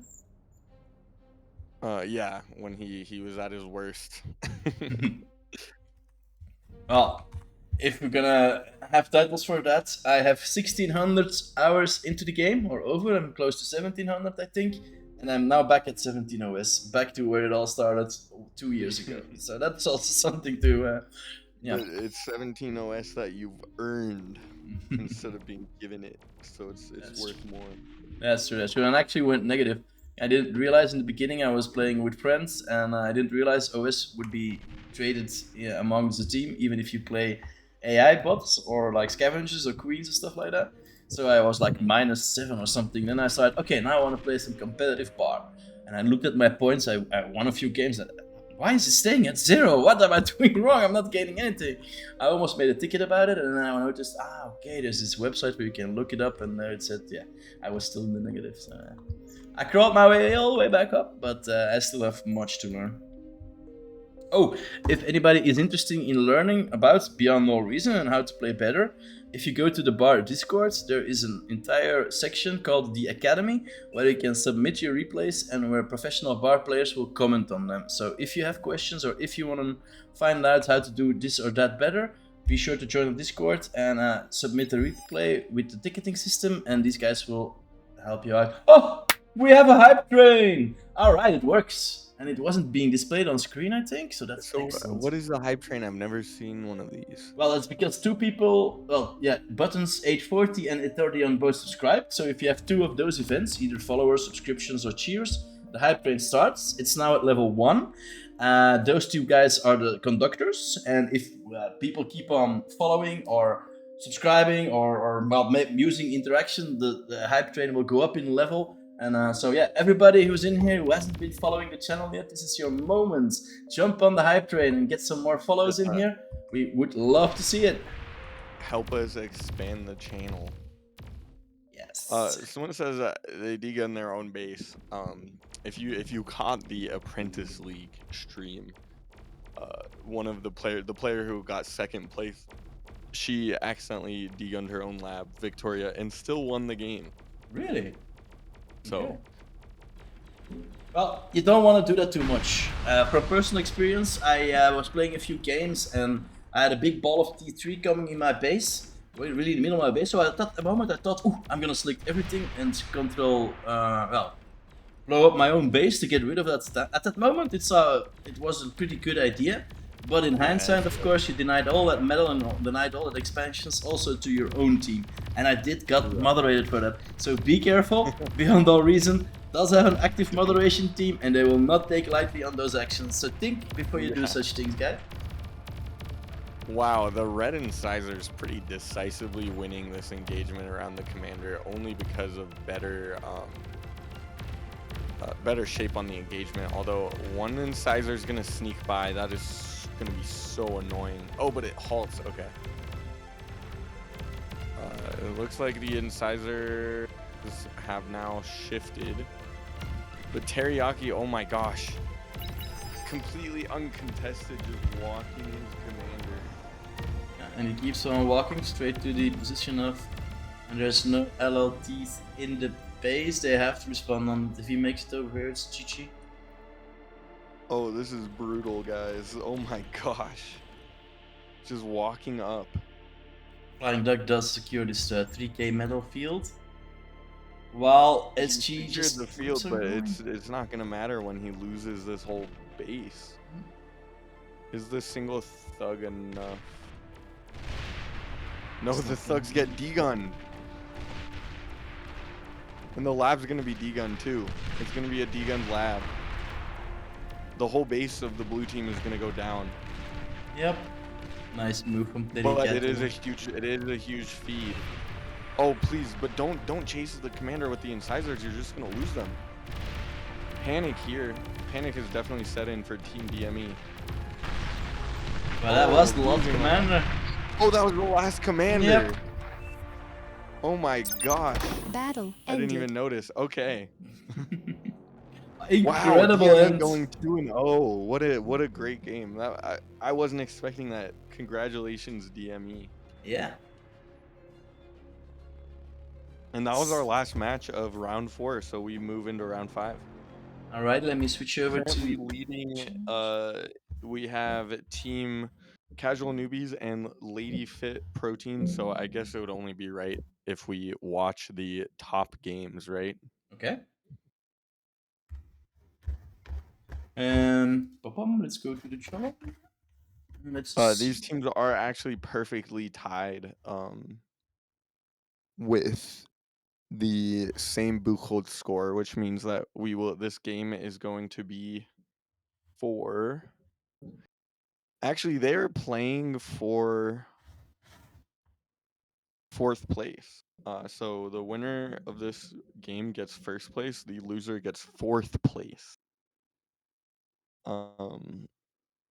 Unless they tie, of course, in which case I guess we'll need a BO3 for this one. No BO3. We won't do a BO3. We're just gonna play. Maybe they'll tie. Okay. So you want to stay with the Casual Newbies and Lady Fit Protein, or which? Well, I do want to I watch a think game we should from watch X the Factor. top. I think we should watch the top game.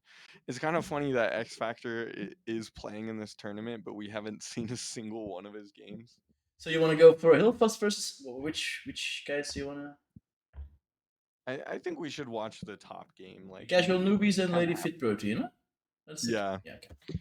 Playing for the 1st and 4th spot.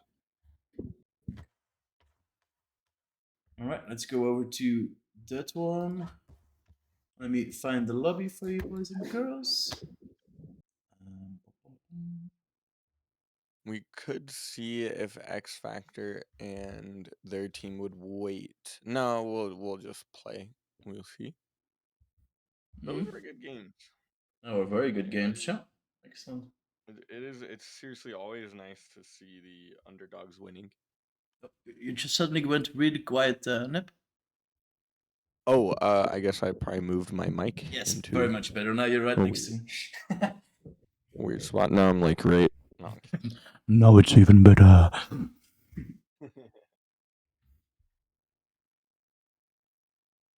It's just a little bit of wait for the boys to get the lobby up. Here we go. Here it is. Oh, no. Yeah. Do we do with casual newbies? Oh, this should be the one. Now a little bit of a wait before these players enter Yes. the lobby. I will be right back in that case. I just want to say we've been maintaining a very high number of viewers for Fight Night, and that's pretty great. Thank you everyone for watching. Yeah. We must be doing something right. So thank you very much. Clearly, yes. I think the visuals help a lot, like genuinely. Mm-hmm. Another shout out for VDB. Good job, dude. Thank you very much for your efforts. Yes. Your Figma Thank is you. your Figma game is upping. You do have a few resizing to go, right? So if you want to get on that, would be nice. Yes, get it done.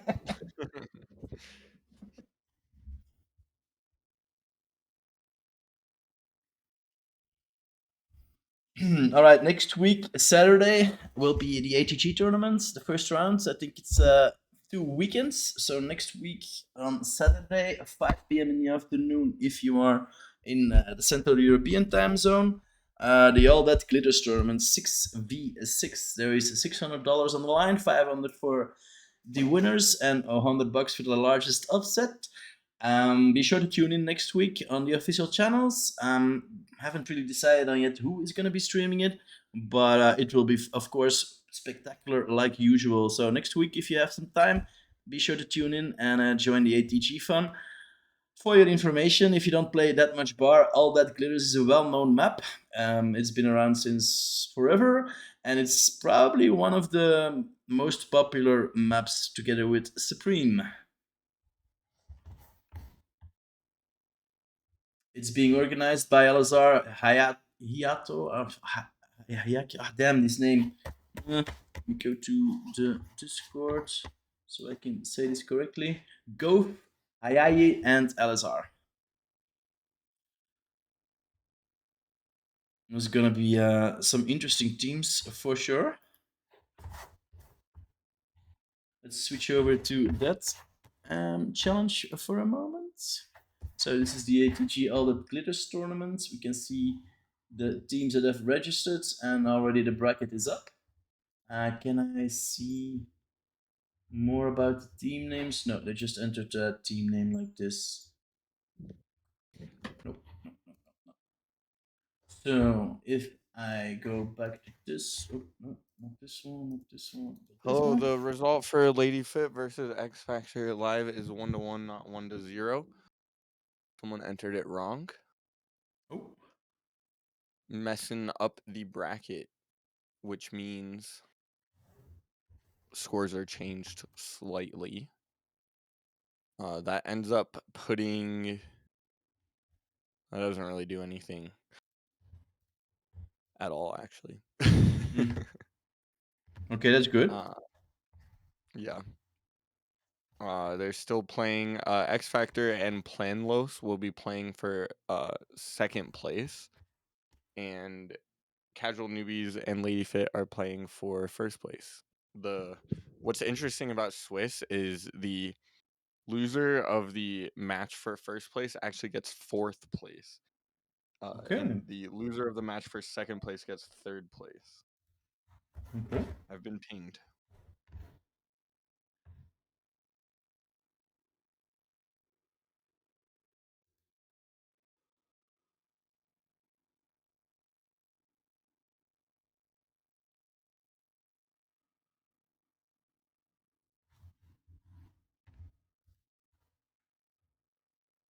so I guess it's gonna be a little bit weird, the second round matchups. Okay.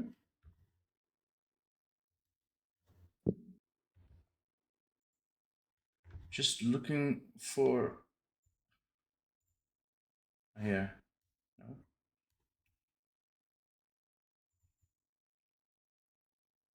Here. This one I wanna open. Okay. So for the ATG tournament, we have a lot of teams entered. Notably, the Ape Clan will be playing with Giacomo as the team manager. Cheetah, I like something. Lord Wait, James, Mino, did you Leon say Tichy. 8v8 tournament? 6v6. Did I Oh say yes, 8? No, 6v6. I was gonna say that's crazy. Yeah. Also, the pro team is in. The pits reunited online with High Gain, Randy Autopilot, Daywalker, Albert, Fat, Florio, Shaman, and Razor. We also have the APM guys, so all poops matter. Neza, Zhao, Chisato, Timbo, Pop, Shoddy, Kuchi, Casterize, and Spoderfriend. Casterize is damn. These guys keep changing their name. Well, for me, it's now Casterize. I don't know what he was before, and I don't care. As a me. White Setup, Hungry, Black Sardine, Kato Megomi, Mako, Casey, Spooky Dookie, and we also have a German team in the name of HRX Hyrax with They Gave Me Fire as the team captain, and Grafsal, Caprican, Rottingot, Caprican, McDoodle, NeoPixel, and Toka.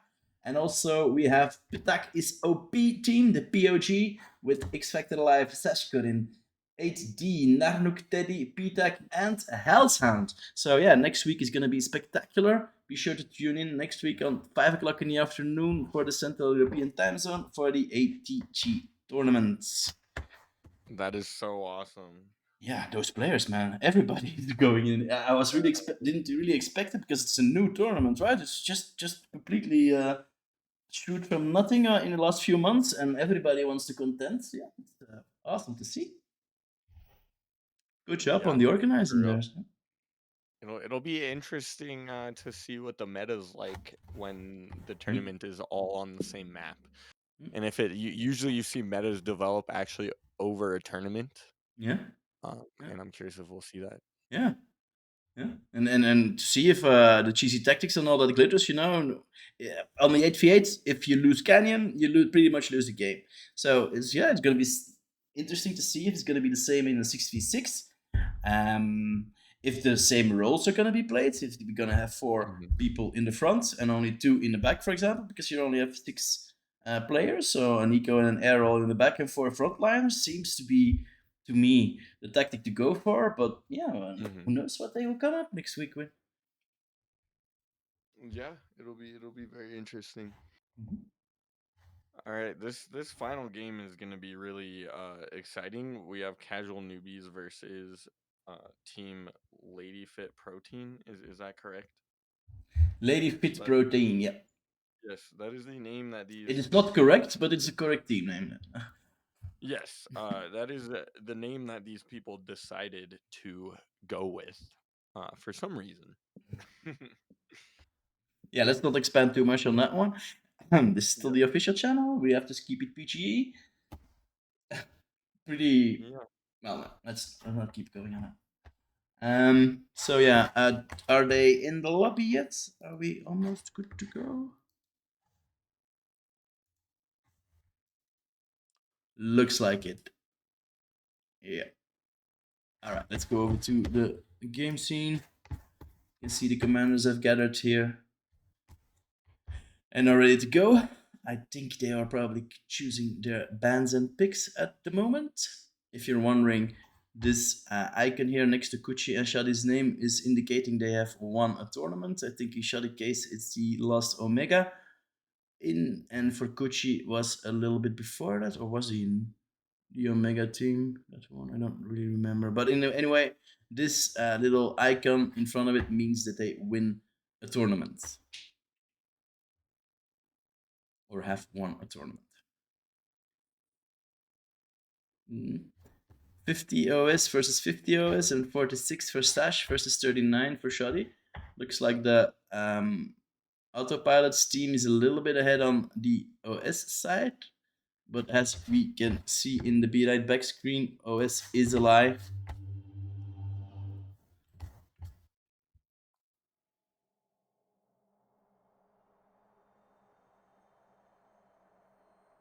And here we go. And we are loading in for one of the final matches of today.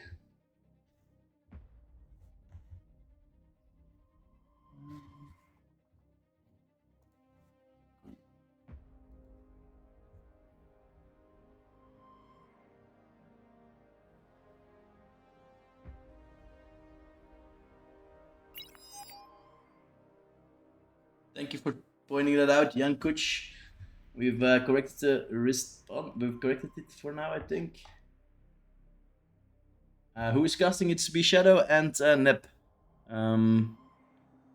Neb is the organizer of Fight Night, and I'm a bar enthusiast.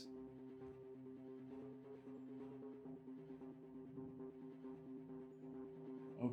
CCR, our first game that we've seen today on it. Comet Catchers. Why is it called remake? Have you any idea what the remake is about today? It must have been a map from either one of the spiritual Battle started. ancestors of this game, or maybe it was just remade, like the early version had issues that they fixed. Yeah, and version 1.8, so I guess it's the 8th version of this map. Yeah. Shash coding going Armada, Autopilot going Cortex, Ashadi going Armada again, and Kuchi going Cortex. No co-op at the moment in the beginning, both commanders at a different spawning spot. Looks like Autopilot is going into vehicles with no E-production. So Sash might wanna start sharing. Oh, he's sharing with sliders here on top. If you can see, this is the metal production, this is the energy production, this is red slider. Means that anything that goes over it goes to the other teammate. So that's why Autopilot is actually being able to get this lab out without any E production at that time.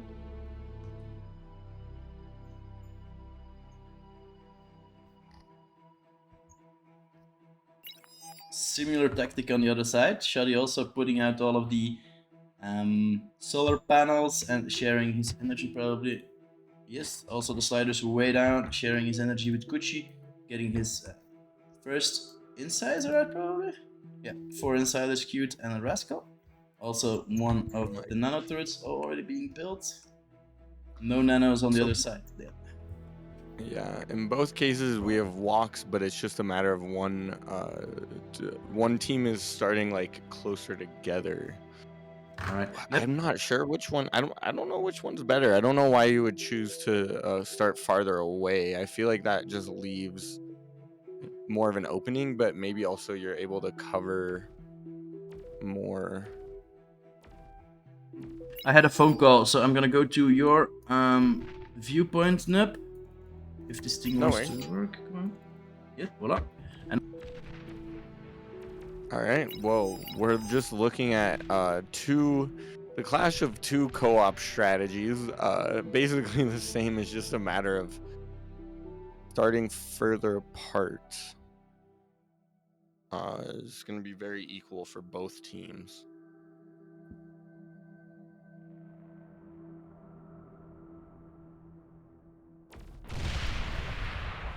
A D-gun is going to go through from Sashkorn, is going to take out 3 incisors.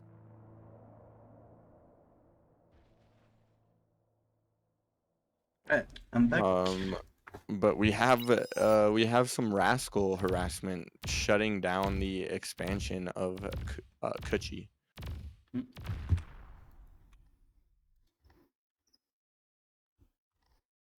It looks like the blue team actually expanding a little bit faster though.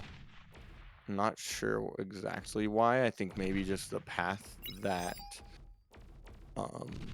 Shoddy is taking is actually just giving more metal. I think maybe that's the reason for starting there. You can see Shoddy has been able to pick up 7 mexes. compared to Sash Korin, who has picked up 7 mexes a little bit slower. So actually very equal. Yeah, at the really can't. moment. No. I think Kuchi walked his commander to capture the 2 mexes that Sash Korn started on, and I think actually that's what's giving them such a lead. I wonder why, if I double click on your name, it stays on Kuchi's viewpoint and it That's switches strange. to the player viewpoint as well. So it's weird. If I double click your name, it should just give your viewpoint, and maybe if I do that and then turn off player view. Ah, here we go. Yeah, now I have your viewpoint without some fog of war on the other side.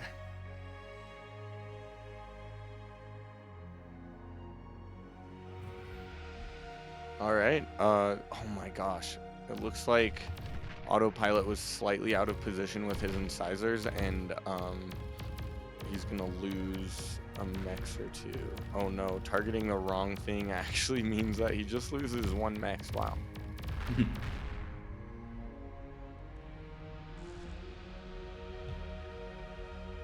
Kind of a throw from Shoddy. What did you expect?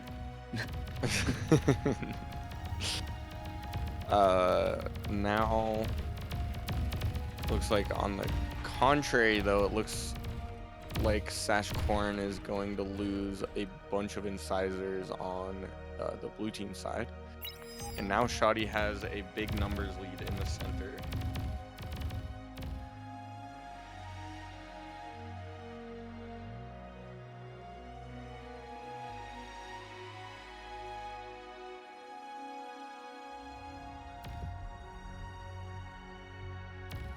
North side, big of a encroachment there.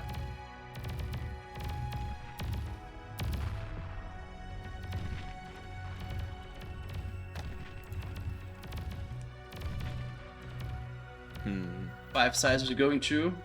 Shoddy moving his commander to try to intercept them, but that's gonna be... Oh, he's moving them straight into the commander.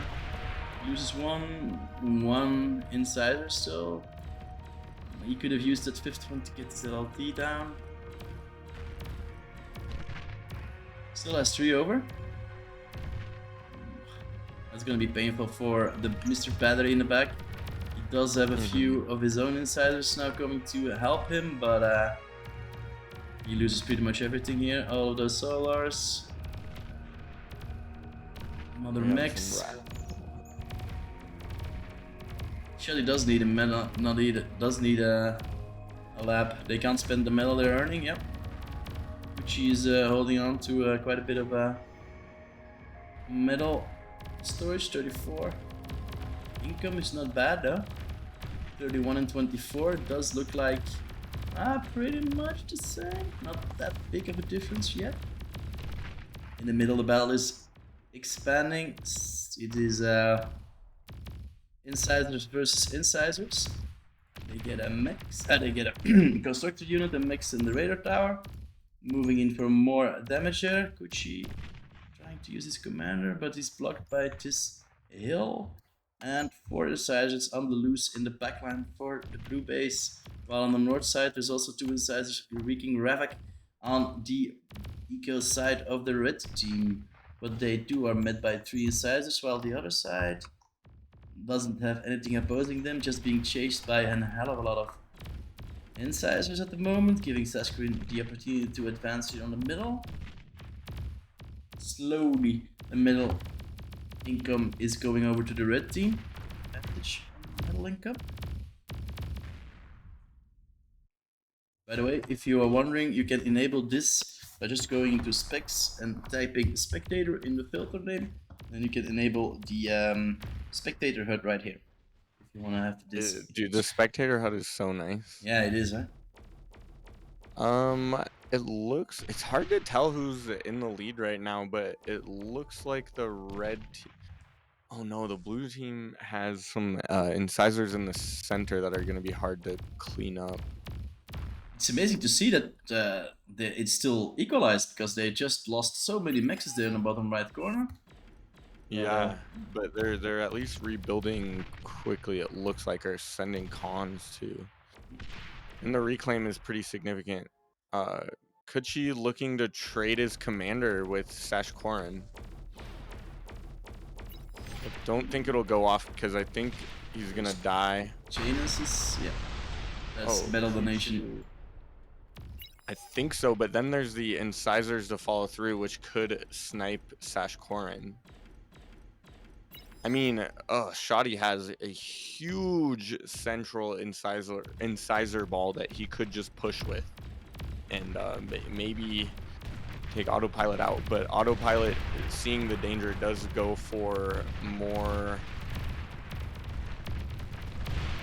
pounders. But Sash Korin trying to degun the brutes, which the brutes are going to be able to deal quite a bit of damage, and Sash Korin is weak from Kuchi's commander trade. Oh, the pounders are going to shut down the incisors from Shoddy. Beautifully done, actually. But now Sash Korin has a big threat to deal with, and the other incisors are going to be able to just move out. Sash Korin maybe looking to trade his commander out. 2%, just trying to die, not at the base. Oh my gosh, he escapes just barely with his life. And I think the red team survives here and cleans this up if played well. Yeah, but Sash Korin is the last commander, and he goes down. Oh no! Oh, no. Autopilot's still alive. Oh, okay. I thought he was the last one. Who blew up there? We had a... Oh, it was a Shoddy's Shoddy. commander is actually looking very isolated. Sash Korin losing his base is going to, it looks like, just micro. And is there anything more dangerous than an autopilot who doesn't have to spend any APM on the front line? Doing even more sellers there in the back, getting his E production up. Maybe he start converting as well. Autopilot, before becoming a prominent 1v1 and small teams player, was a eco player on Supreme Isthmus, so okay. You do not want to let him AFK eco, basically. This is definitely looking like the game is sealed. No, I think they're just... Sorry? I just want to say that already 16% metal advantage. E production is also up by 60% per second. Yeah, and, all of the sliders are on the red team at the moment. And the red team hasn't even gotten to the huge reclaim field left around Sash Korin's commander, so if they can secure that, brutes versus pounders and brutes, I think the pounders and brutes win.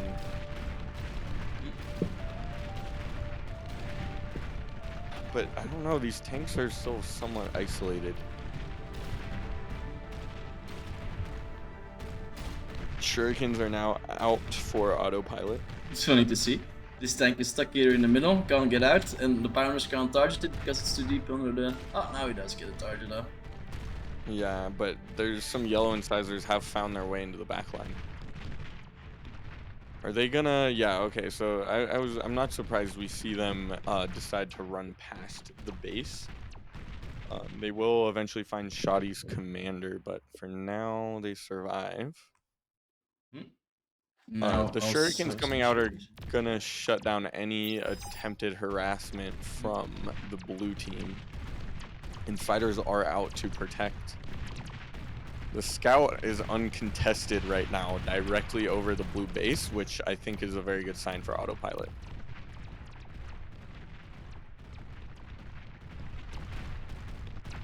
I don't know about you, Shadow, but I'm very satisfied with how this game is going so far. Yeah. I will be more satisfied if I see this guy blowing up in a few, but let's not get ahead of ourselves. Right. It looks like the red team has a very commanding lead right now. I don't see how the blue team comes back from this. Of course, double building these exploiters means you have a 250 metal unit which cannot function.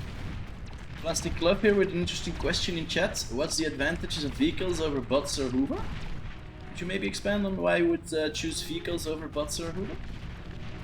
Hold on, say that again. What's the advantage over bots hover? Well, okay, so for hover units are just weaker. Like period. There is one very unique hover unit, the missile truck, which is I want to say the longest range mobile T1 artillery unit. But so you generally hovers are out of the question anyways. But so the conversation more is about vehicles versus bots, and the advantage of vehicles is they're faster and they have more health, but they're far less maneuverable.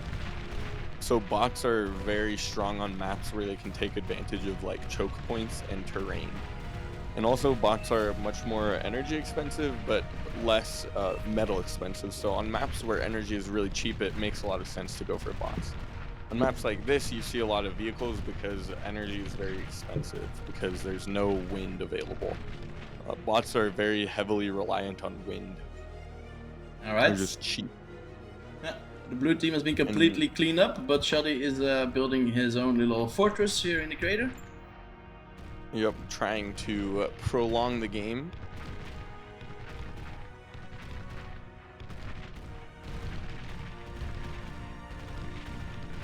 They are trapped in a dish and they cannot escape.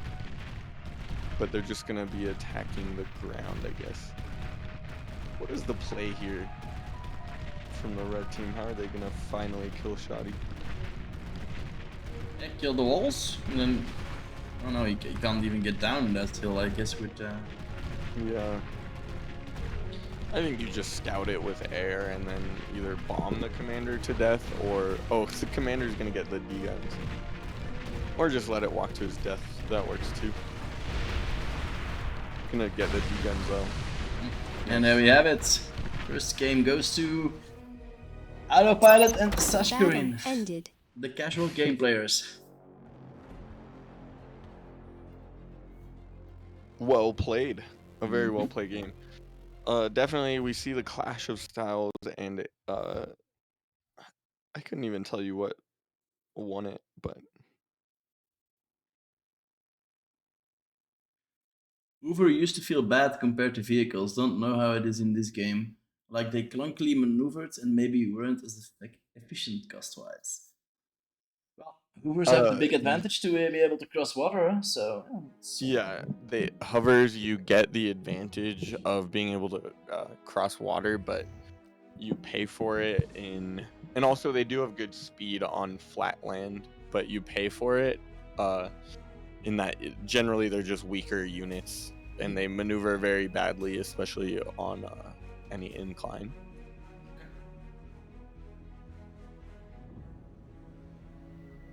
Alright, game 2. Who are you rooting for this time? Same, Sash and Autopilot all the way. Kuchi's a good guy though, I think. Well, you are... Previous Omega Series winners, right? Yes, together with Shadi. Actually, this is somewhat of a rematch, because of course these players are on the team that beat the pro team last Omega Series. Battle started. And we're on the way already. Oh, Shoddy AFK was his commander. There we go. A bit later on the first max, but he has it up while Kuchi's already on the second one. I don't understand Shoddy's start at all. They're opting to go for like the co-op is very similar for both of them, but on the one hand, Shoddy and Kuchi are opting to spawn like further away. Maybe thinking that they get better map control that way. Whereas Autopilot and Sash Korin are spawning close together, and then Sash Korin expands while Autopilot ecos.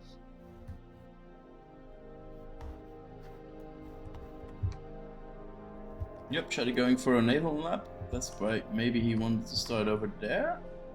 Maybe he's gonna get boosted now by Kuchi. Is Kuchi sharing everything? Yep, Kuchi's being the battery this time, and Shadi getting everything to dive into the water.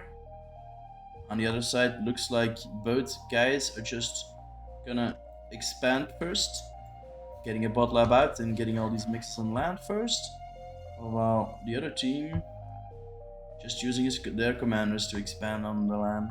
So they will be behind on the land expansion, but maybe Shadi can prove a bit of a difference with his first unit being made, and it is a frigate backed up by a herring and a sub. But at the moment, he doesn't get much value with these units because the other team hasn't gone naval yet. Into the sea. And Shadi's making a sub. I mean, you can deny your opponent's entry into the sea, but it's kind of hard to find value right away with ships. Especially, I mean, what are you going to do with the sub? We'll see. It might work. Kuchi's expanding with the commander now, much faster. They pinged the naval unit, so they already know that the other team is naval. What is Sashcorn gonna choose to make here? Scout first, and then it looks like a transport. Oh, they're gonna see the air, I think. Yep, air has been spotted, transport spotted. The frigate is here. It looks like they're bringing some construction turrets forward using the transport. Transport was gonna try to fly over the sea, but he loses it. A little unfortunate. The commander is gonna try to shut down the submarine here. This is looking a little dire. Although, a pawn drop is coming in. Oh my gosh. Wait, actually, the pawn drop could get tons of value. He just needs to find a good place to land it. Like, land it here. Just sweep it down. Oh my gosh. Great value right now. But on the counter side, Sashcorn does have to deal with this frigate. The pawn is dropped. But it's not moving. Where'd it go, though? It's still on the lead of the stork. It hasn't moved yet. What is Sashcorn focusing on? I think Sashcorn's trying to keep his cons alive right now. Oh, he dropped the second pawn in. Yeah, he dropped 2.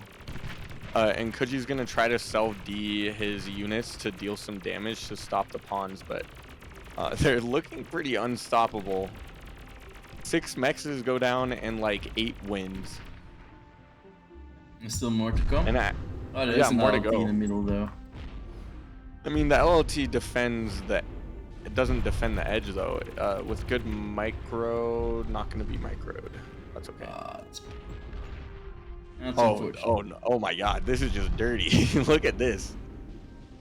Look at this transport in the back. Going on the bottom, gonna take out the backwards expansions.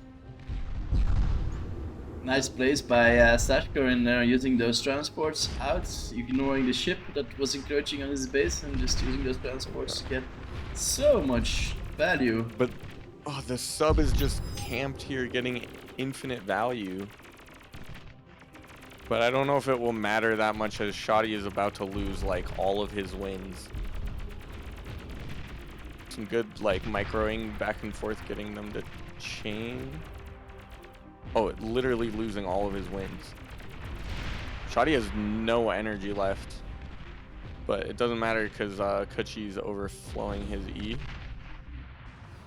The sub may finally go down. Oh, the destroyer just can't see the sub. That's the problem. He picked up that hero pawn and is just going back to the other side. Oh my gosh, it's just going to all of the stuff that Kuchi rebuilt. This is beautiful. Yeah, and Shadi's What an already. amazing Shadi play. shared his And commander then now. Tash, Yeah. sorry, go ahead. No, he just shared his commander now. Now Ikuchi is responsible for rebuilding the eco, while Shadi is Oh, microing the subs, well, the naval force. Ooh, and this this is just spawn. Oh, dirty. it's brutal. Look at the rank on You that love to thing. see it. And then Sashkorn also able to just transport his constructors out to re-expand. Yeah, we I would call this being absolutely decimated right now, although He's still not done. could you, He just used it to go fuck more damage. Well, there's he's nothing just left in choosing to here. walk in with his commander right now. Gucci and yeah, both of them. Okay. Yeah, they know it's they have to try something. Yeah, they're just gonna walk both commanders over. Actually, not a bad play. A calm trade gonna happen here, but a res sub is already available. Just gonna eat it. Yeah. But Kuchi's commander's walking forward, so Sash Korin just needs to keep his commander alive. It's pretty easy here. Yeah, it does have the 2 dots in here, so he knows something is coming, but he hasn't seen it is a commander. Shadi indicating that he wants Gucci to go back into the water to the base, to the backline, and not run in front of this LLT. Yep. I think it's obvious it's a commander now as it starts to place a radar. Yep. And now they see it's a commander. It's pinged.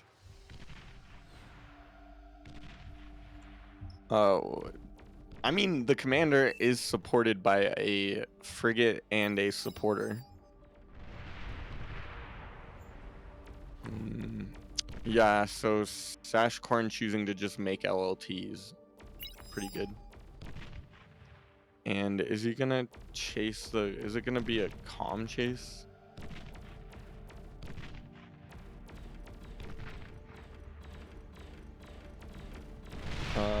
Kuchi's commander, no energy to D-gun. He's gonna charge up his D-gun, but I think it's too little too late. Wait, he can hit this D-gun. Nope. EG. What an attempt. Battle They got ended. absolutely obliterated. That hero pawn, where is it? Oh, did he let it die? No, it's still on the base. 27 kills, and he's been promoted to. Does it say the rank somewhere? Pawn drops are just too good. In this game, it was. This guy just single-handedly took out his entire island with the help of a stork. Easy. Incredible. Okay, that's 2-0 for the pro and Sashkurin team. Well, autopilot and Sashkurin team. Yeah, that's the conclusion of that. We have our first place. Uh-huh. Apparently, the X Factor games are still going. Let's see what's up with them. Okay. We haven't watched any X Factor games today, which is, you know. Mm. He was prominently featured in the BPL last week, so. Yeah, exactly. Usually, X Factor is used to getting all of the attention, so. Yeah. I don't see him actually anywhere. All right, I was able to get in. You can join on me. Okay. It looks like they are playing on Cold Place, and the game has been running for about 25 minutes. And again, you're gone from my friendly. What is going on today? Weird. Very weird. I had you a few minutes ago. I saw your name. Am I that blind? No, red. Victor. MVP Blossom. Whatever. Oh, you ain't in here. It looks like. Oh my gosh. Okay. Let's go in. 21 minutes in already. That's Yeah, and I could not tell you who's winning right now. Oh. The blue team has a pretty commanding lead as they have vaporized the red base and they have Zars moving in. This is not even close right now, Battle actually. started. Yeah, indeed, Sash. That pawn got 27 kills. That was so funny to see. How many kills? 27. Oh my gosh. And that were It all went nexus back and and wins. There were forth. no units that he killed. That was such good value. The fact that the pawn goes in through the back of one base, takes out that whole base, then gets taken away, kills the next base while it's killing the next base. Kuchi was rebuilding the other base, and then you just go back and just take out that base. So it was beautiful.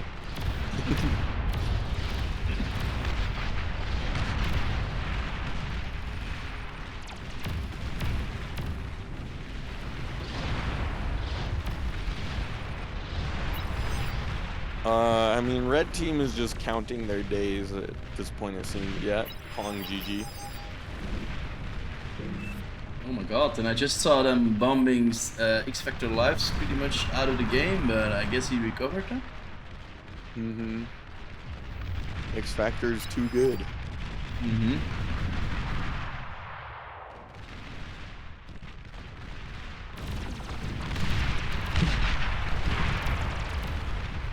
Well, let's see. We have a couple more games. We're just waiting on the results. All right.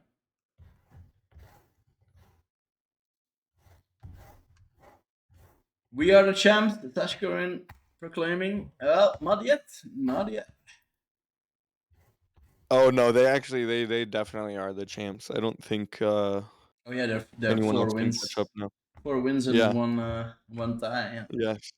They've secured the victory in this one. Congratulations, Sash. Congratulations, Autopilot. Next time, casual newbies. Maybe you should name yourself professional winners instead of that. Professional gamers. Yes. So it's just a fight for second and third place at the moment. It looks like it's pretty close. 2 wins, 1 loss, 2 wins for the ladies, and then the X Factor team is on 2 wins and 2 ties.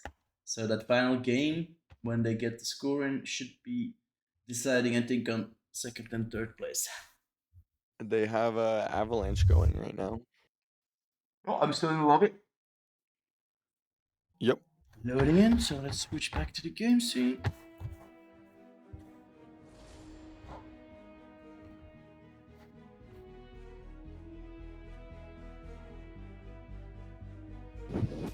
Yeah, Sash, only when the stream ends, then the VOD is published. Well, I have to click it still, but I will do it right after the game. A little bit of, well, after the stream.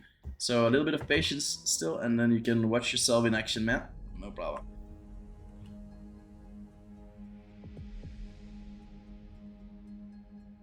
Why so easy?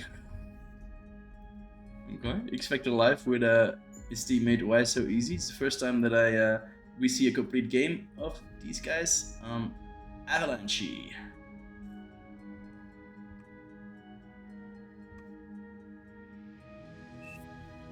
Do we want a prediction on this one? Nah. I think we don't know. It's gonna be too easy for the points. Do want to make it a little bit challenging, right?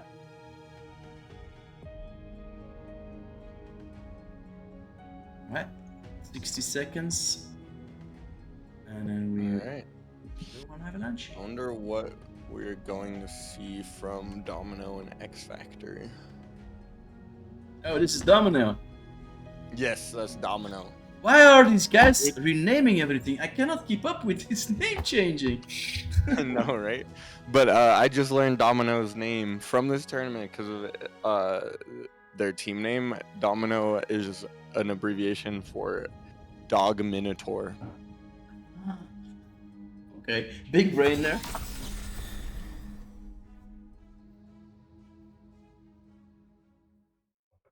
And we have spawned in. The SG team is mixed between a Cortex and an Armada commander. On the other side, X Factor Live and both well, same tactic on the other side. X Factor taking the Cortex role and Domino taking the Armada role. Looks like they're going both into vehicles, I would assume. Yep. Who gets the lap out first? Oh, they're both bots actually. Is that bot? Oh, excuse me. X Factor is the current 1v1 champion sporting the crown. Ooh, that's a nice view. Look at that. Mr. X Factor Live with the crown on top of his head.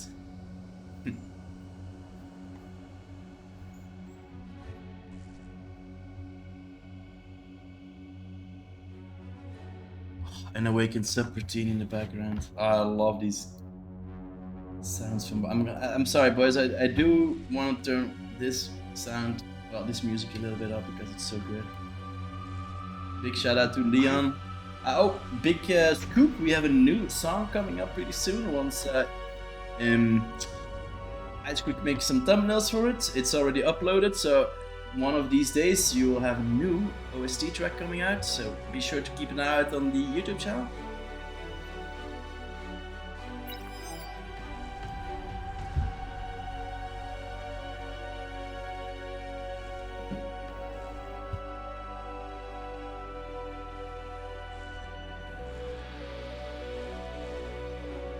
Both commanders moving out of the base and starting on the expansions, while the other side, X Factor Live, is keeping his commander, build power, energy storage, and all of that inside of the base. Oh, this is already kind of looking deadly as blue grunts are moving up this way, but red is spotting them. Although the yellow grunts are a little spread out here, they're going to be lost for free. Almost getting another grunt, but losing those for free is a little painful. The other side is being pushed down, there are little 4 of them, but the 3 on the top are still going for it, but they are being met by more. Looks like they are getting that. Yeah, they're cleaning it up. On the other side, small engagement, 5 versus 4. 5 versus 3 now, 5 versus 2. It really seems like in 2v2 you really have to co-op one lab, especially on a map like this where cause you can maybe get away with 2 labs on bigger maps, but on like a map like this, like you just don't have the metal to support more than 1 lab. Yeah, and I do like the tactic from the blue team using their commanders to expand, because on this small map you can, if you can secure the middle, maybe even build a little bit of obstruction right here, denying the expansions on those hills. They seem to have the center under control, but the south side is not looking very well at the moment. Yeah, red is giving up the bottom, which is going to be very hard to defend. Pulling all of the grunts away means that it's kind of open here. But at the same time, I mean, Teriyaki has secured this northern part. Well, I say secured. If Teriyaki loses these yellow grunts, then it will be reopened. Although moving in our grunts thugs are moving into the center. Yeah. And rocket bots also fighting away on the expandings, but they are met by a few rocket bots. Nicely macroed there. Many more rocket bots for Rakudo, but being threatened. Walls are coming up, which are gonna kind of slow down the rocket bot advancement a little bit.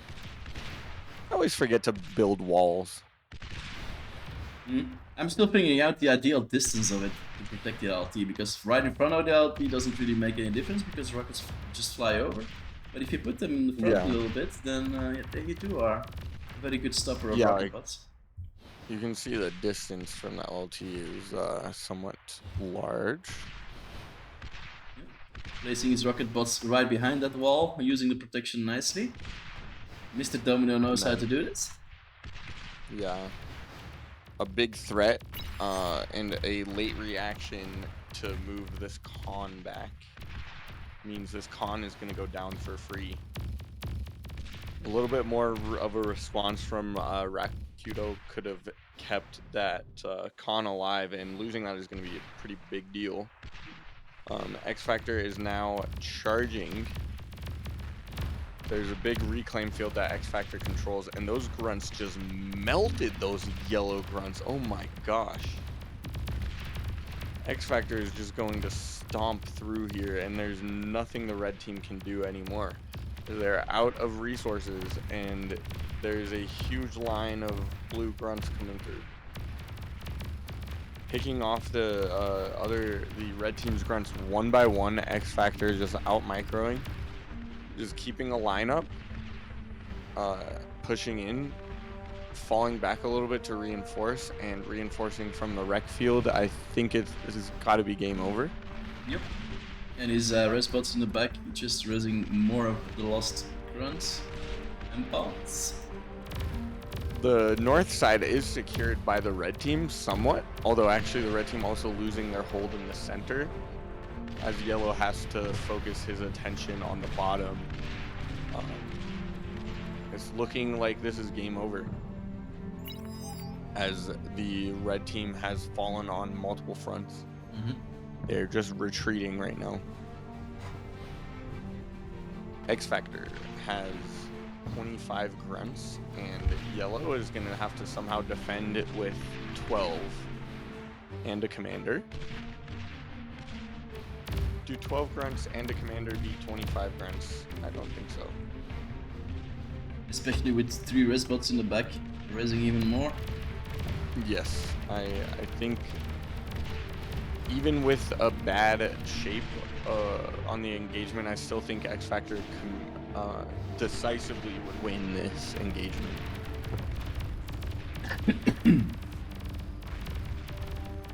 Not such a nice line though this time.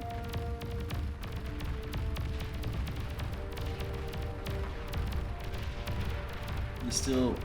he's getting pushed X back. Factor. Oh no, I was gonna say, interesting little maneuver. X Factor pulls his grunts up and away and is able to keep them alive. Though actually he's lost the wreck field, but I don't think it really matters because he has a huge wave of grunts building up in his backline right now. Yep. And Domino has secured the upper plateau, bringing down these LLPs with this rocket army. Now moving in for the last remaining relics on there, and they can cap the north side as well, pushing back the red team basically in their own corner. Yeah, Teriyaki Tilo is trying his best to maintain the front line, but I don't think there's any stopping Domino's advancement anymore, and X Factor's grunts are just going to come in to seal the fate of the red team. Just dissolving all of the red team's grunts one by one. The red team getting not a single grunt kill from that. And they resign. And that's it. Is that our last game, or do we still have more games going? Let's check it. Back to here. Fight. Fight night plan loss versus not loss. Game. Still going on. DME versus optimal team play. It looks like that one is over actually. 1-1. So the only game is this one, I think. And I think that was our last game. I want to say X Factor's team took it 2-0. Okay. Which means we have our scores. Cool. You wanna do the honors? Sure. Let's start from the bottom. In last place, we have Death Angels. In 9th place, we have Nutslos. In 8th place, we have Sinslos. In 7th place, we have Hilflos. In 6th place, sorry, I should say their score. 10th place, Death Angels is 0-4. 9th place, Nutslos is 1-3. 8th place, Sinslos is 2-3. 7th place is Hilflos, also 2-3. 6th place is Lady Fit Protein, 2 wins, 1 loss, and 2 ties. 5th place is Team DME with 3 wins, 1 loss, 1 tie, and a Buchholz of 7. In 4th place, we have Plainlos, who is 3 wins, 1 loss, 1 tie. In 3rd place, Optimal Team Play, 3 wins, 1 loss, 1 tie, winning on the Buchholz. In 2nd place, we have X-Fact Dog Minotaur Live, 3 wins, 2 ties. And in 1st place, we have Casual Newbies, Sash Corin, and Autopilot going 4 wins and 1 tie. They tied against... X-Fact Dog Minotaur, but because X-Fact Dog Minotaur tied one of their other matches, they get 2nd place. So those are the results. Each individual player now gets leaderboard points from their team. And at the end of the season in August, there'll be a tournament with all of the top players on the leaderboard. And they'll get to pair off, and it'll be a great sweaty tournament. For sure, gosh. for Okay. sure. Yeah, but that concludes the first Series 1 of the Ruby League, which is our 2v2 hosted in the Western time zones. Mhm. Next week, we have our Sapphire League, which is the 2v2 hosted in Eastern time zones. Okay. And we also have our Eastern. Oh my gosh. I've been mixing up the times completely. But next week we have the Western Apprentice League. So same time, same day of the Okay. week. A 1v1 for under 30 OS. Mhm. And then for Eastern time zones, we have the Sapphire League, which is the same 2v2 tournament, just at a different time. And that's Okay. at a time that's good for people living in Asia, Oceania, North America. And yeah, I unfortunately have to go deal with somewhat of an emergency. Oh, But okay. thank you for casting with me. I just have to leave very abruptly, but thank you very much. I will update everyone's score soon. Mhm. And congratulations to Casual Newbies for winning this week's Ruby League. And Yes. congratulations to all the other players. Thank you to everyone who watched. Thank you to everyone who played. Thank you, Shadow, for casting with me. Thank you, VDB, for the visuals. And yeah, I gotta go. So thank you. Yep. Thank you, Nip. Thank you for organizing all of this, man. It's such a pleasure seeing you go at this. Thank you, everybody, for watching. I'm gonna press the button, so the stream is gonna run for